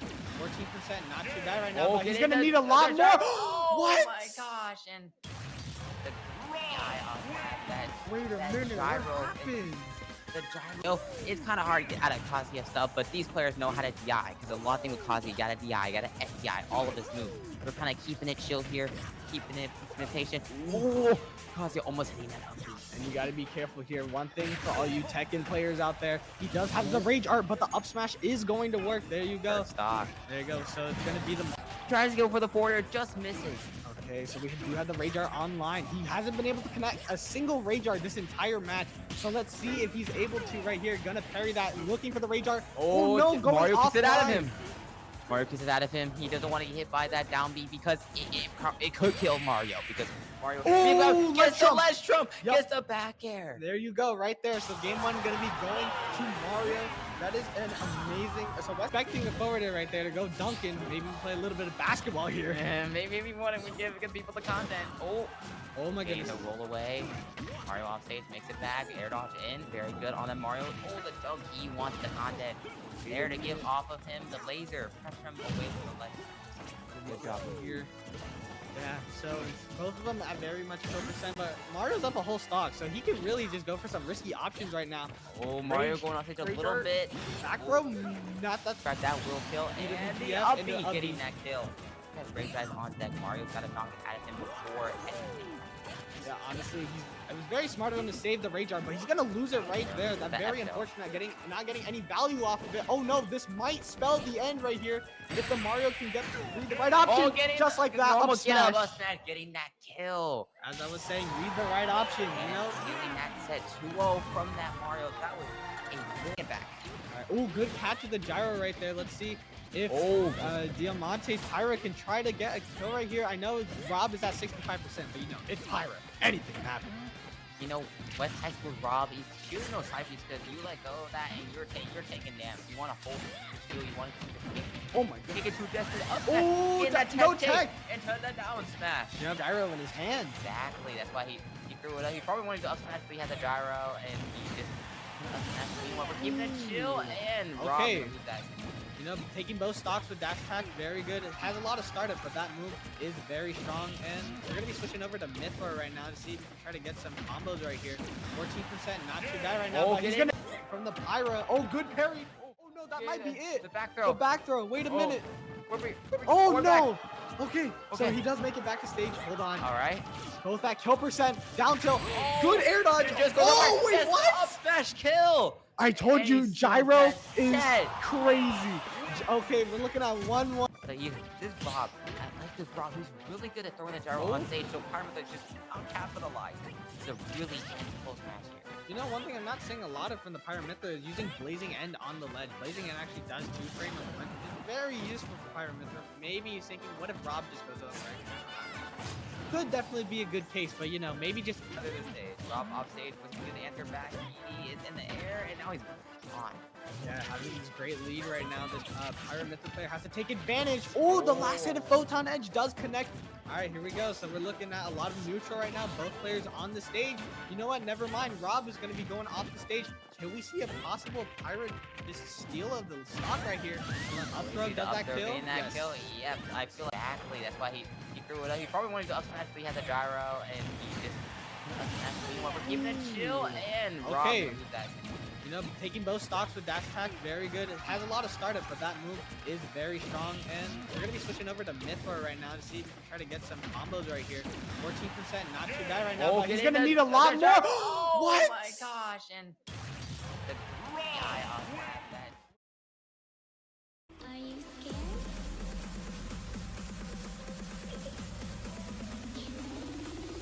I'm back. Boom.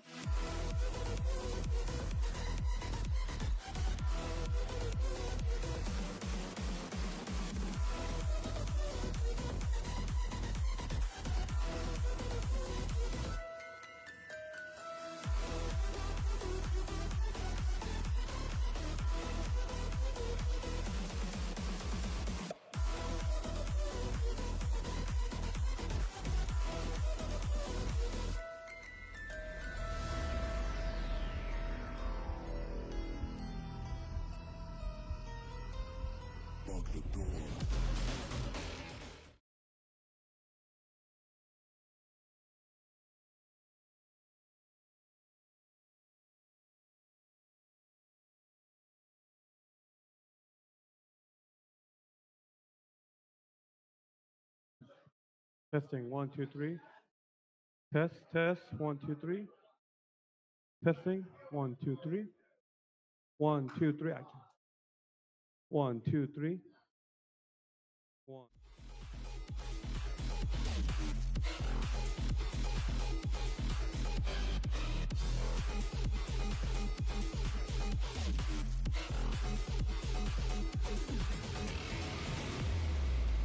Baby, this is do or die. Feel it in my veins tonight. Emotional suicide. You know it's an eye for eye. I didn't wanna walk the plank. No, but the Mariona, it came like the thunder. I was on my way to going under. Swimming in the pain, I was covered in a tidal wave, But I'm a fighter. Try to take me down, I'm going higher. Baby, you've been playing with some fire. You've been playing with fire. One day you will see what you made of me. Found my own peace. Do what you please.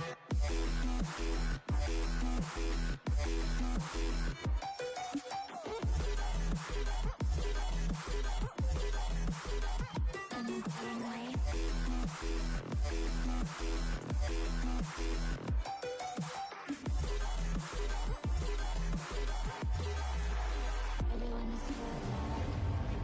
Storm is coming, so you better start running. No, you can't control, feel it in my bones. I'm coming for the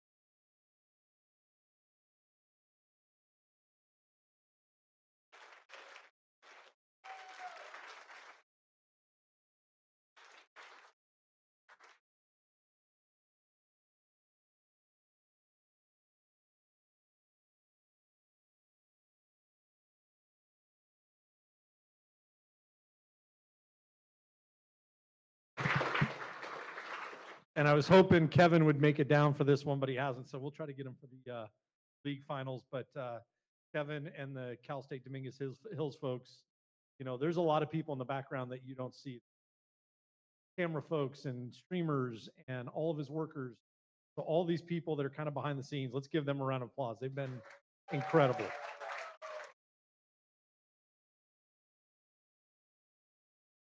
And to West High School and El Diamante, what a match, right? I mean, I was going in and out and was going crazy because it was loud.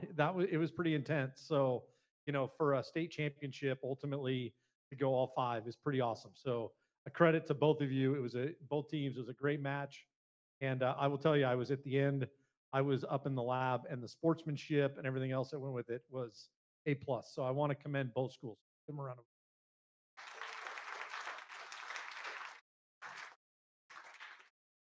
So with that, let's pass out some hardware. So the runner-up for the Super Smash Brothers Ultimate Blue Division 2024 goes to El Diamante High School.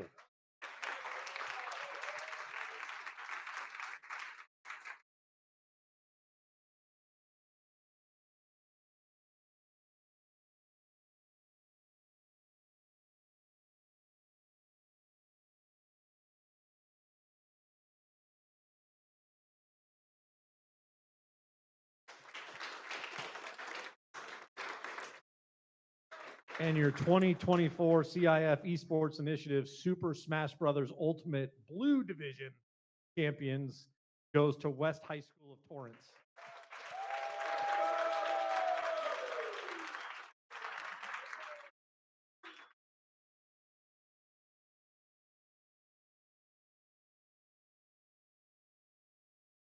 Once again, as we've said, to get here with 200 and something teams playing Smash this year and having 4 total teams make it, and these 2, and to go 5 games in a very intense match is incredible. So it means a lot.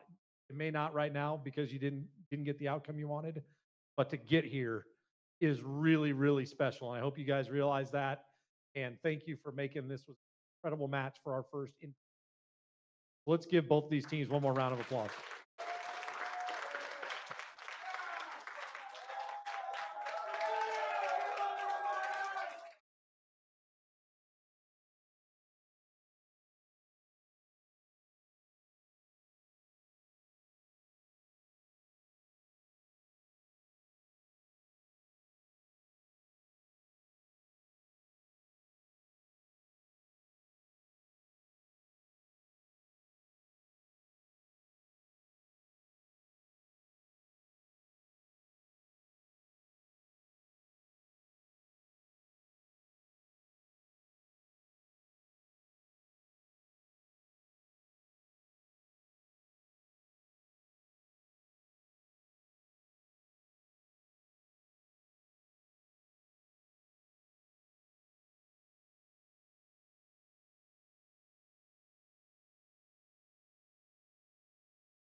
Can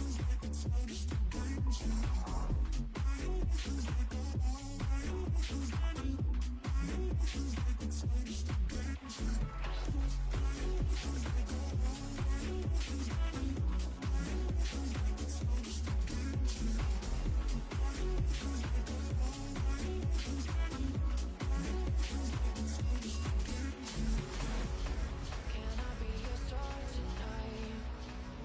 You fill my soul with light the day we met. I don't wanna leave your side. Have me by your side when the sun sets. Let's leave for an eternity. We'll sail across the lights beyond the sky. I'll be with you eternally. I'm an addict for your love, it keeps me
Won't you make up your mind?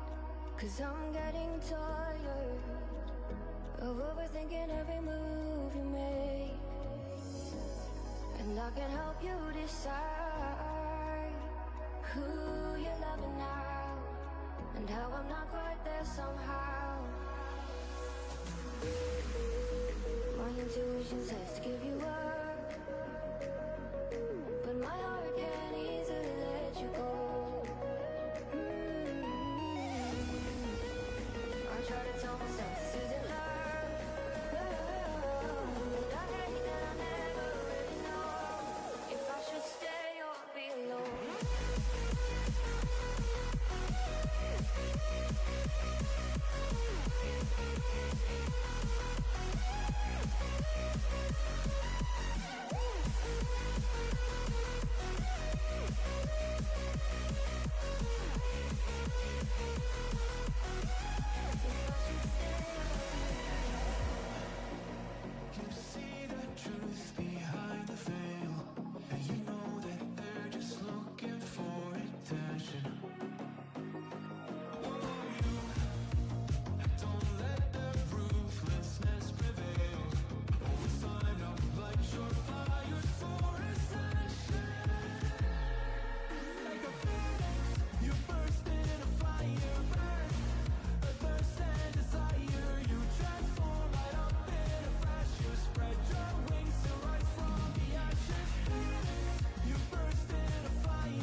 Good afternoon, family and friends. We welcome you to the CIF League of Legends Finals. Today, we're going to commentate for League of Legends. My name is Hayden Weary. My name is Damian Romero. And we are very excited to get into this with you. And so, I've heard that there's some tea between these teams. Is there not? Indeed. La Quinta High School and Sunny Hills High have this sort of rivalry that's been going on for like the past 5 years. In the years 2020 to 2022, La Quinta held on the title for CIF Championship for pretty solid run. And in last year, Sunny Hills took that title from them in an absolutely dominating season they've had, actually one of the best they've seen. This year, ironically, though, La Quinta is back on that ride, following that momentum from the 9-0 league record, while Sunny Hills has an 8-1 league record. Nothing to be ashamed of and nothing to mess around with.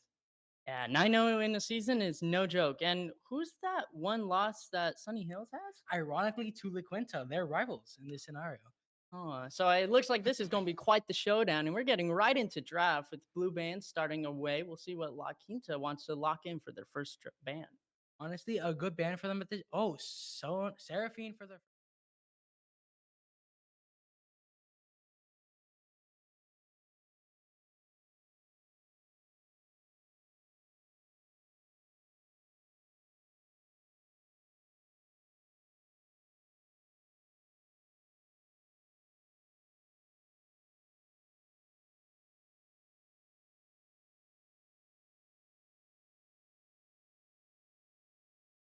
Have this one player with almost 70% of the recent games being Lux.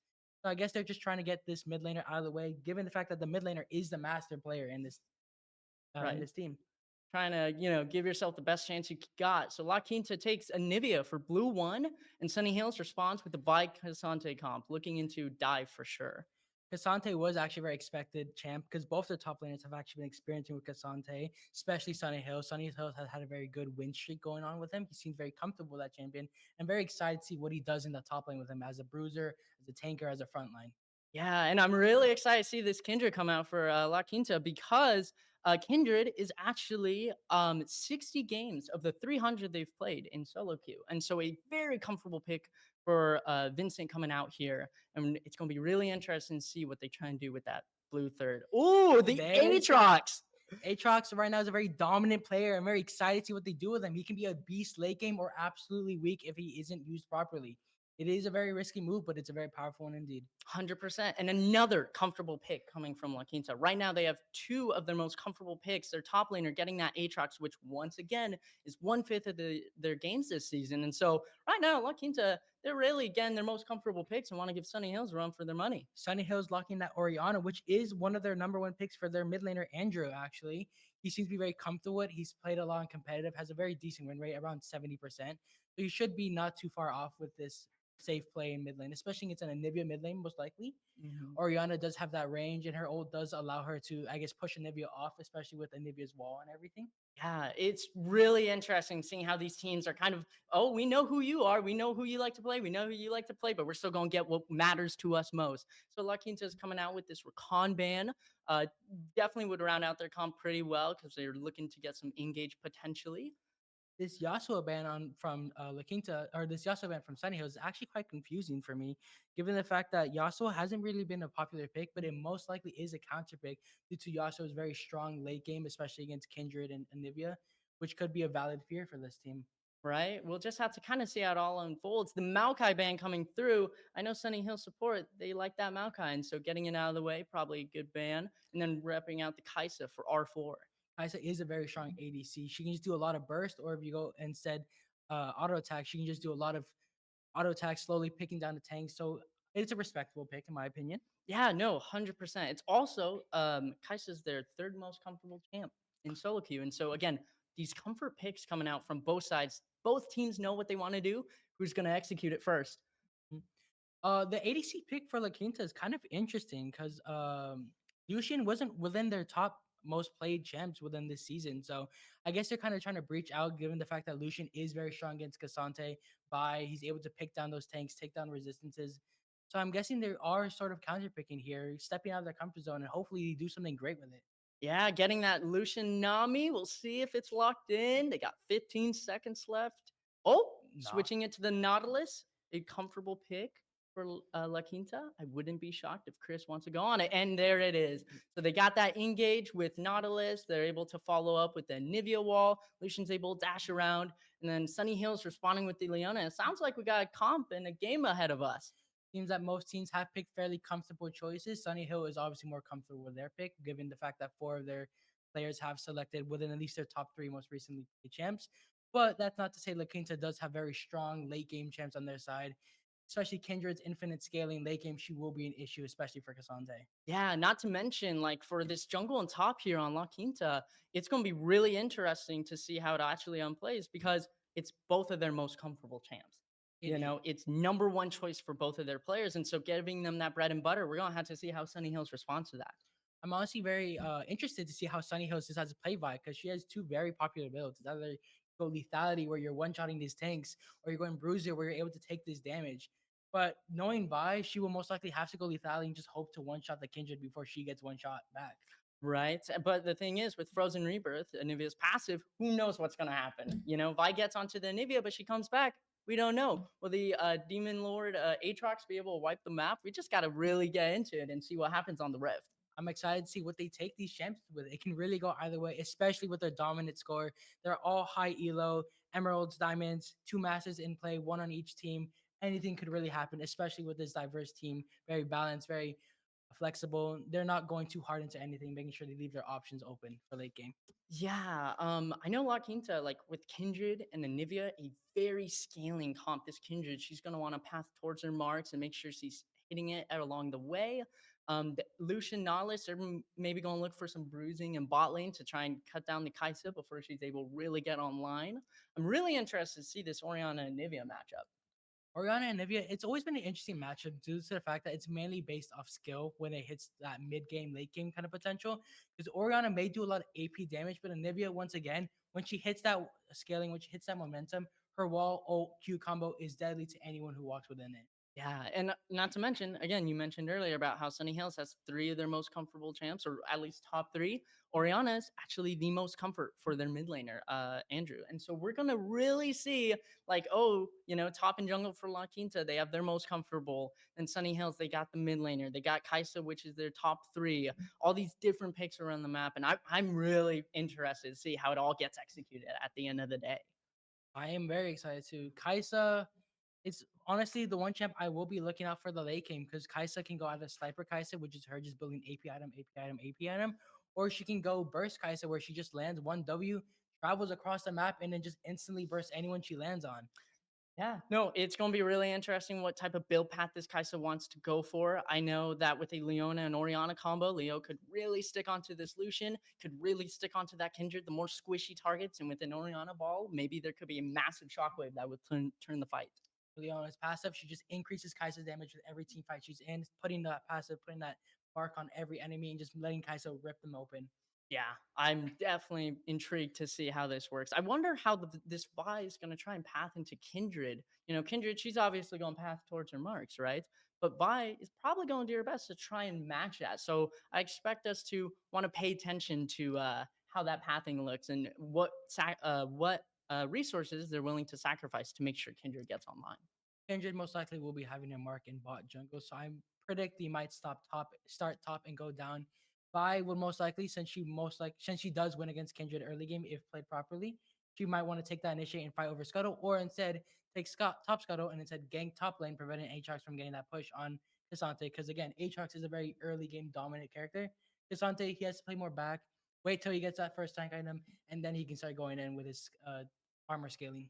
Yeah, no, 100%. And, you know, for this top lane matchup, Aatrox, again, very comfortable for La Quinta. And Cassante is actually in their like top 3 as well. So they also know the enemy champion. So they have their most comfortable champ.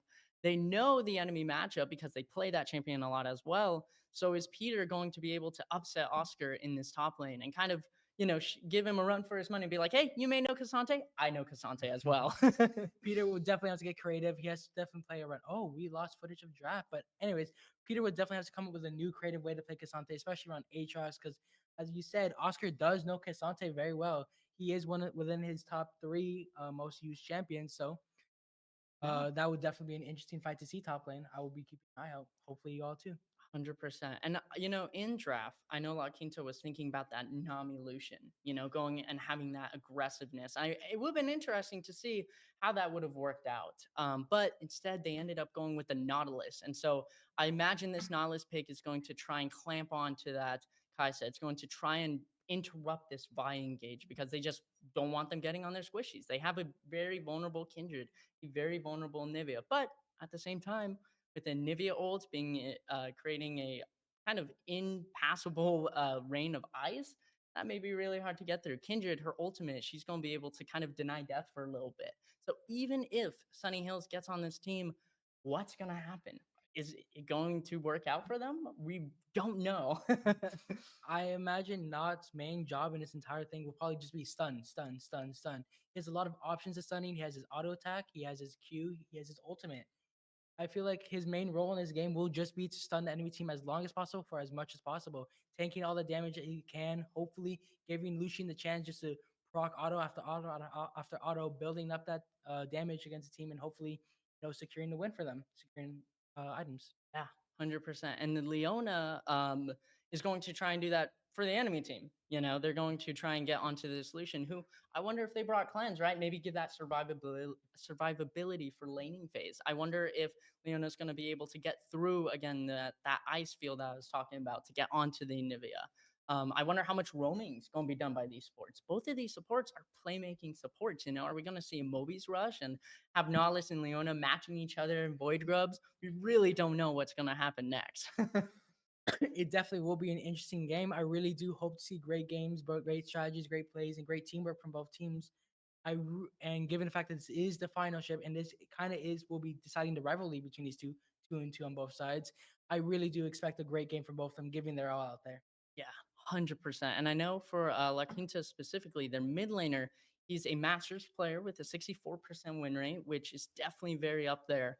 They banned out the Lux, they banned out the Hui. So they're really showing that respect that may be required, to be like, hey, we understand how volatile you can be. We need to kind of stump that before you get online. We don't want to mess with that. Maybe that's why the Nivea pick came out. Because when researching these players, I didn't really see an Nivea on there. Or did I? I think Nivea was just a pick to try to keep herself safe from mid lane, not try to reach out too far, but try to keep Oriana away from her if possible. Yeah, and I think right now it seems like they're trying to go through champ select again for tournament draft, and so Yes. they're ideally getting through it pretty quick, and hopefully we can start seeing some gameplay soon and get into it and see what happens. I also know that just kind of looking at Sunny Hills for a moment, their ADC is a master solo queue player as well, with Seraphine surprisingly being their most comfortable champ, and that's I think why looking to ban them in the first round. Ironically, though, that master player is playing ADC this game instead, so it is an interesting pick. Seraphine could have theoretically been a good ADC pick, but as we know, went out with the Kaisa instead, a more stronger, more suitable, more meta ADC pick, which I always respect. Sticking with what's good, sticking with known. Yeah. But I am interested to see how the junglers treat these master players. I feel like they're going to probably be guarding their lanes a lot, ganking a lot, trying to prevent them from getting that rolling stone going, trying to prevent them from just being absolutely dominating force. Because again, Anivia and Kaisa are very terrifying in that game if they're just given 1-2 items while the rest have still their first item. So honestly, the jungler's main goal of this game should be to prevent that rolling stone from going, preventing that momentum from building, and preventing those master players from just showing why they've earned the master rank. Oh, 100%. And I think it's going to be interesting to see how it actually all plays out. Someone in bot lane, the ADC for Sunny Hills, he's their Masters player. And then for La Quinta, they have their mid laner. And so are they going to actually try and path towards those lanes? Are they going to try and match? There's a lot of variables that they could end up doing. I know that this Vi pick, I'm very interested to see how they try and path and clear into the jungle. Vi is a very rough champion to path, I guess, flexible. She kind of has a specific path in mind already. She has a specific way to do her jungler. She has a specific way to gank. Kindred is more flexible when you get enough stacks. So it'll be interesting to see how Vi sort of adapts to these counter ganks that will be needed if she wants to keep her master play in the game. Yeah. Oh, 100%. I wonder what other champs these people are going to go, I know Peter, for example, he likes to play a Jace. He has a Jace within his most comfortable picks. So is that going to happen? Jace is honestly a very good person. He's someone who can scale on both AP and AD, sort of like Kaisa. he's able to just get into these fights and stay back at the same time with his ultimate to be able to switch between range and melee. So Jace later on, if he finds that fighting Aatrox is too hard, he might want to switch over to Jace to get that long range potential, keep that distance away from Aatrox, and just knock him back with his melee form if needed. Right? If they're able to just kind of poke out that Aatrox, maybe the Aatrox won't be that big of a deal.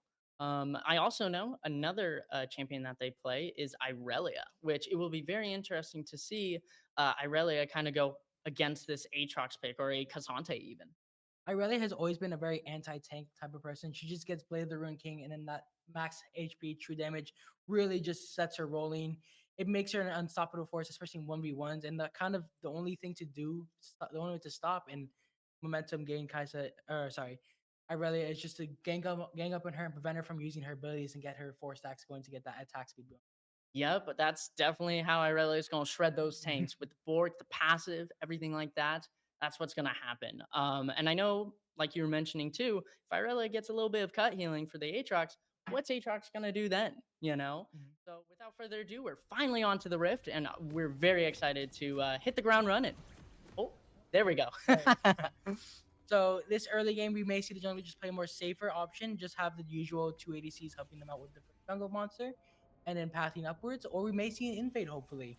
It seems that the La Quinta is actually grouping up for an invade to Sunny Hills jungle, which could be an interesting choice for Kindred. Yeah, it looks like a classic red side invade, and this Vi is sitting alone, so this invade may actually happen, may turn into a bloodbath. La Quinta seems to instead choose mid lane for the end. Oh, never mind. They are going back to Sunny Hills invade. They will be cross pathing this Vi very soon. If Vi does not get out of there, she will sadly be the first blood of this game, and that will give the enemy jungler an advantage. Yeah, I mean, oh, Nautilus fishing for a hook, but comes out with nothing. We're going to have to see if they end up resetting here, if they want to maybe take a camp from Sunny Hills. What's their game plan to set this Vi behind and make sure their Kindred is okay? Seems they're backing up. They don't want to take the risk anymore. I guess their main goal was just to get that early kill on Vi, knowing the fact that she would most likely be on red this game to try to counteract the Kindred mark. But since they failed to get that, they're going to go back to their usual 2 ADC bot lane taking blue kind of style. Vi is going back to that red, most likely knowing that they've returned to their usual, hoping to take that red really quickly and contest Kindred's mark. That will probably appear bot lane, unless she gets unlucky. Yeah, there is that random chance, right? And so with Kindred starting bot and Vi starting top, they're at least pathing against each other. So they're not going to run into each other unless Vi does some invade action. We get a little spicy on the Rift. But we'll just have to see. Right now, there's Anivia and Orianna. They're spacing out the lane. Aatrox and Sante doing a little dance. Anivia will have this advantage, you said, because her passive just lets her come back to life one time. And in this early laning phase, that ability to come back to life after a few seconds of just being dead is very key, because now she's back in lane again, almost full health, almost full mana. You can keep getting that CS, but Orianna may, after the fight, have to recall to regain that mana and HP, putting herself behind in gold and XP. Yeah, it looks like right now, La Quinta and bot lane taking the level 2 advantage. In mid lane, some early trading happening. They got the level 2 advantage in mid as well, so forcing Orianna to pop a health pot for a little bit. Anivia is clearly pushing the wave into her tower, probably trying to hope to force Orianna to miss more CS. Always making your opponent miss some minions. Very crucial, especially in this early game where one minion is quite literally the difference between level 1 and level 2. Having simply one extra ability over your opponent can guarantee a kill, especially in Orianna and Anivia game. Yeah, I wonder if this Aatrox is going to try and shove the wave, because we know Kindred's path in top side, but she took a detour and she's actually invading their blue side right now. Very interesting choice from Kindred, especially the fact that there is no marker worth risking this invade for. Maybe they're just looking for some vision or forcing stuff by respecting the Kindred invade and giving up the wolves starting on her blue buff. Anivia in this jungle to help out her Kindred, but also Liana comes from bot lane to help Kindred out. They're having the first skirmish, and first blood is collected by Kindred. Something very crucial. She had her mark on her. Do we know who she had her? I don't think she did, no. Unfortunate for Kindred. It could have been a very crucial first mark, and the first mark is always amazing for Kindred. It gives her that high attack speed that just lets her shred jungle a lot quicker than you would have thought. So yeah, and getting Kindred, who again, the scaler, right? Getting her online now, last thing you want. So hopefully that buy wasn't marked for the sake of Sunny Hills, but if it was, that's a very good news for La Quinta. But we'll see later on if she. Again, it seems that most of these lanes, La Quinta has been very aggressive with it, pushing the enemy team under tower, getting that wave under their control, crashing into the tower, preventing them from getting CS. Kaisa doing her best to try to keep up with CS and getting each last minion or last hit on a minion. but it seems like she's struggling with the loss of her support. Yeah, and we talked about earlier how the Nivea was pushing up, zoning off this Orianna bot lane. They were pushing off, zoning off their bot lane because of that prio that they fostered with that teamwork. Kindred invaded. They were all able to invade, and they got first blood from it. They were able to achieve whatever they were planning with that, and it seems for a profit. They're heading gold right now by 300. An ironic change in difference. Top lane, actually, Sunny Hill seems to be the aggressive one. Aatrox playing more safe, which is not something I would have seen from Aatrox, especially Cassante, but it seems he's very caught off by Cassante's playstyle. He seems to have played aggressive given the fact he has a little mana left. Kindred actually invading mid lane, trying to get that Orianna pick, who does have the mark on this time. Is Kindred gonna be able to get it? She's flashless. Oh. Hiding away from the Vi. The wall stops Vi in her tracks. Kindred staying on track. And then Anivia gets this kill instead. I mean, it really didn't matter at this point because her mark, Kindred's mark, did end up getting away. But still, a kill for Anivia is a kill for the game. Given the fact that Anivia is the master player, this could be terrifying later on. One kill is 300 gold, and that 300 gold is going to boots, sword, tier if needed. Exactly. A lot of possibilities. Yeah, and I think something that's really to be noted is right now, looking to scalers, this Kindred, this Anivia, they're the ones with kills on the team. They're putting their resources into this mid and jungle, and right now, they're profiting. Kindred's able to take away this Raptors, and she did get a mark for that, actually. It came up last second, and so that's another mark to this scaling Kindred. Definitely something you don't want to hear if you're Sunny Hills. Especially when she gets to that 9 mark zone where her marks start to appear only on Baron and Dragon, it does become a terrifying fight against Kindred. Because I've seen many a times Kindred just 3 shots any squishies, 5 shots any tank, and it just becomes something that you don't want to deal with. So this should be around her maybe 2nd, 3rd mark already. So Sunny Hills better get on securing these marks, making sure she doesn't get these if they want to have a chance of not letting Kindred scale so hardly. Gotta slow the Kindred's pace, but the Orianna is poking this Anivia back, and that Anivia doesn't have egg anymore. Her passive's down. They're looking to get a little trade-off. Orianna's stuck in Anivia ult, down to almost 20 HP left. Oh, the flash from both sides, but not enough to secure the kill. Anivia may greed here trying to get the kill, but Kindred actually ganks top lane, killing Cassante in the process, giving Aatrox another kill. It's been unfortunate Kindred's actually been getting assists this game. Or 1 kill would be really beneficial for her. We have a double kill in bot lane. What's going on this game? There's so much fighting. It seems like we're looking into this Vi as well. The Anivia stun coming on out, and another kill to this Anivia. Right now, La Quinta has 6 kills to Sunny Hills 2. La Quinta looking really good right now. They seem to have a 2k gold lead, which is a lot. That's almost an item already for the entire team. So if they keep this lead up, they could be in a very secure spot to secure jungle objectives like Kindred's doing now. These Void Grubs are a new addition to League, and they are very crucial for taking towers. 100%. And Kindred got another mark for that Scuttle Crab. And so she's getting some lucky RNG this game. She's getting the right targets killed to give her those marks, and she's well on her way to scaling already. Indeed.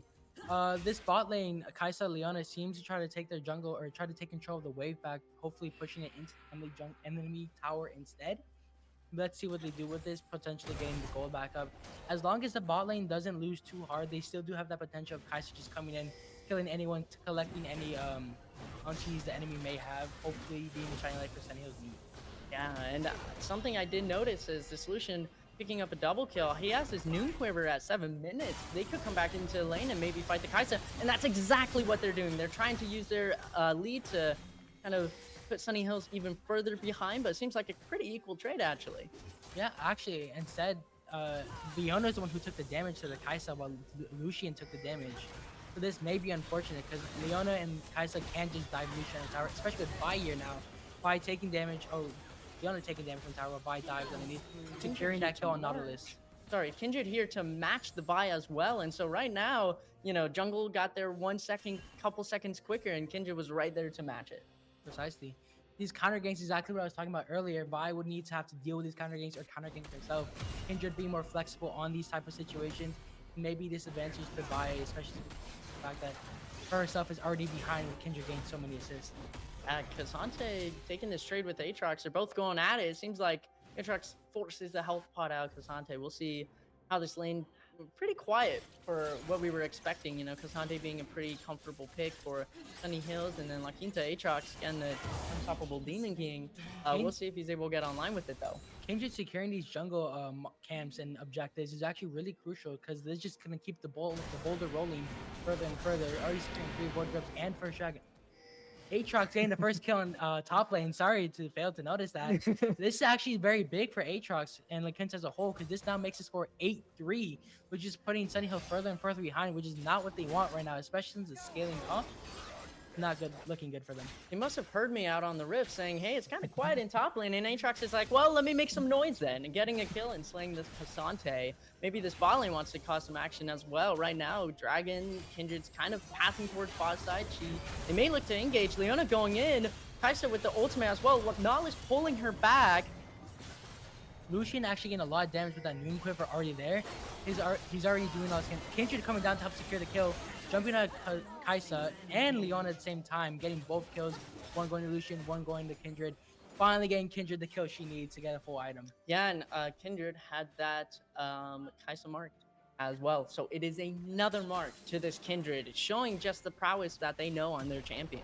Kindred is clearly very good at timing her mark timings, appearing just as the mark appears for her.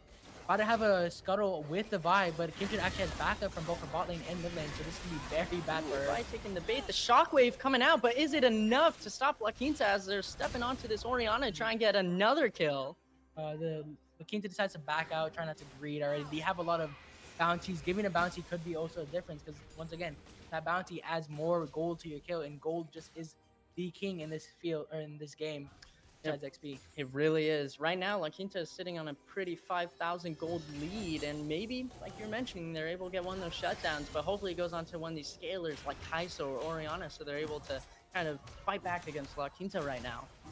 Currently, vision looks very good, especially for La Quinta High School. They have that entire bottom jungle kind of just warded up, so now they know if a gank is coming down, making their lane presence a lot more confident, and hopefully they become more aggressive, gonna get more kills, or at least take some tower plates down to get more gold.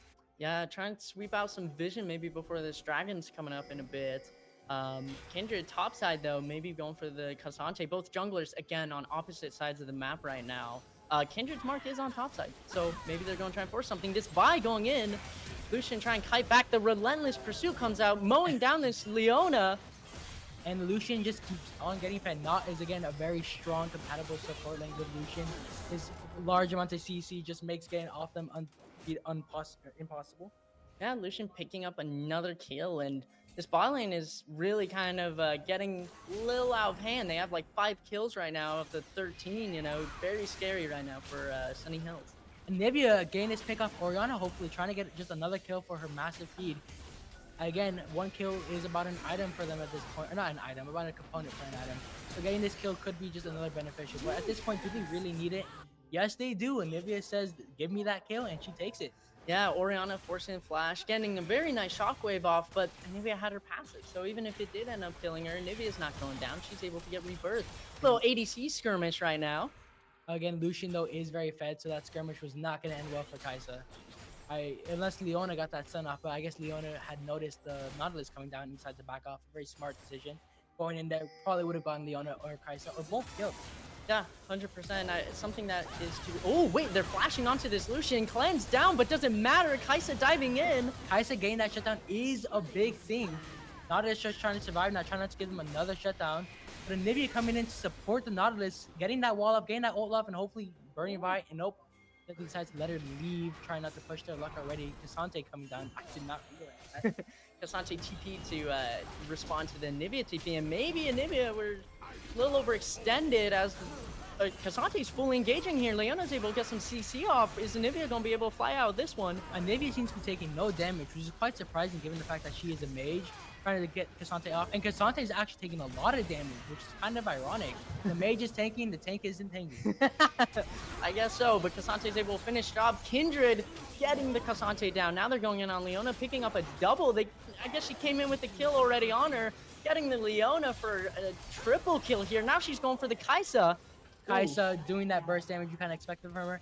All it took was 1 item and Kindred was gone. Yeah, and not to mention another shutdown to this Kai'Sa. That's 2 shutdowns to Kai'Sa now. They're going to have to be very careful with Kai'Sa coming up because now she has a lot of gold. She probably has 1 to 2 items though. Kai'Sa actually almost shut down by the Nivea herself. Giving that gold to Nivea would be disastrous. The last person you want to give it to is a Nivea or Kindred. Not to mention as well, Kai'Sa flashed during that interaction with the Nivea, and so is she going to be able to get her here while she's just trying to shove in lane? Nope, he gets away with it. But mid lane and then top, Aatrox and Lucian They're able to get these towers, and they're killing Oriana as well. So they're just trying to continue opening up the map. Lucian peeling with the Nautilus.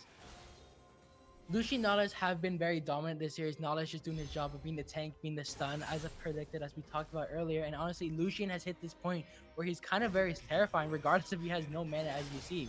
Yeah, 100%. And that's another Dragon going to La Quinta with a 19-6 overall score and an 8,000 gold lead. There's going to be some stuff Sunny Hills is going to have to do to brighten up their chances to win this game. This Mountain Drake is actually very big for the Nautilus and Aatrox top. It just gives them that extra tankiness, gives them that extra shield, armor, and it just makes them overall better tanks for later in the game. It may be one dragon, but it is pretty big. And actually, Hair Soul being up for grabs for both teams is a very interesting soul because it really only benefits Kindred and Lucian, who have that high mobility. Right? They're able to ult and kind of get the effects from it. It's this Leona. She's just trying to clear some vision in her own jungle. Nautilus kind of showing his presence, being like, hey, we want this space too. The hook coming out. Is Anivia going to wall this off? And Anivia Leona may go down. Anivia and Leona not having those items can't really tank as well, especially with Kindred coming down to help secure those kills. Kaisa just going to try to get back to her lane with Oriana coming back to support her, but can he really do anything against this fed Kindred?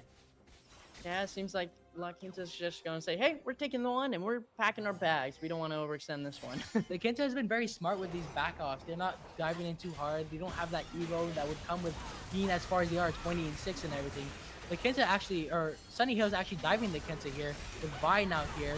Ooh, getting a nice shockwave off, and they're diving onto the Lucian. This Kai'Sa's picking up kills left and right. Will it go to the Anivia?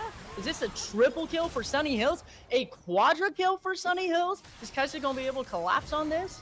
If Kaisa gets a shutdown, it could be a big game changer, especially for Kaisa being how strong she is. Getting that quadra kill, securing her not only Kindred's bounty, but Anivia's bounty, which is two big bounties in this game right now. This Kaisa is really trying to close in on the gap between the gold right now. It was 8,000 a couple seconds ago. Now we're at 6,000. We're slowly gaining some tempo from Sunny Hills here. Kasante in the top lane trying to 1v1 this Aatrox, poking down, see where they're at right now in lane. It seems Kasante has built up his resistance again, but again, Aatrox is just this healing demon. Until he really gets thorns in that mix, it's not going to be much you can do about that Omni Band. Forcing the Oriana TP here, I think they're going to try and send Kasante somewhere else so Oriana could just kind of match and gain some gold for a bit. We'll see what they end up deciding to do with this TP. Bot lane, just kind of going to try and push that out. Seems like they're going to put some wards and some vision into this Rift Herald here. They really are need to catch up on jungle monsters. All the kills in the world doesn't mean anything as long as they don't have the buffs, the permanent buffs that come from Baron, Rift Herald, Void Grubs, Dragons. All these things are going to be very effective, especially late game when those scalings become really high.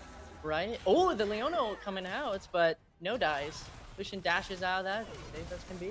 Seems the four of them are grouping up for the next jungle objectives in Baron's Pit, hopefully trying to get their first jungle objective, it seems, which will be very crucial because not only that, it will give them a bonus bounty if they collect it. Rift Herald being a very interesting, very strong jungle objective, given the fact that it lets you almost destroy a tower instantly. Yeah, Sunny Hills getting an objective for themselves here. They're here to fight. They want to show what they can do, and maybe with that Rift Herald, they'll be able to open some towers for themselves. Hopefully, because they haven't taken a single tower, have they? It does not look like it. And again, this Lucian kind of trying to get the Leona out so they're able to shove this in. Again, Lucian being 80 scaler, just does a lot of damage to towers with his auto attacks, and Anivia doing a lot of damage to that AP auto, which overall just means late game you're going to be taking down towers very quickly. So if they don't take down those towers now, or if anything doesn't start pushing them back now, those towers are going to be gone, their inhibitors are going to be exposed, and it's going to be a lot harder uphill match. Yeah, so these junglers, they were kind of going at it there, but then both teams decided to say, hey, let's call it off, go heal back up at base, and maybe go for round 2 real quick here. Always interesting to see these higher scale maps where they don't really fully dive in. Oh, is Kaisa out of position? Oh, forcing the flash. Okay. Oh, they're re-engaging by with the ulti. But Kasante's already gone, so their main front line, can they make it up even without their front line? Kaisa doing that insane damage we've always expected her, taking that knockdown very quickly, even though he's supposed to be a tank. Just showing how much little Kaisa really cares about armor.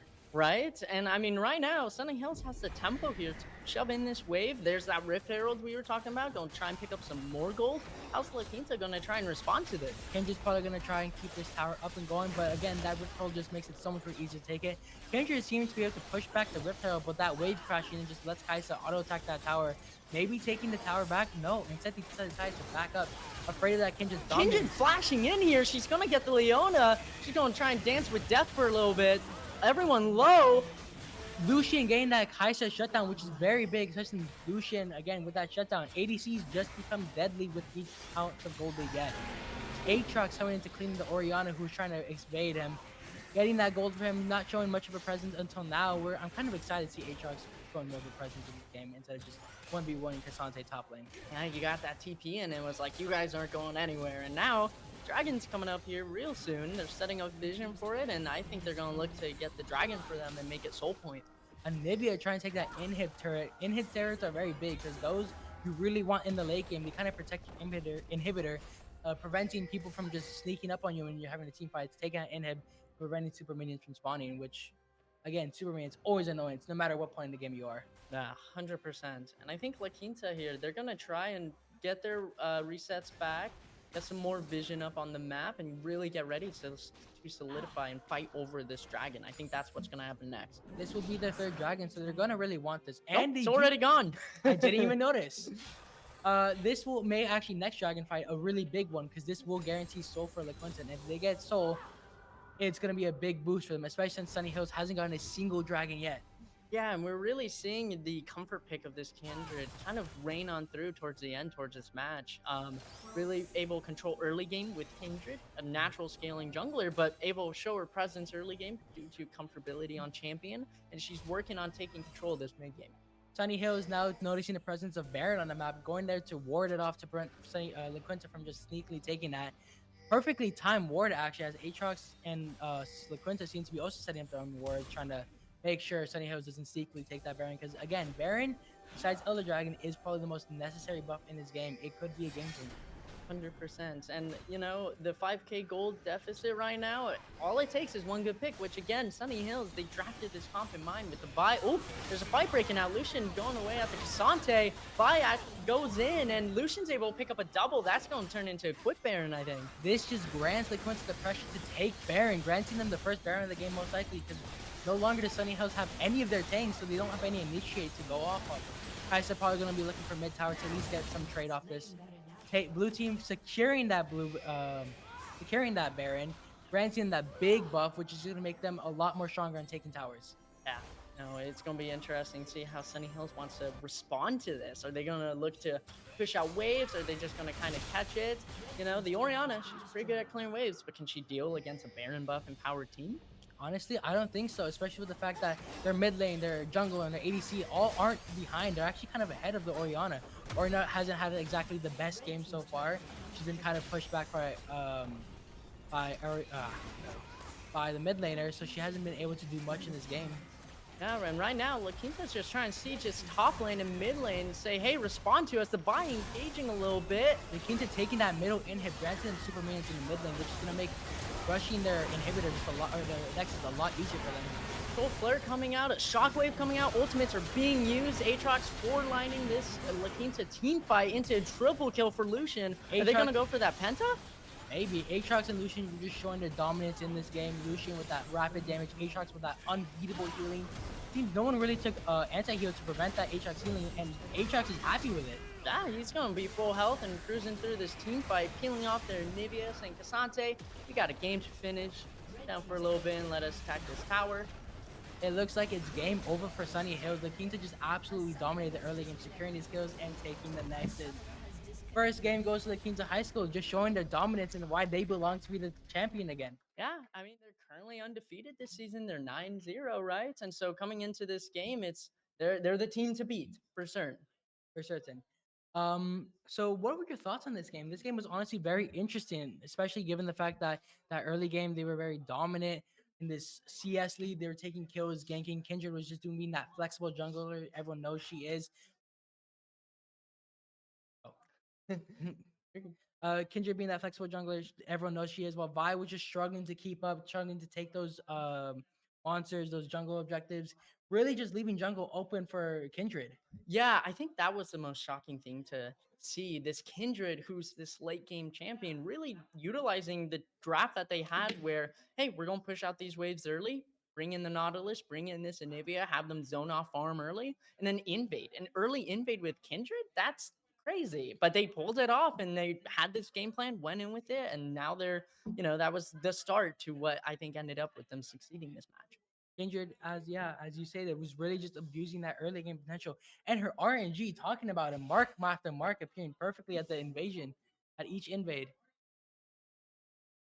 Oh, each invade just granting her that power.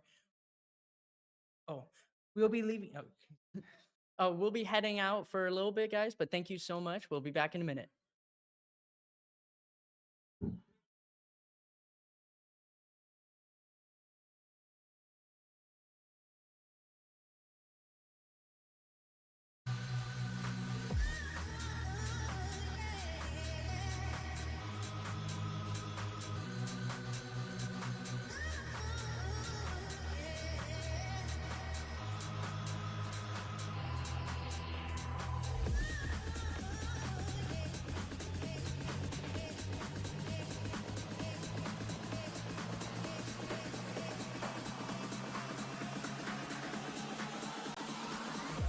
Back to the sound.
draft for match number 2 for our League of Legends Championship. Yeah, I'm really excited after the first game, kind of seeing some signature picks from both sides, getting that Kindred and getting that Aatrox for La Quinta, and then Sunny Hills getting the Kaisa, getting their Cassante. Yeah, you could see that both teams tried to have a balance of early game and late game champions, but one of the issues was just getting that scaling online for that Kaisa just came a little bit too late, and that Kindred already was stacked up and was already pumping out a lot of damage, and they just couldn't keep up with it. Yeah, the Kindred and the Anivia, getting the first couple kills in the match, just able slowly start turning those gears, and they were able to start running with it. Yeah, you could really easily see the zoning capabilities of that Anivia come out against the Orianna, right? It's just the ability to keep her off that wave, especially even going back to some early plays with that level 2, where Anivia hit level 2 and almost stole an entire wave from Orianna, right? Just keeping her back and just zoning her out. Yeah, and then the top lane, it wasn't as much fighting as I kind of expected it for some, Cassante and Aatrox action. These bruisers weren't necessarily bruising. Yeah, they seem to be like towards the end started coming in once their TPs were online. But other than that, right, it was just really the two of them just going back and forth, slightly pushing out a wave, slightly stealing a little bit. But overall, they were really just in that kind of just ambiguous middle of the map, in the middle of their lane. Yeah, just kind of keeping it equal, doing the little top laner dance. And then in bot lane, the Leona Kaisa going against the Lucian Nautilus, I noticed Lucian brought Cleanse probably to kind of deter that Leona. Exactly. And that was one of the things that we didn't really see early game with those champions that are able to lock down those squishier champs with those CC abilities. That Cleanse was huge for him because Leona jumps on top of him and is easily able to dash out, Cleanse, dash out, get that separation, and leaves her wide open for an attack, leaves her easily open for that route from the Nautilus. Just doesn't make it as good of a CC composition on that bottom lane. Yeah, not to mention how that Nautilus was kind of everywhere. When the Kindred was doing Void Grub's top, he was sitting in the bush waiting to help if need be. He was on standby. He was leading the invade into the invade around level 4 with the Kindred and Nautilus and Vi and all that jazz. Yeah, and absolutely. And so now we have the draft here underway. It looks like looking at the bans, very similar bans so far that we saw from the first game. We do see the Anivia now added to the ban, along with that Lux kind of looking to take away more of those choices from that mid laner. Pretty much all mid lane targets that we see so far coming out from Sunny Hills. Yeah, I guess they really want to say, hey, let's try and hinder this as much as possible. Get us that Orion again. Get us that Cassante again. Get us that Vi again. We have a game plan. We know what we want to do with it. Let's just get a rerun. Yeah, absolutely. So far, we see for the picks exactly the same from Sunny Hills. Looking at La Quinta, we do see that Karthus that's coming out. That's a really interesting pick just to see where that's going to end up and how strong that actually is going to become as this game goes on. Yeah, I don't know if that Karthus is going mid or jungle because it doesn't show up on either of the players. Exactly. And that's why I think one of the things of them picking that really is going to set Sunny Hills up, and we see them trying to ban out those mid laners. So they very well could have used those last two bans on the mid lane, knowing that this Karthus could be going in that position already. Yeah, La Quinta banning out the supports and being like, hey, we're going to take away your comfort, Rakan and Maokai. So Sunny Hills is like, all right, we got Alistar coming in. Yeah, and kind of true to form for Sunny Hills, we do see one of those tankier supports coming out, something that's able to, in this case, still CC, but also build a little bit of separation in case that jungler is that big of a presence like it was last time. One of the things that we saw with the Leona pick last time is that they couldn't get separation, right? They could stop it, they could lock it down, but they could not get out of the way from that Kindred. If you lock down Kindred, she's just going to jump onto you and keep causing damage. Yeah, and I see this Draven pick coming out. I wonder what they're going to try and pick with it to really get this Draven online. Is that a set support coming out? It very easily, that could be set support that is there, but also looking at it, right, the Fiora is going to be most likely top lane. Cat, that is going to be, from the looks of it, that's set support. Yeah, quite a pick with Draven here, but I'm excited to see how they use it. And Samira coming in as a response to the Draven set. Yeah, we are going to see a little bit something that we don't usually see that often set in that support role. Going to be looking to be a little bit more of that bruiser support. and being able to try to close that gap, pull people in so that they can actually get that damage on. Yeah, I'm really interested in this Karthus pick.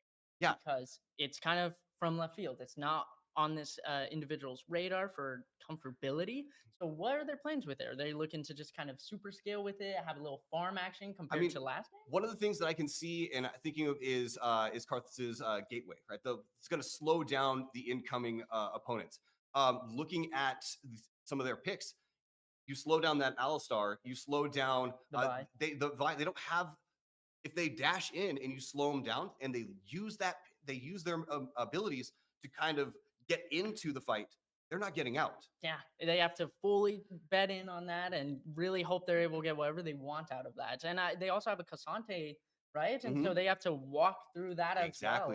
Exactly. That's going to be one of the biggest things that we're going to see here is they have this Karthus. They're going to need to take him out before he can close in. So I think we're going to see probably some nifty flash plays, very reminiscent of Fiddlesticks, but turning Karthus into Fiddlesticks, right? Dashing, flashing in, dropping the gate, and getting a whole bunch of damage out as quick as they possibly can. Right, and if Karthus dies, it's mute point because he'll cast his Requiem in death. Exactly, and that's I think one of the biggest things they might be going with this is knowing that he's there almost as a support jungler role, right? To dash in, weaken enemies, slow them down, kind of loosen them up for their ADC, for their mid laner, trying to get them in there and get them fed as much as they can.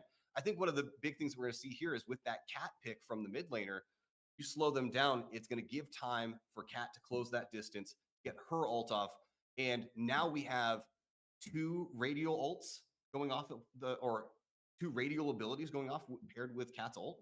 Yeah, how are you going to balance all that? Not to mention with this Fiora Cassante matchup, Fiora is able to use her W, her riposte, to stop the Cassante knockup, to stop this Cassante from pushing her around, and maybe she's able to push back.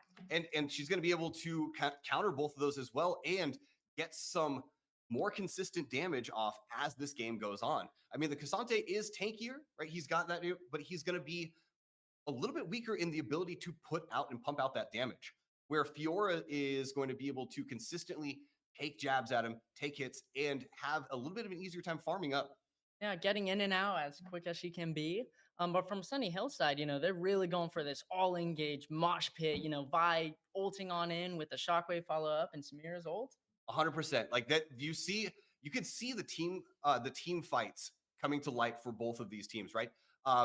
Like you said, Sunny Hills, all kind of like a dive composition if we were thinking about it, where as La Quinta is almost the exact opposite, right? Yeah. Probably hoping to get set in on the middle of everything, pull everyone in from both sides, have Cat come in, ult on top of them, Karthus in there as well with the Requiem at the end. We are just going to see a lot of AoE damage coming out in those team fights. So it's really going to be up to those players to figure out who actually is the target. Who do we take out first? Right? I mean, Vi's Unstoppable Pursuit, do we use it to stop the Karina ult? Mhm. Do we use it to get onto the squishy and mobile Karthus? Right? So Yeah. like they're gonna have to make these decisions on the fly, and it may be hard to pin one down. Well, it's going to be very situational. Like you said, if that Karthus is already in the middle of the fight, it's too late to use Vi's ultimate on him because he's already there. He's already pumping out that damage. And the idea is if you're going to use that ultimate ability on him, you've got to do it before he gets into that team fight, before he gets there. That way, they don't have time to move to where he is so that he can get that damage off. Yeah, take Karthus out of the fight. And I mean, eventually he does actually die, and then he can't use his ult. And so after that, Karthus, now it's a 4v5. That's something really doable and really Exactly. scary for La Quinta to be in. Exactly. And that's, I think, going to be one of the biggest things, as always, is communication between these players, figuring out what the situation is, who they're going to target down, and making sure that that communication goes through and they are able to execute on whatever the plan is. Yeah, and La Quinta, we know that, they haven't dropped a game yet still, and so I'm really interested to see how Sunny Hills wants to try and stop this La Quinta from continuing their momentum. Yeah, it's really going to have to be, I think, some of the key things is that they are going to have to play, and as hard as it is, they are going to have to play slightly more aggressive in that mid lane, right? Don't let that mid laner get that level of advantage, especially that early level 2. If they're able to stay on par, I think they can keep that mid lane as kind of that damage output as low as possible and hope for their jungler to swing in and help. One thing I'm really hoping to see this time is for the bot lane to have a little bit more of an early game impact, right? So that ADC from Sunny Hills, right, being at that master level as well. I want to see heavy damage output and a lot of poke coming out of them so that they are putting the bot lane of La Quinta at that disadvantage. Oh, without a doubt. And not to mention, Vi into Karthus, maybe we can get an invade. You know, Vi can maybe say, you know what, Karthus, it's time for us to invade you. Yep. You did it last game, it's our turn. Yeah, and that's going to be one of the interesting things. I don't know, looking at the compositions, I know we saw an early game invade come out on the side of La Quinta. With their setup this time, I'm not sure we're going to see that. Yeah, no, we're going to have to see if they want to kind of set up a 5-point or 5-stack.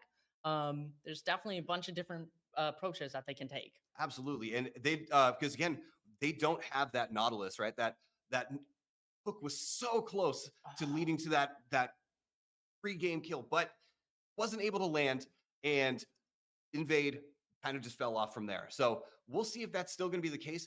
I think we're going to see, if anything, an invade from the side of Sunny Hills, right? A little bit more CC that Alistair, if depending on the move that he takes first, is going to either be able to knock up, stun someone for a second, or to move someone out of the game, leading to possibly a 4v5 real early on. He's maybe able to get that 5-man pulverize off, and who knows from there? Maybe Exactly. Sunny Hills is able to get the Samira passive off, see what can happen. I know this Draven is going to be something to look at too, because if he's able to cash out, he could get rolling. Exactly. As the game goes on too, you're going to be looking at for these ADCs to try to keep them, basically keep their distance from each other and try to poke down as much as they can. Draven, scary poke champion, right? As long as he has the twirling blades going, it's going to be a lot of damage if he's able to just constantly catch them and throw them back out, especially if he's trying to throw them at Samira. 100%. This Karthus here going Dark Harvest instead of First Strike. You know, I was kind of expecting for him get some ults off, get that money, but maybe again, it's this post team fight approach that they're going for. Yeah. People are already low. Karthus is about to die, but here comes Requiem. Exactly. And it's just going to lead, I think it gets him to be a little bit more of that late game scaling champion, right? And you can kind of see just from the rune picks that that's the goal that they're going to have with them, is to get him to be that little bit of scaling champion that he normally isn't necessarily a scaling champion, right? His abilities don't necessarily scale that way. But the rune build leads him to do that. Yeah, right. It's interesting to see how his runes are going to change his play style. And I also noticed Fiora went grabs. So Really? she's going to look for a lot of these little trades to get those health stacks off, and maybe late game be a little tankier than normal. I mean, it makes sense going up against the Cassante, right? Having to be a little bit more tankier, getting those more even trades to go off is something that does make sense. And that's probably, again, a situational rune set going up against that Cassante. Oh, 100%. Conquer's usually used for these extended fights. Not here. Fiora's looking in, get some damage off, and run away. Yeah. So now we see we've got the start of the game, and it does look like from the side of La Quinta, again, La Quinta is going to be on blue this time. Sunny Hill's still on red. We do see them going for this invade on the blue. Yeah, wanting to clear out some vision, see what they can get, maybe some intel so they can try and match this Karthus to not run into the Vi. Yeah, and it does make sense if they are able to get Karthus this blue. It does set him up to be much more successful in this late game.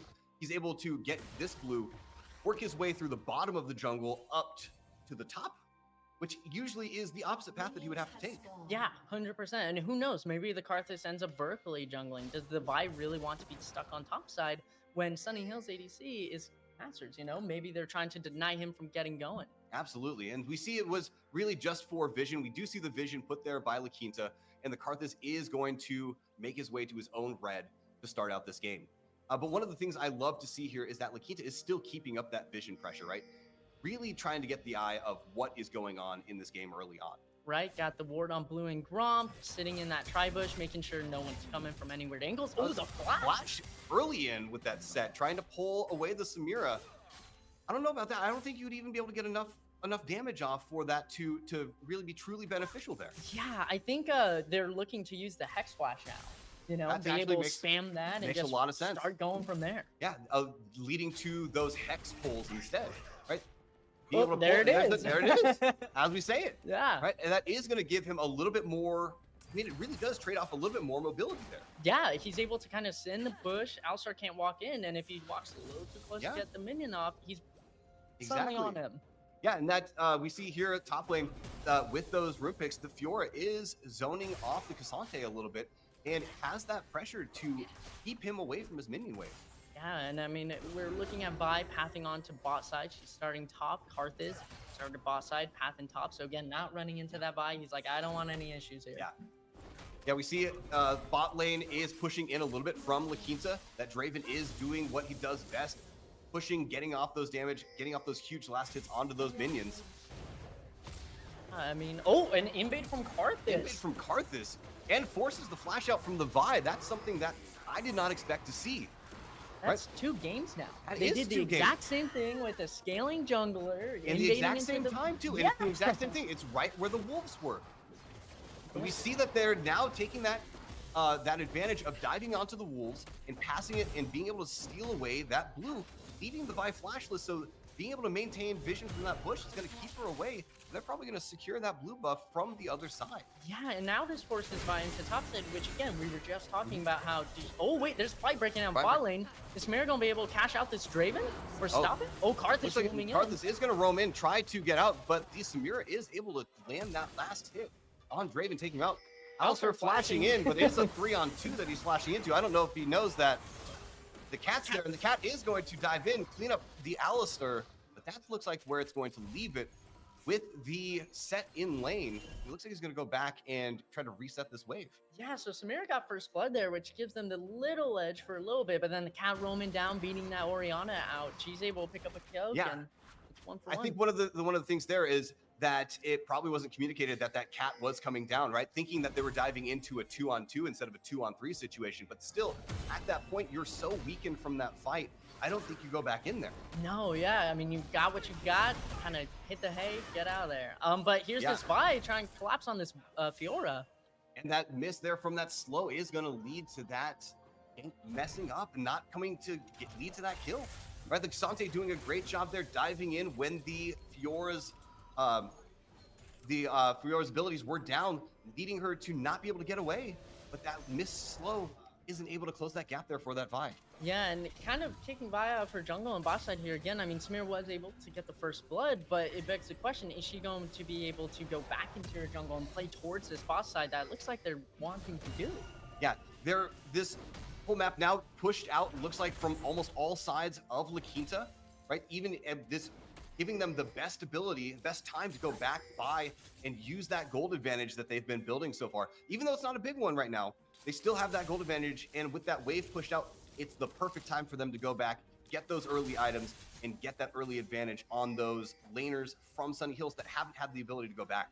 Yeah, no, 100%. And it looks like the Vi is trying to path towards bot lane. Set's looking to maybe spruce it up around Dragon Pit right now. Ooh, what's going to happen next?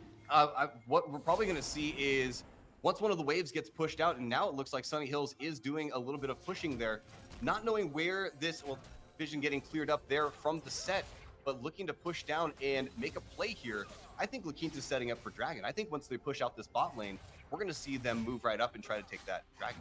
Right, so that's why I'm thinking too. Draven, he's trying to cash in some more stacks, but solo kill in mid lane here for the Orianna from Sunny Hills. Yeah, and now we see, again, Karthus counter jungling, but that cat's going to be on her way over, and I think we're going to see the Karthus go down shielded from the Orianna, and it is that small dash from the Vi able to almost escape, but is taken out by the Karthus with his passive, isn't able to escape, is able to get a little bit of that bonus from being as aggressive as he has been. Right, able to get a little trade-off. Samira flashing in here. They're full on engaging. Will Draven have to lose some of his stacks? Yeah, but Samira, yeah, a little too weak there at that point. Oh no, Samira takes the kill at that point. I think she's gonna pick up another here. Absolutely, that's a double for the Samira in that bot lane. And this is what we were talking about that needed to happen, right? The ADC from Sunny Hills, picking up those early kills, getting the Samira online, getting her that advantage so that they could push out that lane and have a very similar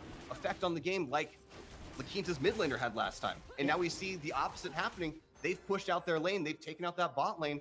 They're going to cash in on this Dragon. Yeah, and Karthus, it seems like he's trying to trade it with some Void Grub action while the Fiora and Constante do some top lane dances. And yeah, Sunny Hills confirming the Dragon. Constante may actually engage here. he's just going to keep pushing her back, right? I think he knows that the Karthus might be there farming up the voids. He's not going to push out as far as he would, right? Knowing that the jungler still is missing, right? They had just taken the dragon. They don't know where this Karthus is. This Karthus has been roaming around, and he is kind of playing a little passive. It's still pushing out a little bit too far, and we see that they are calling there, showing that Dante is trying to push the wave. Yeah, and something I noticed while Tab was pulled up is Draven has like 60 farm right now, but Samir only has 29. That's huge. Yeah. That is a huge advantage for that bot lane, but we've seen the kills go the opposite way. Yeah, and speaking of kills, Sunny Hill's picking up one from the set, trying to roll mid and force something with the Katarina, not working out. Yeah, we see this set pick in this support role being very disruptive, using that pulling ability, and we see the Cassante solo killing the Karthus, but is he able to get away after he dives in? We see the shield there, but the Fiora is going to follow it up. Flash comes out, and not enough damage yet on the Karthus. The Requiem not going to lead to the kill, and that's going to be a solo kill from Sunny Hill's top laner there on their jungler. Yeah, it's kind of a 160 from last game, forcing a flash from Sunny Hill's Orianna here, but still the gold deficit 600. You know, is it too much? Is it not enough? It seems very even right now, and we see a lot of possible even trades that are happening here. Right, this mid lane, they've been under 25% health for the past minute. They've been trading blows back and forth, shielding, going back and forth, and we see a lot more pressure coming out from the side of Sunny Hills this game. Yeah, I mean, their bot lane's trying to kick out La Quintas right now, and they're collecting some platings. That's a lot of gold coming in. Absolutely, that bot lane is way too damaged to be able to stay in lane. We're going to see them go back, and I wouldn't be surprised if we're going to see an additional plate being taken here before they start to back off, right? They've got a minion wave pushing in. The whole wave is gone from the side of La Quinta. They're going to take this plate, and then they're going to back off. Yeah, Samira trying to get that reset off. She may come back with a collector. Does Draven have enough for his Essence Reaver? I'm unsure. Yeah, I don't think he's had, even though he's winning in that farm, right? He's been pushing, he's been limiting Samira's farm. I don't know if he's had enough gold so far with not being able to get a kill yet. Yeah, Samira getting the first blood. Samira picking up another couple kills after that. Draven, he's not been able to cash out. Yeah, all he has done is he's done a great job farming, but like you said, hasn't been able to cash out, hasn't been able to get that kill, get that extra gold to lead him to where he needs to be. Now we see the Cassante pushing out a little too far. Fiora now has the ability, has the items, has the damage to possibly take him out, and we're going to see if the flip is going to be just enough to cause that Fiora to back off, leaving the Cassante to, again, escape with such little health, just like the last time that he fought off that Karthus. Right, and you know, no Requiem up this time, so we don't gotta worry about that, but Fiora was able to get a couple grass procs and be able to say, hey, I'm shoving this in, this is my lane. Flash Pulverizer from Alistar, but is it gonna end up, Ooh, from the Vi. Ult. That is a great combination coming in from La Quinta's jungler, and is going to isolate and take out their support, right? That set no longer is going to be able to help disrupt for that bot lane, right? The Draven now alone. There's, what, I believe one plate was left on that tower? Yeah, it seems like it, but these mid laners are trading. The Shockwave misses, but it seems like both mid laners pan out. Karthus just kind of hovering this Katarina, making sure Orianna doesn't go too crazy on the cat. Yeah, one of the things that we've seen here is that both mid laners have done a great job of evading the other's ults, right? Using whatever their mobility or flashes that were at their disposal to dodge those ultimates, and those have been really key for us seeing those mid laners always at that low HP. And it seems like this Karthus, you know, he's been farming. He has no camps up right now. He's going to have to either go for a dragon or Void Grubs. Yeah, and that's going to be something that's going to be really difficult for him to try to take out by himself, right? Those Void Grubs, he was able to do so earlier solo. I don't know if he's going to be able to, with the items he has right now, be able to solo the dragon. I think that's gonna. It takes a while with Karthus, right? He's not like some of the other, like Kindred. He's not able to take it out as quick. This Mira getting shut down and the cash out from Draven. That is huge, and slowed down. This Karthus has been coming in from the back of the lane, and we are gonna see this Alistar possibly fall, and it is gonna fall to the Karthus, and now we are gonna see a full lane push in for La Quinta. That is a huge swing. Again, punishing Sunny Hills. Sunny Hills being aggressive, right, with that tower almost at basic, almost gone.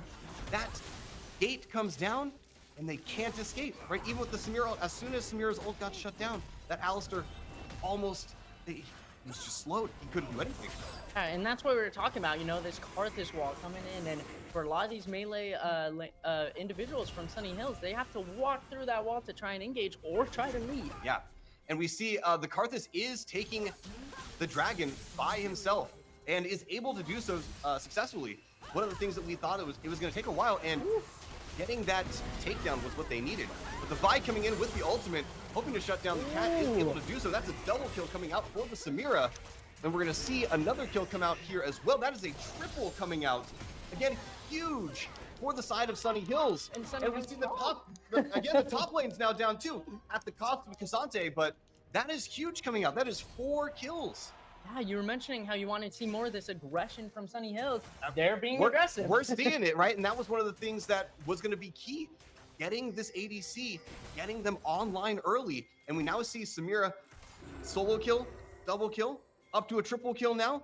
I wouldn't be surprised if we see a penta by the end of the game. It's very possible. This Draven not really getting many chances to cash out. He did it once. Oh, the Katarina teleport Cat from flash in. behind. Let's see if something is going to happen here.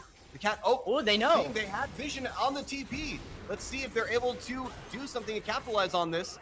The set is going to try to move in, and they're going to look to possibly isolate this Alistar, get the pull in onto the Samira, but pulls the Samira onto the team and is putting tons of damage out.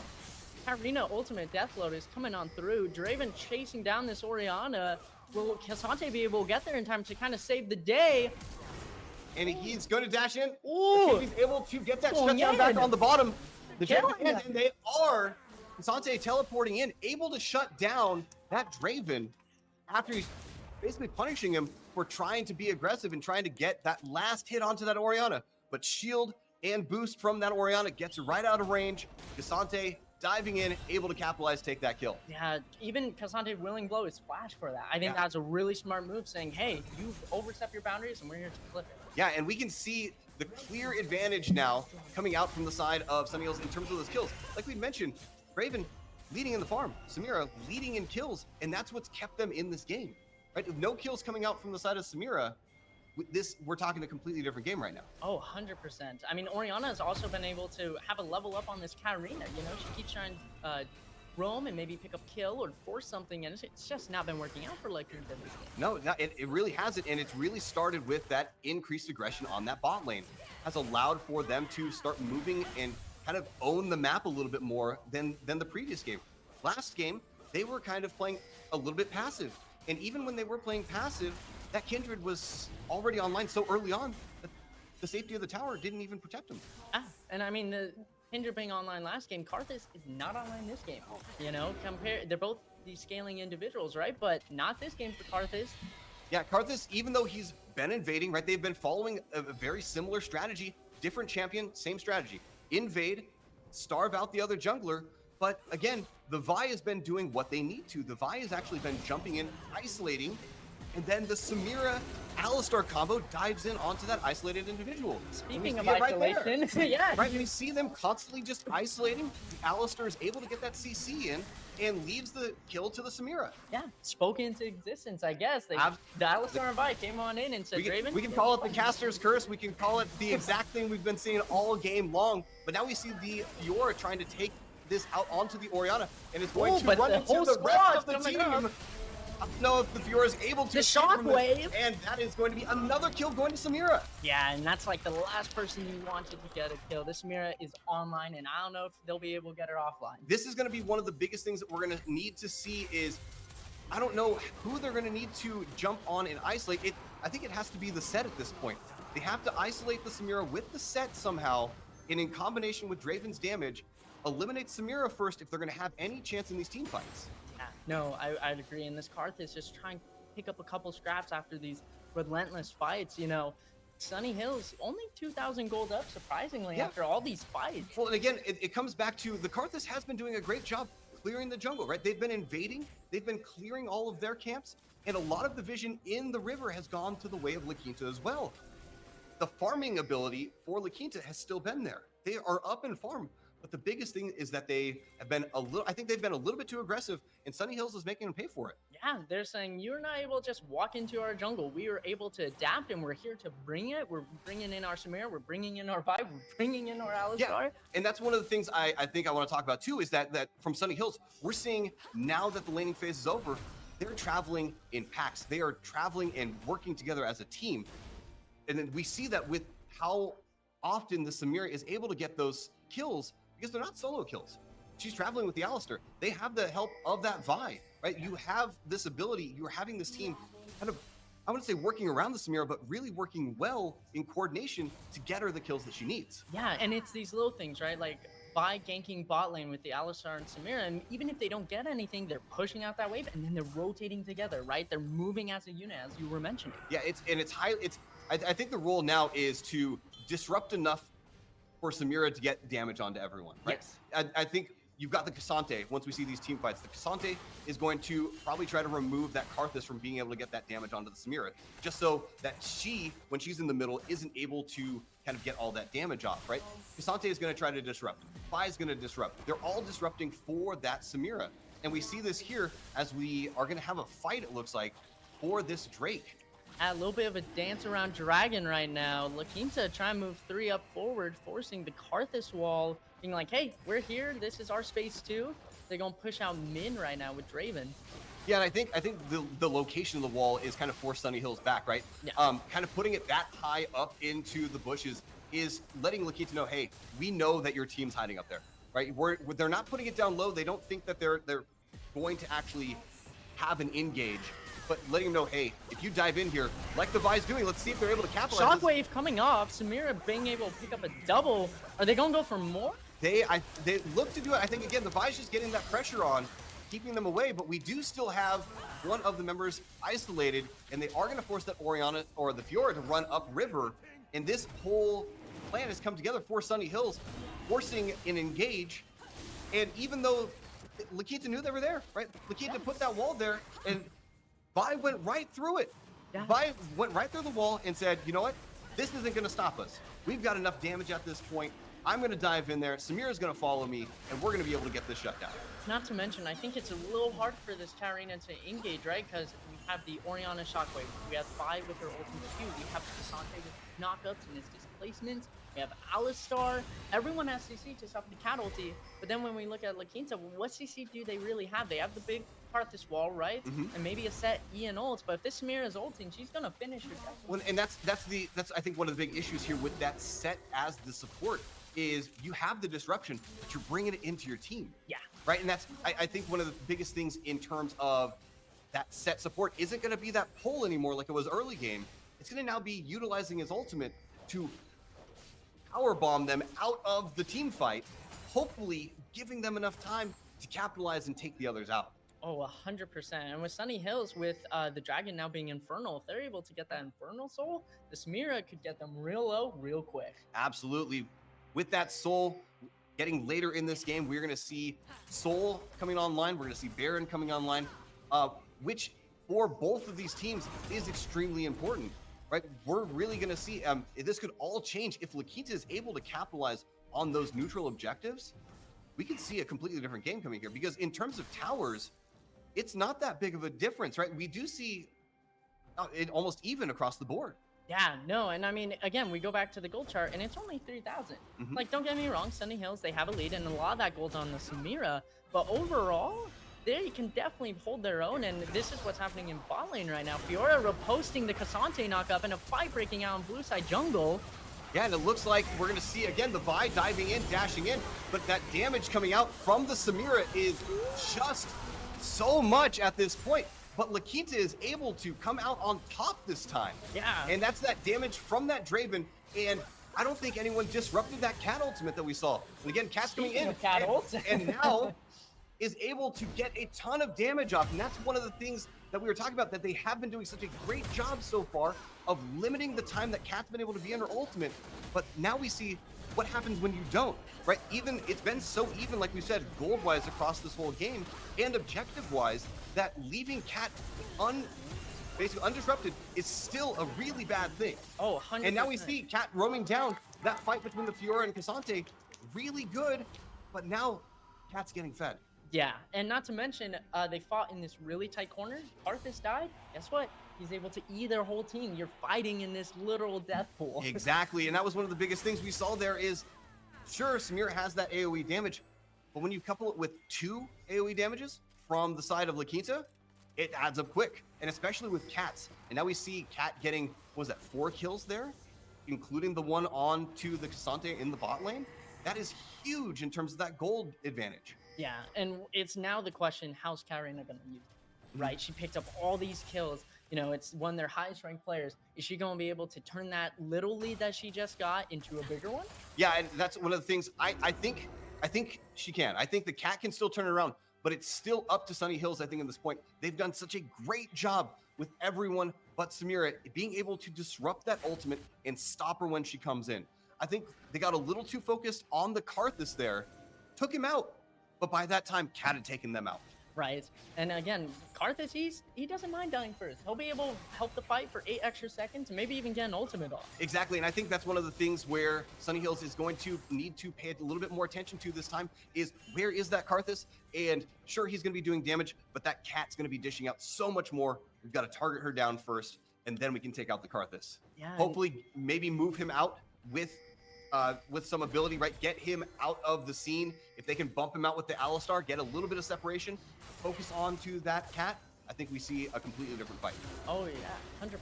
And I mean, we see in the side lanes right now, Cassante's matching the Karina, and the Fiora's pushing out bot. Oriana's getting a flank here. Are they gonna try and force something under this tower? We could see that. They are going to try to force something out here. We do see the Vi coming over, and that is going to be a clean kill there. Again, isolating them out. Samira jumps in, finishes them off.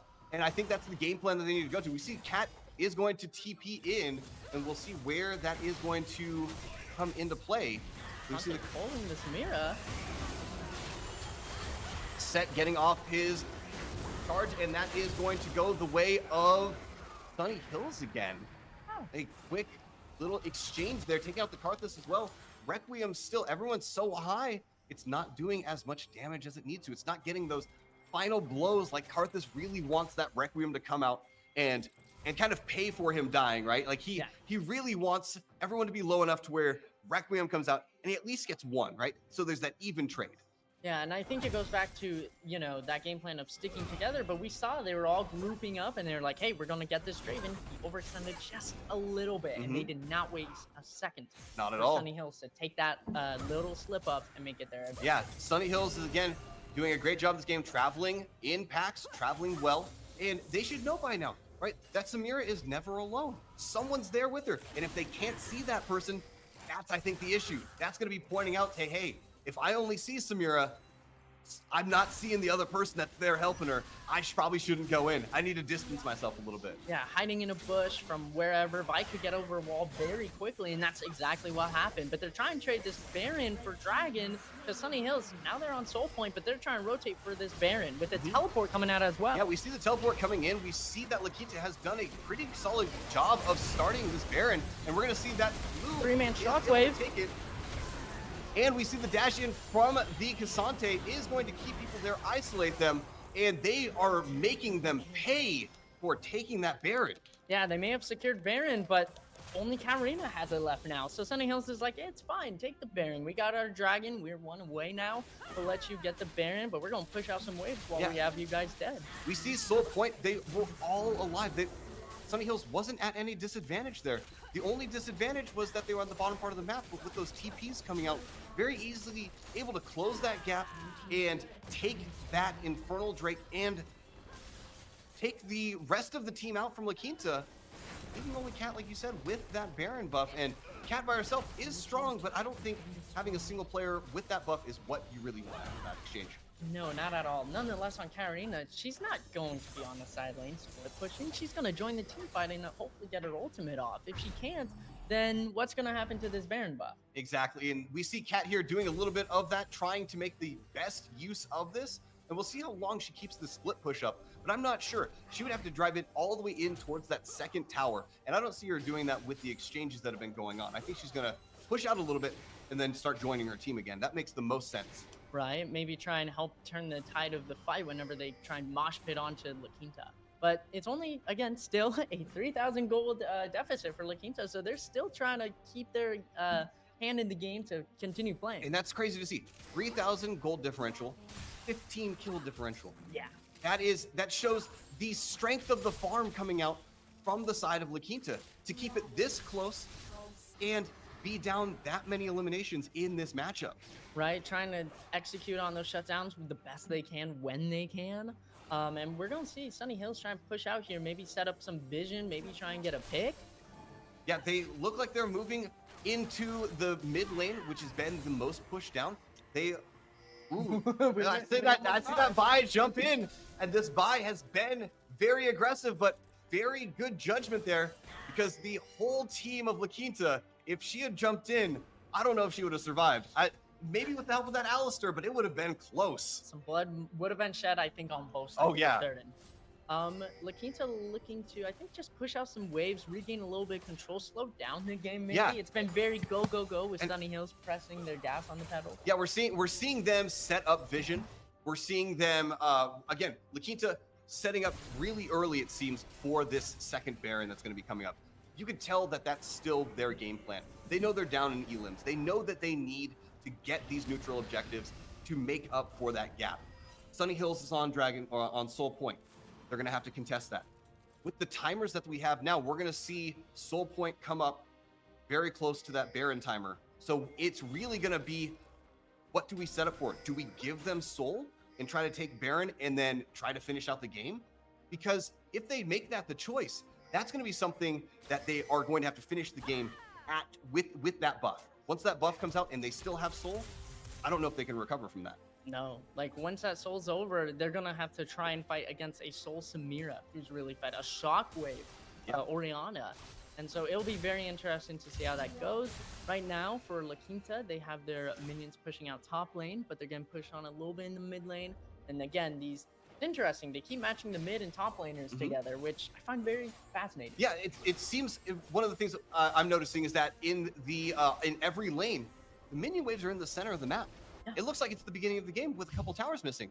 Right, they are doing a very good job of freezing out these waves and almost forcing it to not be about the waves right now. It's about the teams. We're seeing a lot of team fights and a lot of movement coming across these maps.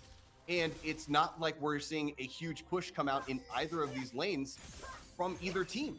We've got some towers down. We could be pushing out, but we're freezing everything. And I really think the thought process right now is all about those neutral objectives, right? They're trying to set up vision, clear up vision, and we can see from the lower part of the river that it is, we can see everything, right? There are wards everywhere in that bottom part.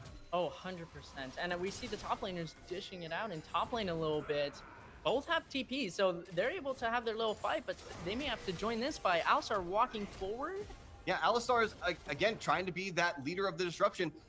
He's able to do that because he has the Vi as his backup. He can be there in that front line, and very quickly, Vi can close in, and now you have Vi and Alistar on top of you, soon to be Samira, and that's going to be a ton of damage coming out. Right, and Oriana, she's trying to get this ball set up so she's able to get that shockwave, and hey, another way to start a fight. Surprise little ball action, you know? Exactly. There's so much disruption this time on the side of Sunny Hills, and they've taken advantage of that. Except for that one cat fight where she was able to take out 3 of them at once. That's the only time that they have not done a fantastic job at shutting down and isolating these individuals. And right now it seems to be Dragon Dance. Dragon's under half by engaging the shockwave coming out.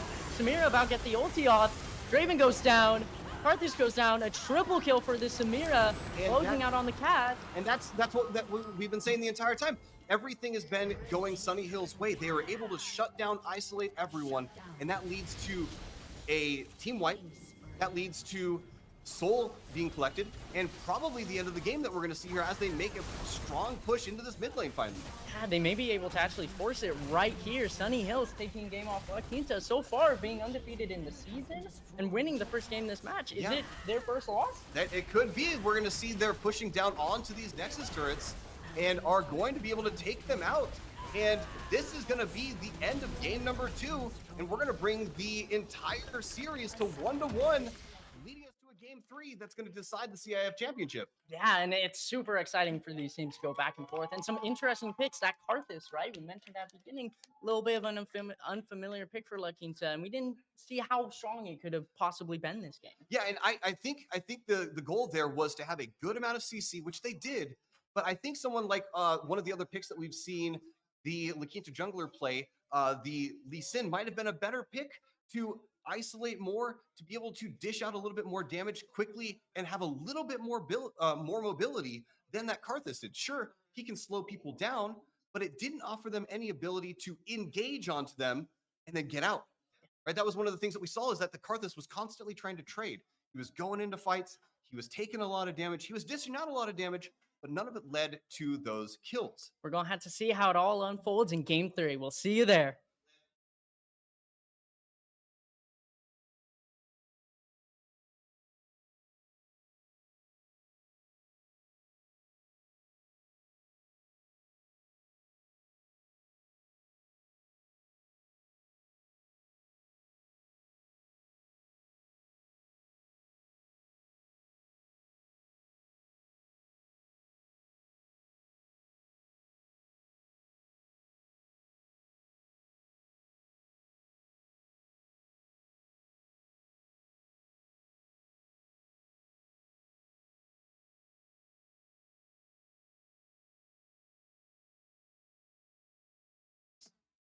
What a game number 2 we had there, right? La Quinta getting beat, and I believe for their first match loss this entire season. Yeah, ironically, again, these teams keep trading wins to each other.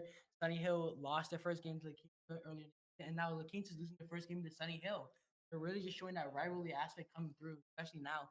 Yeah, we see, again, one of the key things coming out there is the ability for Sunny Hills to get those early kills and to keep that pressure up onto the Quinta's entire team at that point, right? There were so many times there where La Quinta was able to get some get some isolation onto there and be able to actually collect on those isolations. Yeah, La Quinta, Sunny Hills was doing a way better job at actually keeping their momentum going, keeping their kills going, keeping that gold lead as stable as they could possibly, using what they got, the XPs, all that went going into Samira, and that Samira just giving back to the team, getting kills, initiating, doing everything they possibly can to keep that lead. And there were moments where it did seem La Quinta was going to bring it back, but again, Sunny Hill was just holding on for life to that lead, trying to bring this game to our final game of the day, hopefully aiming for keeping that title one more year. Yeah, and I think you mentioned something that, like you mentioned momentum, right? There was huge for them to come out fighting right at the beginning of this matchup, right? Your season's on the line at this point, right? You're facing now another 1-0 game that you've played before. You've been in this situation against this team. Now, championship's on the line. You're down 1-0. What do? You leave it all on the table, right? You go out, you come out as fighting as hard as you can, and we see Sunny Hills capitalize on that. One of the things I think we're going to see this time, though, for game number 3, I don't know. I don't think they're going to let Sunny Hills have that Samira again. I think La Quinta is going to be a more aggressive ban pick. Last game, they were banning just the same things to ban last time. I'm hoping to see them ban more decisively at what they know Sunny Hills is good with, what they know works with them, just like Sunny Hills did in game 2. Hopefully, this gives them the advantage over, makes the game more interesting, and makes it overall a more decisive, more complicated, more interesting ban phase. Yeah, we saw La Quinta and both teams really, first 3 bans, identical to game number 1. And I think that gave Sunny Hills a little bit of an advantage because at that point, they started to give, they knew the game plan already. They knew, oh, okay, we don't have the same things. How can we switch it up? How can we spice it up a little bit? And we saw that Samira come out this time. We saw a much more CC-driven team come out from Sunny Hills as they did first game, right? First game, a little bit more of a bruiser composition, a little bit more damage trying to be built up there. But Sunny Hills coming out game 2, really with the game plan of isolate and conquer. La Quinta here with the same 3 bans as the first 2 games. Very interesting. They seem to be very insistent on keeping those 3 champs banned. They are very comfortable and very powerful champs within the meta, especially with Sunny Hills characters. Playing a lot of Jinx, a lot of Seraphine.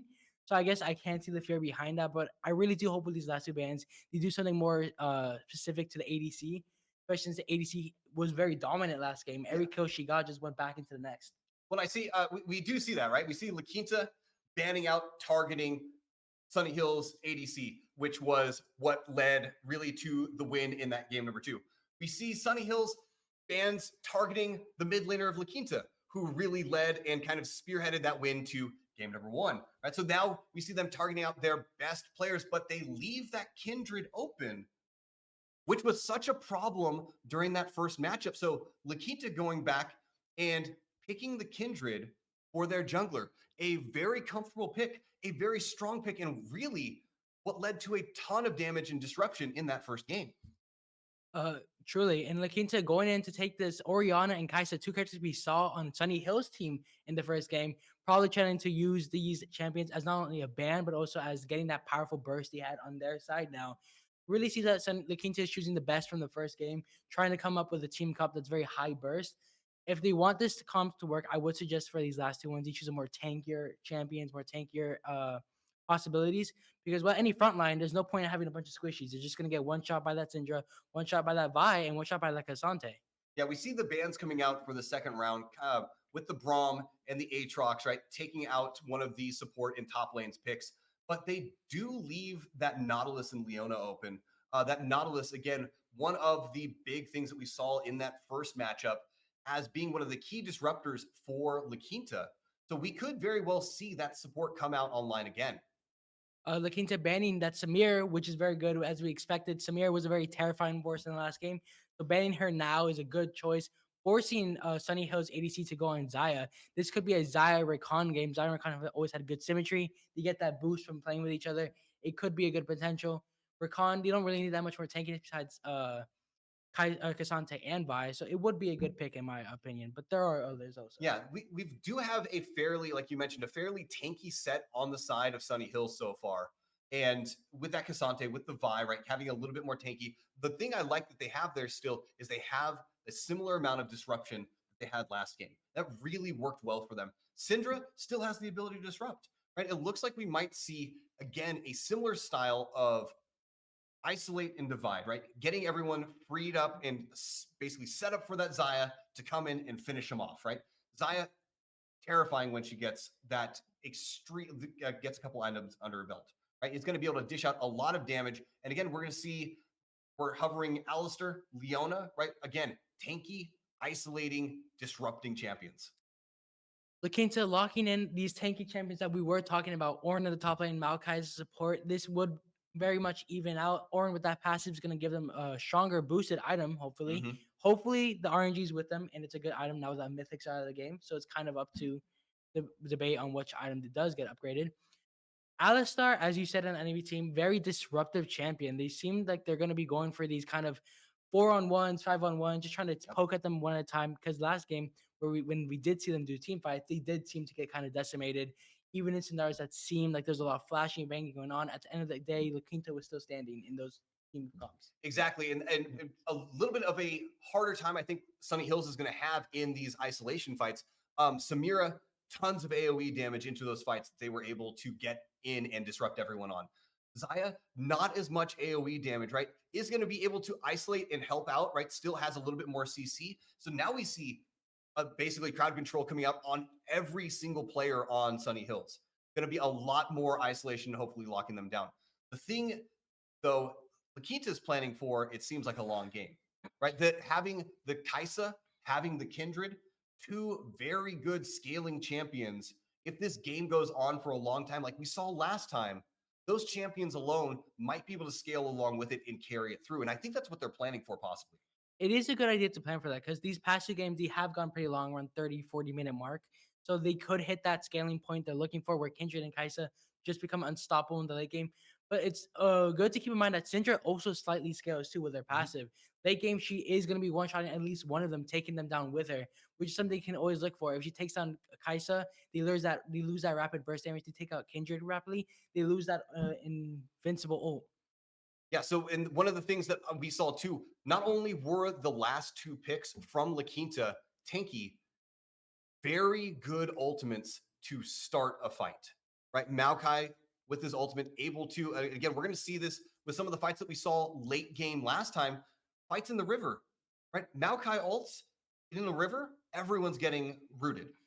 Ornn ults in the river, everyone's getting knocked up, right? We're going to see these being used possibly by themselves or in tandem to cause a ton of disruption for that team of squishies to try to capitalize on that. So one of the things, as you mentioned, trying to isolate and kind of or have Syndra burst down one of either Kindred or the mid laner for La Quinta, I think they're going to try to do the same thing. And if they can burst down that Syndra in those late game fights, I think it might go the way of La Quinta.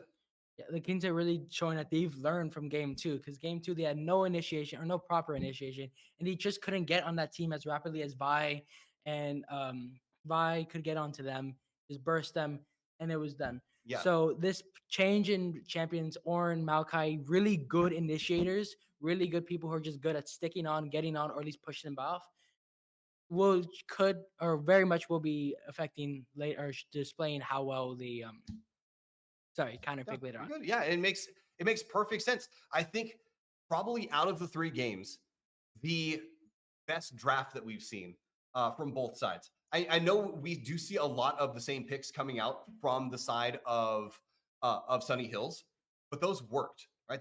They showed this last game, and if it's not broken, don't fix it, right? They showed that if you can isolate someone and have the ADC finish it up, that led to victory. And they're following that same game plan again, except banning out the Samira, leading them to go to the Xayah, which still is going to pump out a ton of damage, still is able to take out people very quickly. We're going to see if that's able to transition to that different ADC, which again, the ADC from Sunny Hills, very comfortable on a wide variety of champions. Yeah, as you said, very comfortable with a lot of champions. This is his technically 3rd different ADC. He seems very comfortable in this pick. He doesn't seem very nervous about it. So I am very excited to see how he's going to play Xayah into this team comp, especially with Xayah being, I wouldn't say very weak early game, but she doesn't have a lot of escaping plan until she gets her ult, which just lets her be invulnerable for a time being. So up until then, it's going to be heavily reliant on the support to just peel off, take the damage, and maybe even take the death for her just so she doesn't die, give her shutdown, or lose an ADC. Yeah, we saw that last time with that Alistar, right? Alistar did play that role perfectly. He was in the way all the time. He was up front taking hits, but also doing a great job when they tried to dive in of stopping them in their tracks. One of the best things that you can have your support do, like you said, is take that damage for you, right? Both of these support characters that or basically the majority, I want to say for all 3 of these matches, we've had tankier supports. A tankier support's role is to kind of absorb that damage and heal for your ADC. Let them try to get that farm while you take a bullet, while you take a hit. Right? Those are the things that we have been watching out for, and we see coming out from both of these support players on both teams. In game 1, it was very evident on how La Quinta was using this type of role familiarity, with Nautilus taking all that damage from trades, while Leona on the hand was letting her ADC take the damage. And it really showed how much that affected, because now her ADC has to go back while their ADC can stay, and he doesn't mind taking a few more hits, even at half HP. Yeah, not at all. And really, you can kind of pinpoint at that point in game number 1 where things didn't go the way for Sunny Hills. We saw Sunny Hills this past game. ADC was really what led it, right? ADC, highest ranked player on the team, had the most impact. First game, especially with that Kaisa, wasn't able to get the items, the gold, to be able to get those passives online. And inevitably, they lost because they weren't able to get that damage output. And it all comes back to what you said. They weren't taking the hits for that player. They were letting them, they had to go back. They weren't able to get the farm. And that's one of the things that we saw even last game with La Quinta still behind in kills. They were even in gold for the longest time. As you stated, yeah, it's going to be really down to this ADC matchup. But one thing we should not ignore is junglers. Junglers have played a crucial role in these past 2 games, just getting those objectives, getting those invades, getting those ganks off, counter ganks, everything. The first game we saw Kindred was heavily supported by her team, just made her success on point. She had that RNG for a mark, so she was stacking them rapidly, and she just became this dominant force that helped her ADC just skyrocket up there. Second game, we saw Vi doing that same role, very effective. She was ganking, she was stunning, she was initiating, doing what Vi needs to do, getting that burst damage, taking that damage initially, and it led to their victory. There's Samia being fed and skyrocketing. Right now, this 3rd game, we're going to be looking for the same thing. Who can do a jungler better, Kindred or Vi once again? I'm going to be really, really interested. We saw the Kindred first game invade the Wolves. We saw the same player on Karthus do the same style of invade. I wonder if they are going to, if on the side of Sunny Hills, if they're going to expect that. I wonder if they're going to start planning for, at that point, possibly have that mid laner back off a little bit as they go towards those Wolves to make the jungler from La Quinta, to make this Kindred pay for that early aggression. Because if you back off and you have on the side, if you have that mid laner there, you're not getting out unless you burn all your resources. Be a very interesting choice. Kindred starting top lane as we saw in the first game. Vi also starting top lane. Actually, no, Kindred started bot lane first game, did he not? Kindred did start bot lane, and that's when they started bot lane. They started on red and made their way up towards that buff. And this time we see that they are going to start in the opposite direction, possibly looking to move across river and take their the opponent's red buff early on in the match. Possibly hoping to probably also contest bottom scuttle. As we know, Kindred Mark typically spawns on there. If she gets unlucky, it will start top, in which it will still be a race. But either way, starting top jungle will be an advantage for Kindred, giving her a chance to at least keep up with Scuttle, hopefully if it is in her favor. And we see a little bit of like what we've seen early on with the mid lane, right? Kind of this back and forth for all players here. Top doing what they do best, right? Poking in, getting farm. But really, we see a lot of this aggression come out into this mid lane.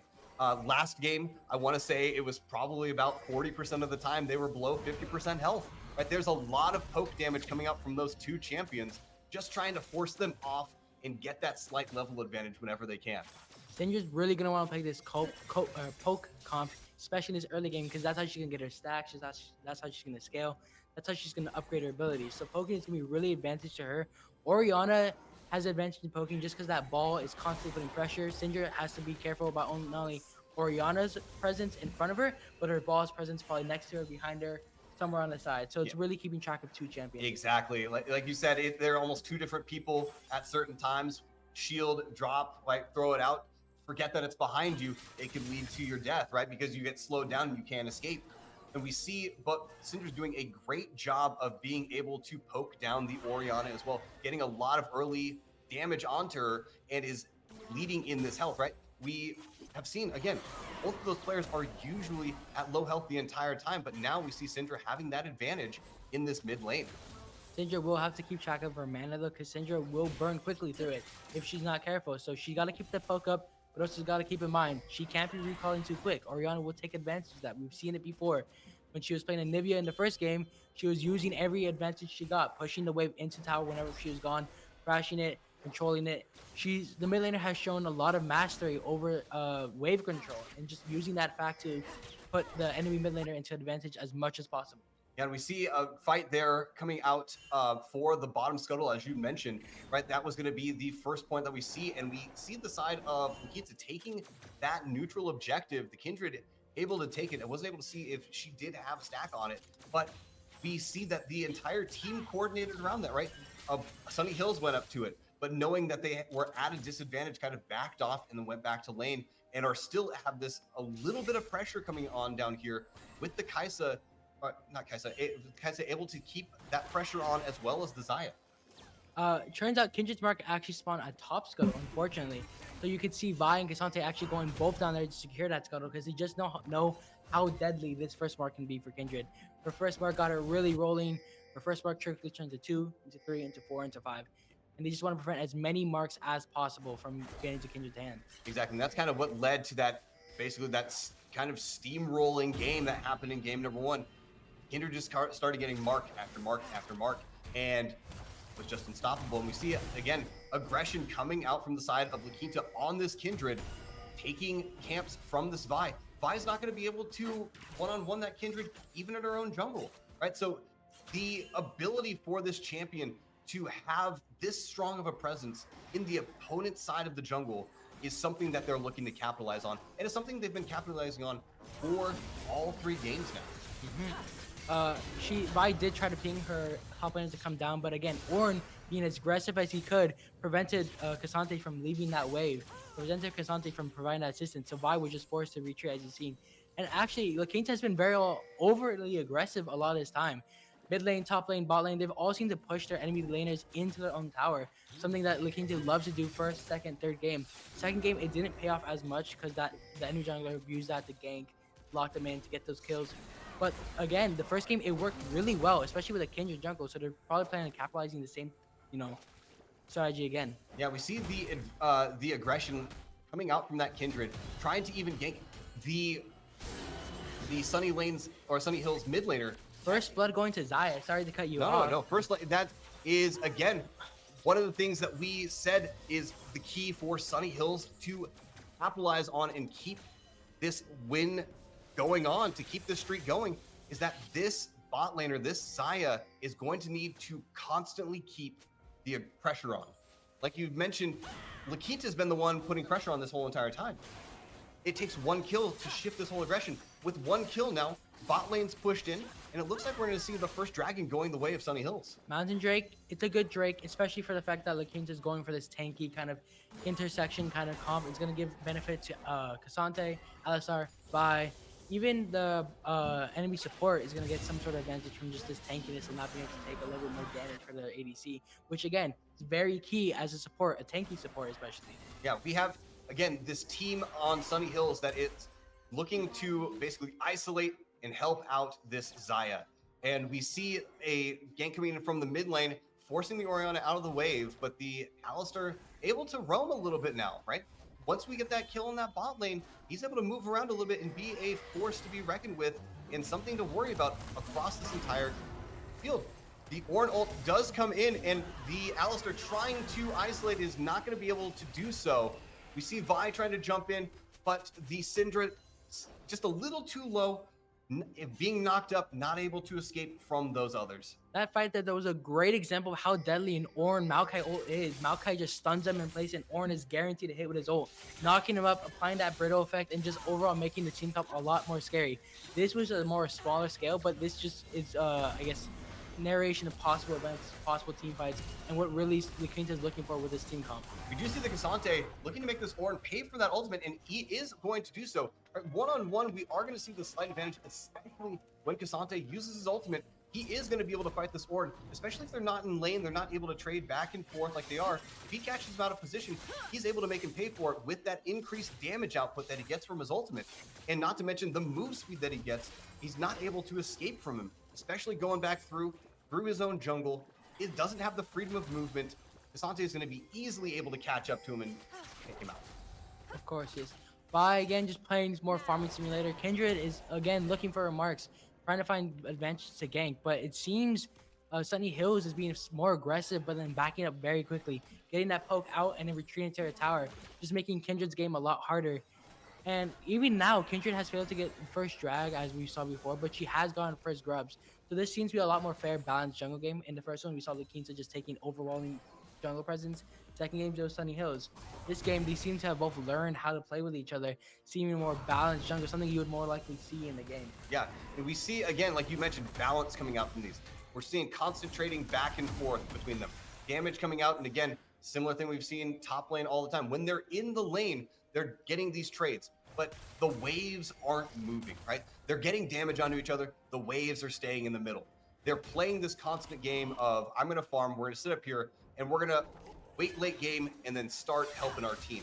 One of the bigger things I think is later game, we're going to see that Ornn probably have a little bit of a stronger impact on those team fights than the Cassante necessarily, right? That ultimate coming in, applying that brittle to multiple people is something that we're going to have to worry about. And we see here that the Kindred is going to hop up and is going to help take the kill onto this Cassante if he is able to, and that is going to go to the Kindred, right?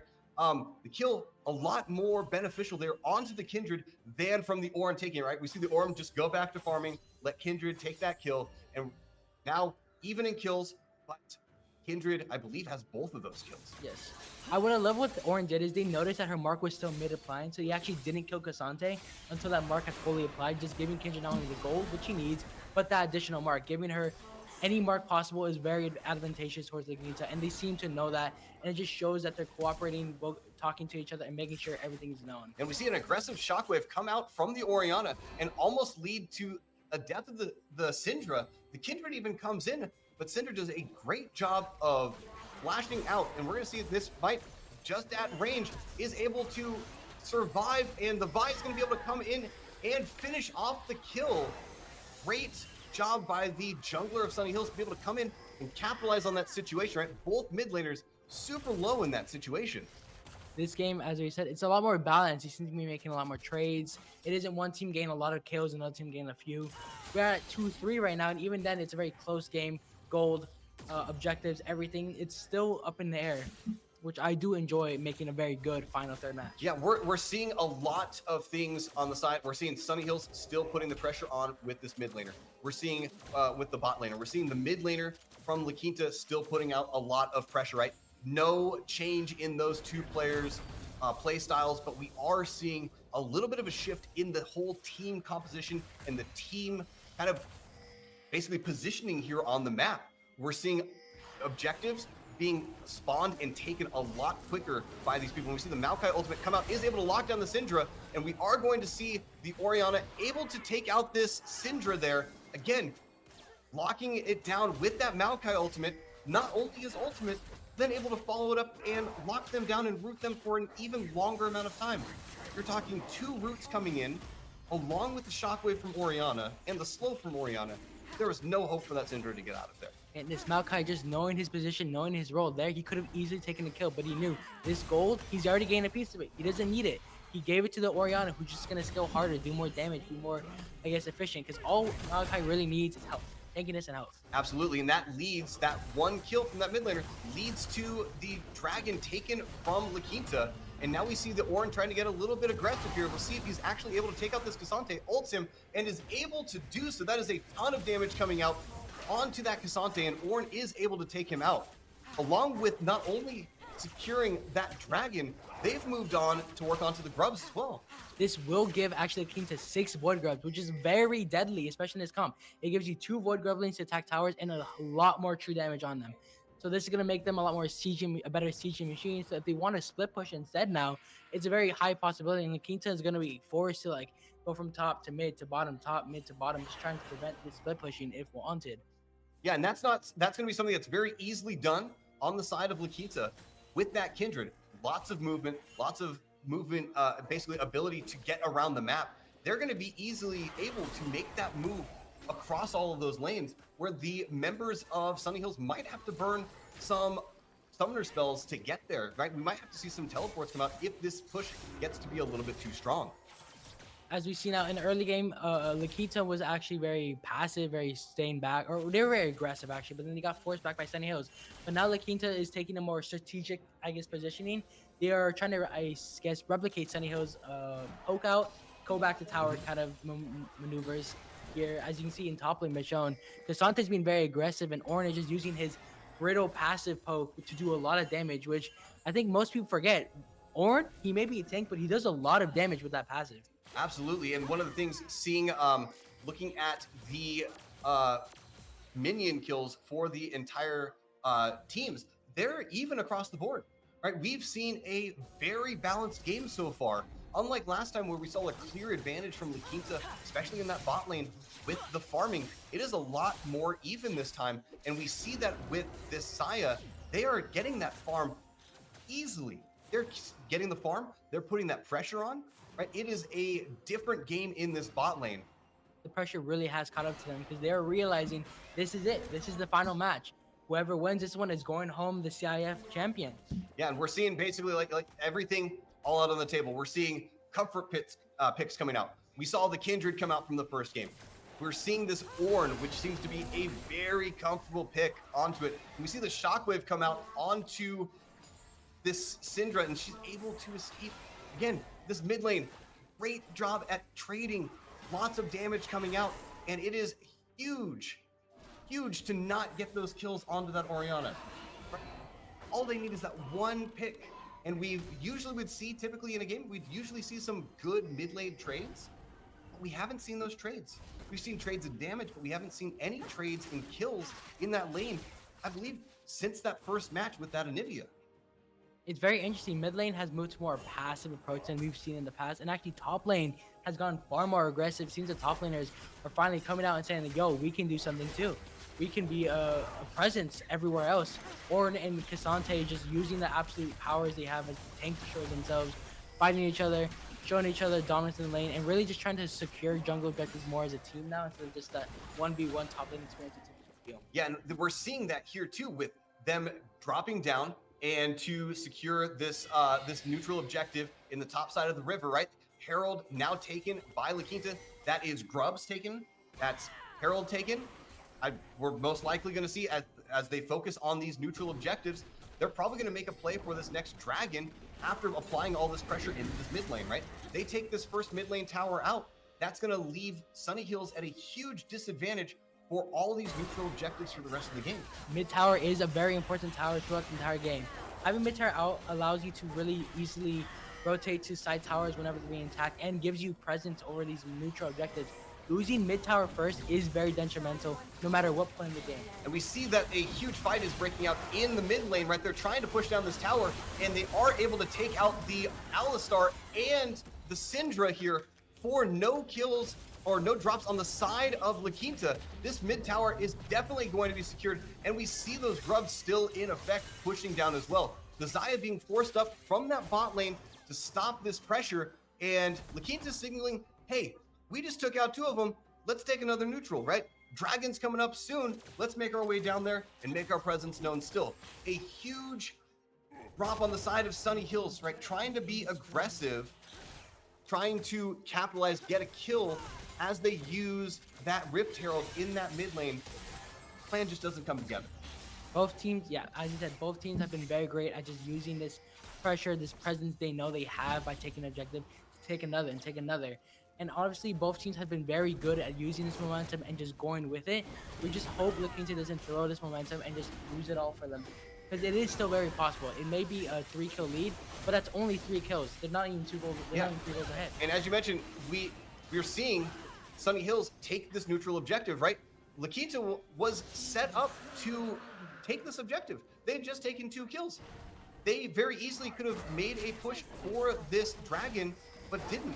Sunny Hills now 2 dragons to 1, right? We just see a complete shift there, and we're going to see again a lot of pressure come out from this Orianna onto the Syndra, but she's out of position.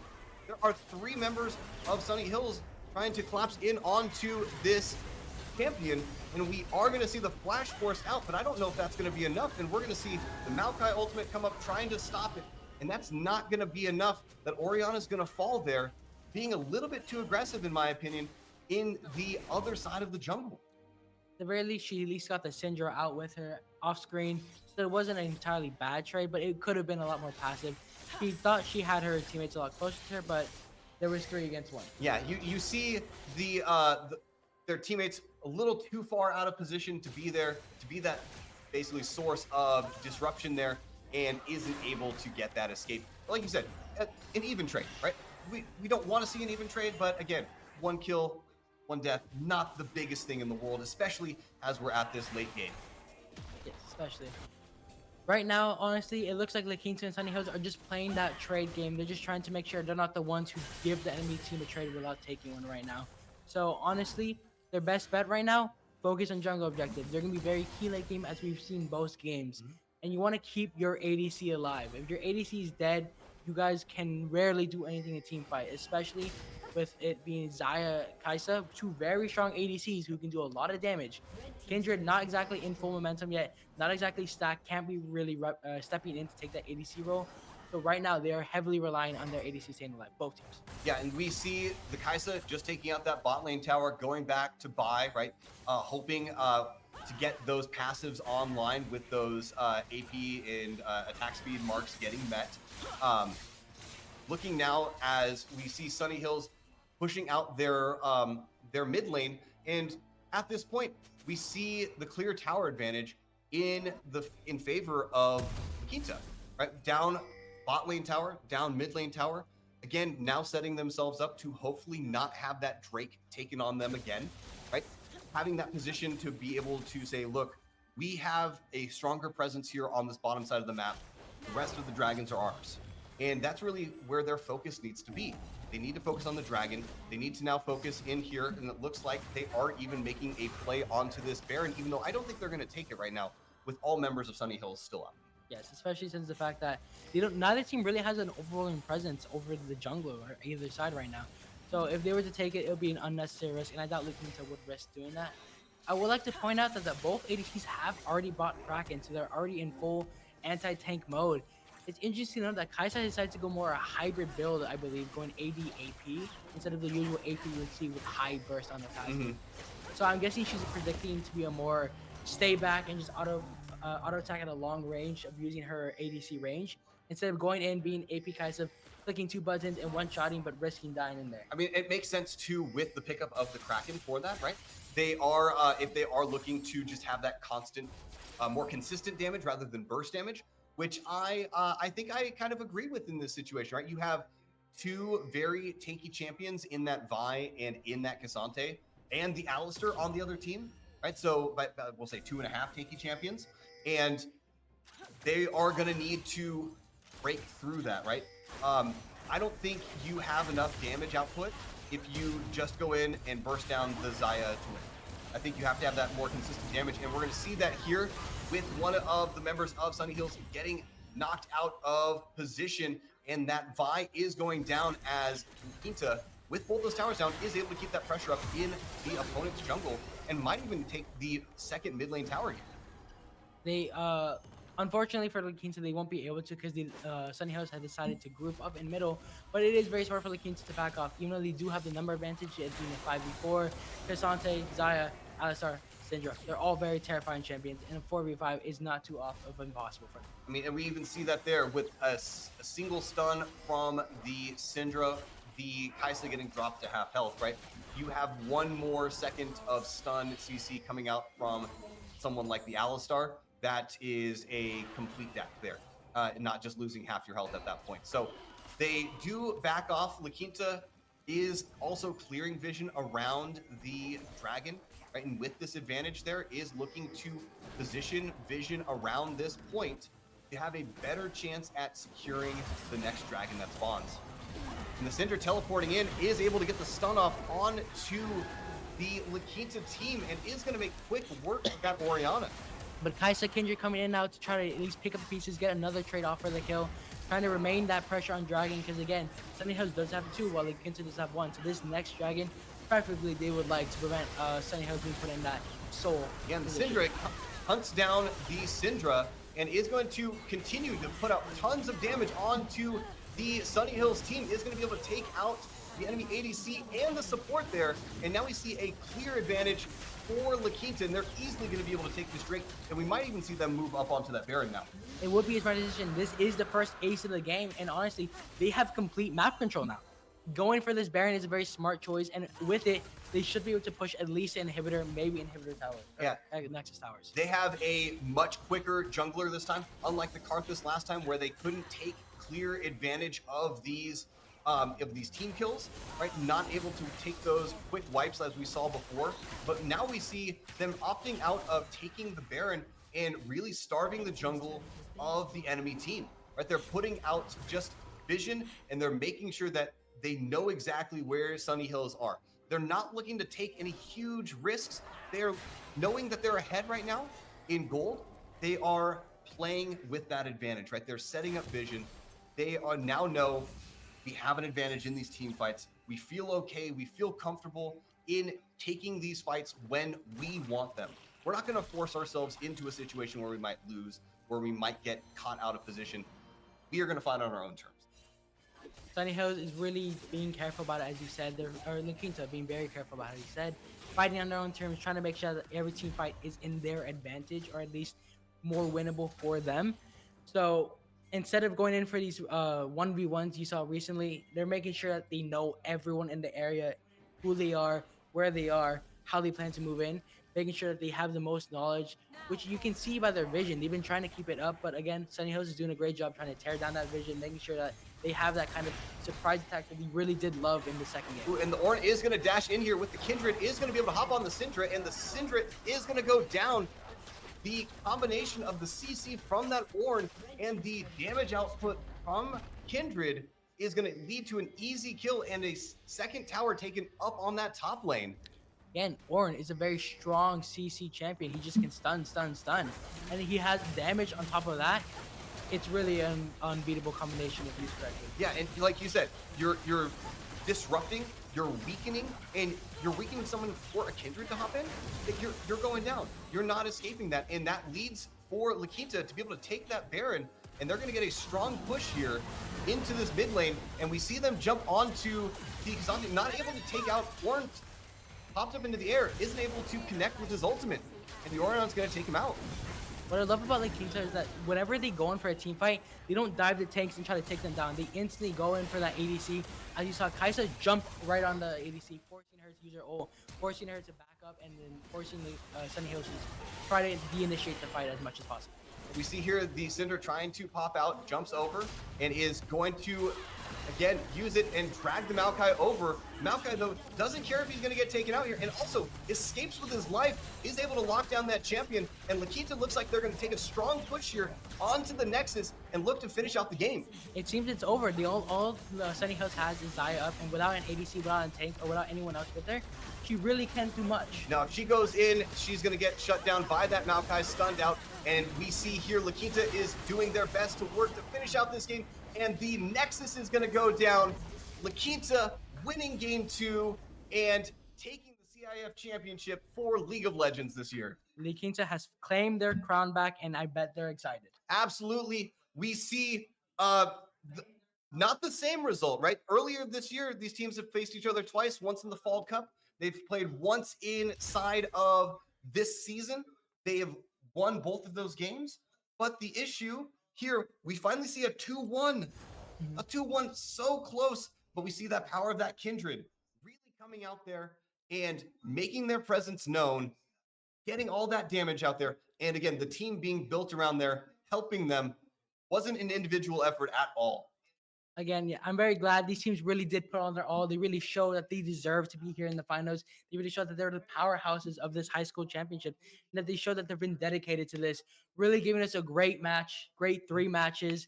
First match, we saw La Quinta coming in with their dominant aggressiveness. Second match, we saw Sunny Hills' adaptability. In the third match, we just saw the combination of the two coming together, finally putting it all on the table, playing it with their all, and showing us a really great game that didn't have any too rapid aggression. Absolutely. And one of the things, calling back to this third game, is that we did see La Quinta go back to that Kindred, right? Go back to something that wasn't banned out. And really, one of the biggest key factors in this game and in this win, again, was that Kindred. It was very influential in the first game, extremely influential in the second game, right? We saw the Karthus pick during the second game, not the biggest impact, right? Did do a lot of damage, but still led to them losing that second game, switches back to the Kindred. They win game 3. Well, I'm sure Coach Terry Nguyen is going to take his team out to enjoy the day. They've won the CIF championships, and here we can see the teams doing the celebrating shake. We will be leaving, and you will be seeing the award ceremony quickly up ahead. So please stay tuned for that. But we thank you for staying with us to watch these 3 games, and we hope you had an amazing day.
down, but I've been looking up, afraid to fall.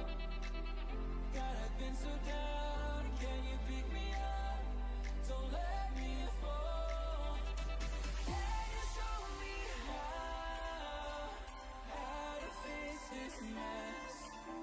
I am down and on my knees and I may fall as I'm so close to the edge.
Cause you won't look after my wounds.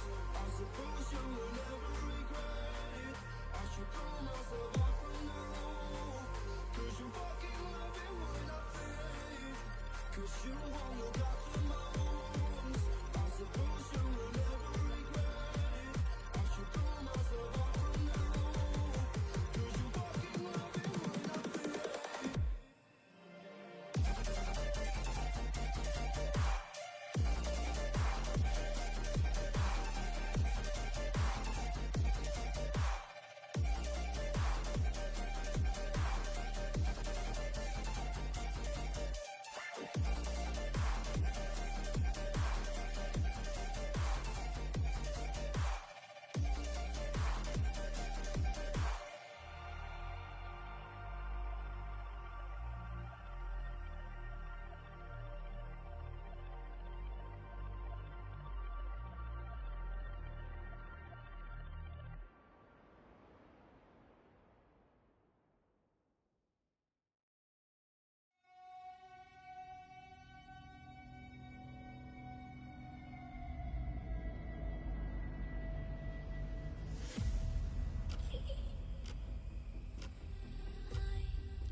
All right, welcome to the last award ceremony of the day.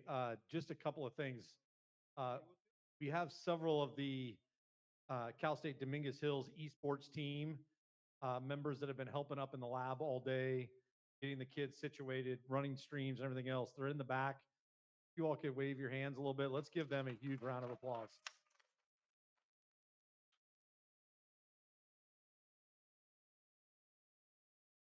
I hope everybody enjoyed. You know, we had student streamers. You know, the whole thing was really well done on their part, and it was great to see kids doing things. So it was a great showcase of talent today across the board. Just want to thank everybody for being here. This was a great first time in-person championship, and what a way to end it. You know, a game that goes 3, it was close all the way down to the wire with two powerhouse programs that have been involved in esports for a long time. So, and to both of you, I know obviously it didn't go your way, but there are 250 schools that play esports in California, about 100 that play Legends. Be the last 2. Frankly, the last 2, I think, much every year that we've had this is pretty impressive. So give yourselves a round of applause.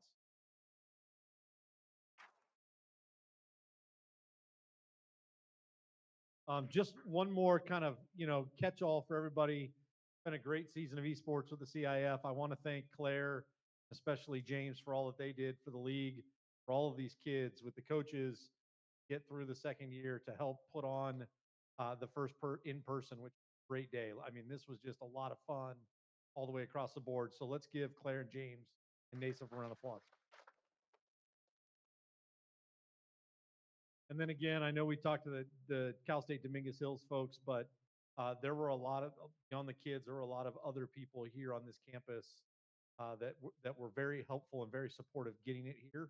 So we want to make sure, especially there's a couple guys in the control room that are behind the scenes. Let's give all of them a round of applause for all their work that they've done today.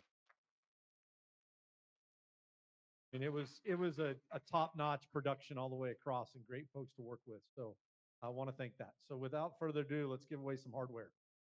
So first, 2024 CIF Esports Initiative League of Legends runner-up goes to Sunny Hills High School.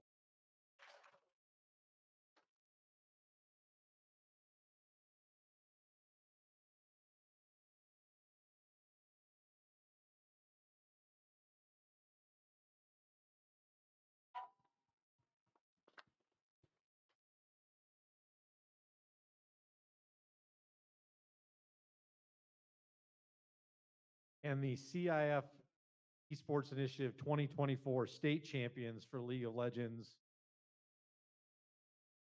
goes to La Quinta Westminster.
Starting on her blue buff.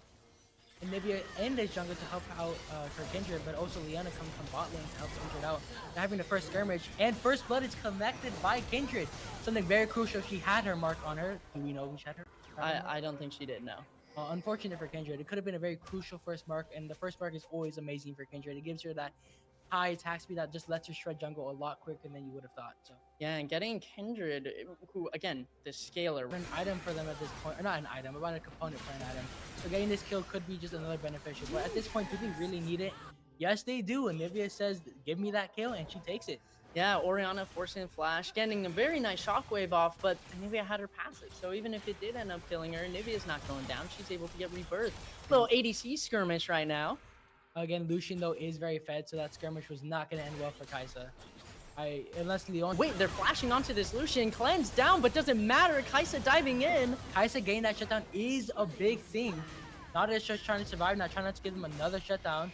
But Nivea coming in to support the Nautilus, getting that wall up, getting that ult off, and hopefully burning by. And nope, they decides to let her leave, trying not to push their luck already. Cassante coming down. I did not feel that. Cassante TP to respond to the Nivea TP, and maybe Nivea were a little overextended as Cassante's fully engaging here. Leona's able to get some secure those kills. Kaisa just gonna try to get back to her lane with Orianna coming back to support her, but can he really do anything against this fed Kindred? Yeah, it seems like La Quinta's just gonna say, hey, we're taking the one and we're packing our bags. We don't want to overextend this one. The Quinta has been very smart with these back offs. They're not diving in too hard. They don't have that ego.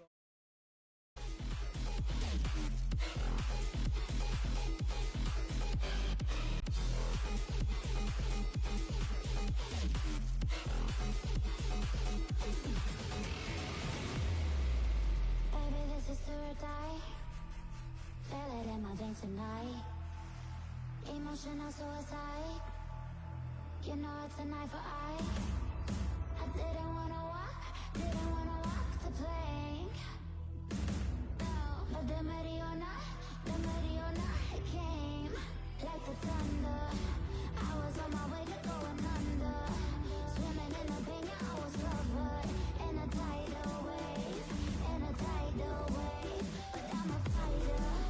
Try to take me down, I'm going higher. Baby, you've been playing with some fire. You've been playing with fire. One day you'll see what you made of me. Found my inner peace.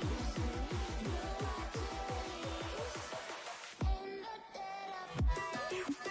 you release. In the dead of night.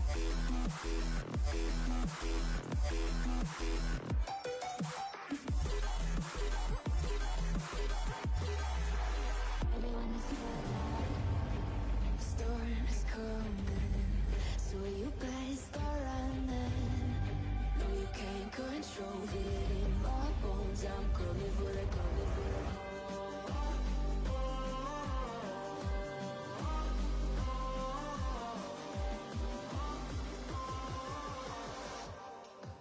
I'm coming for the throne.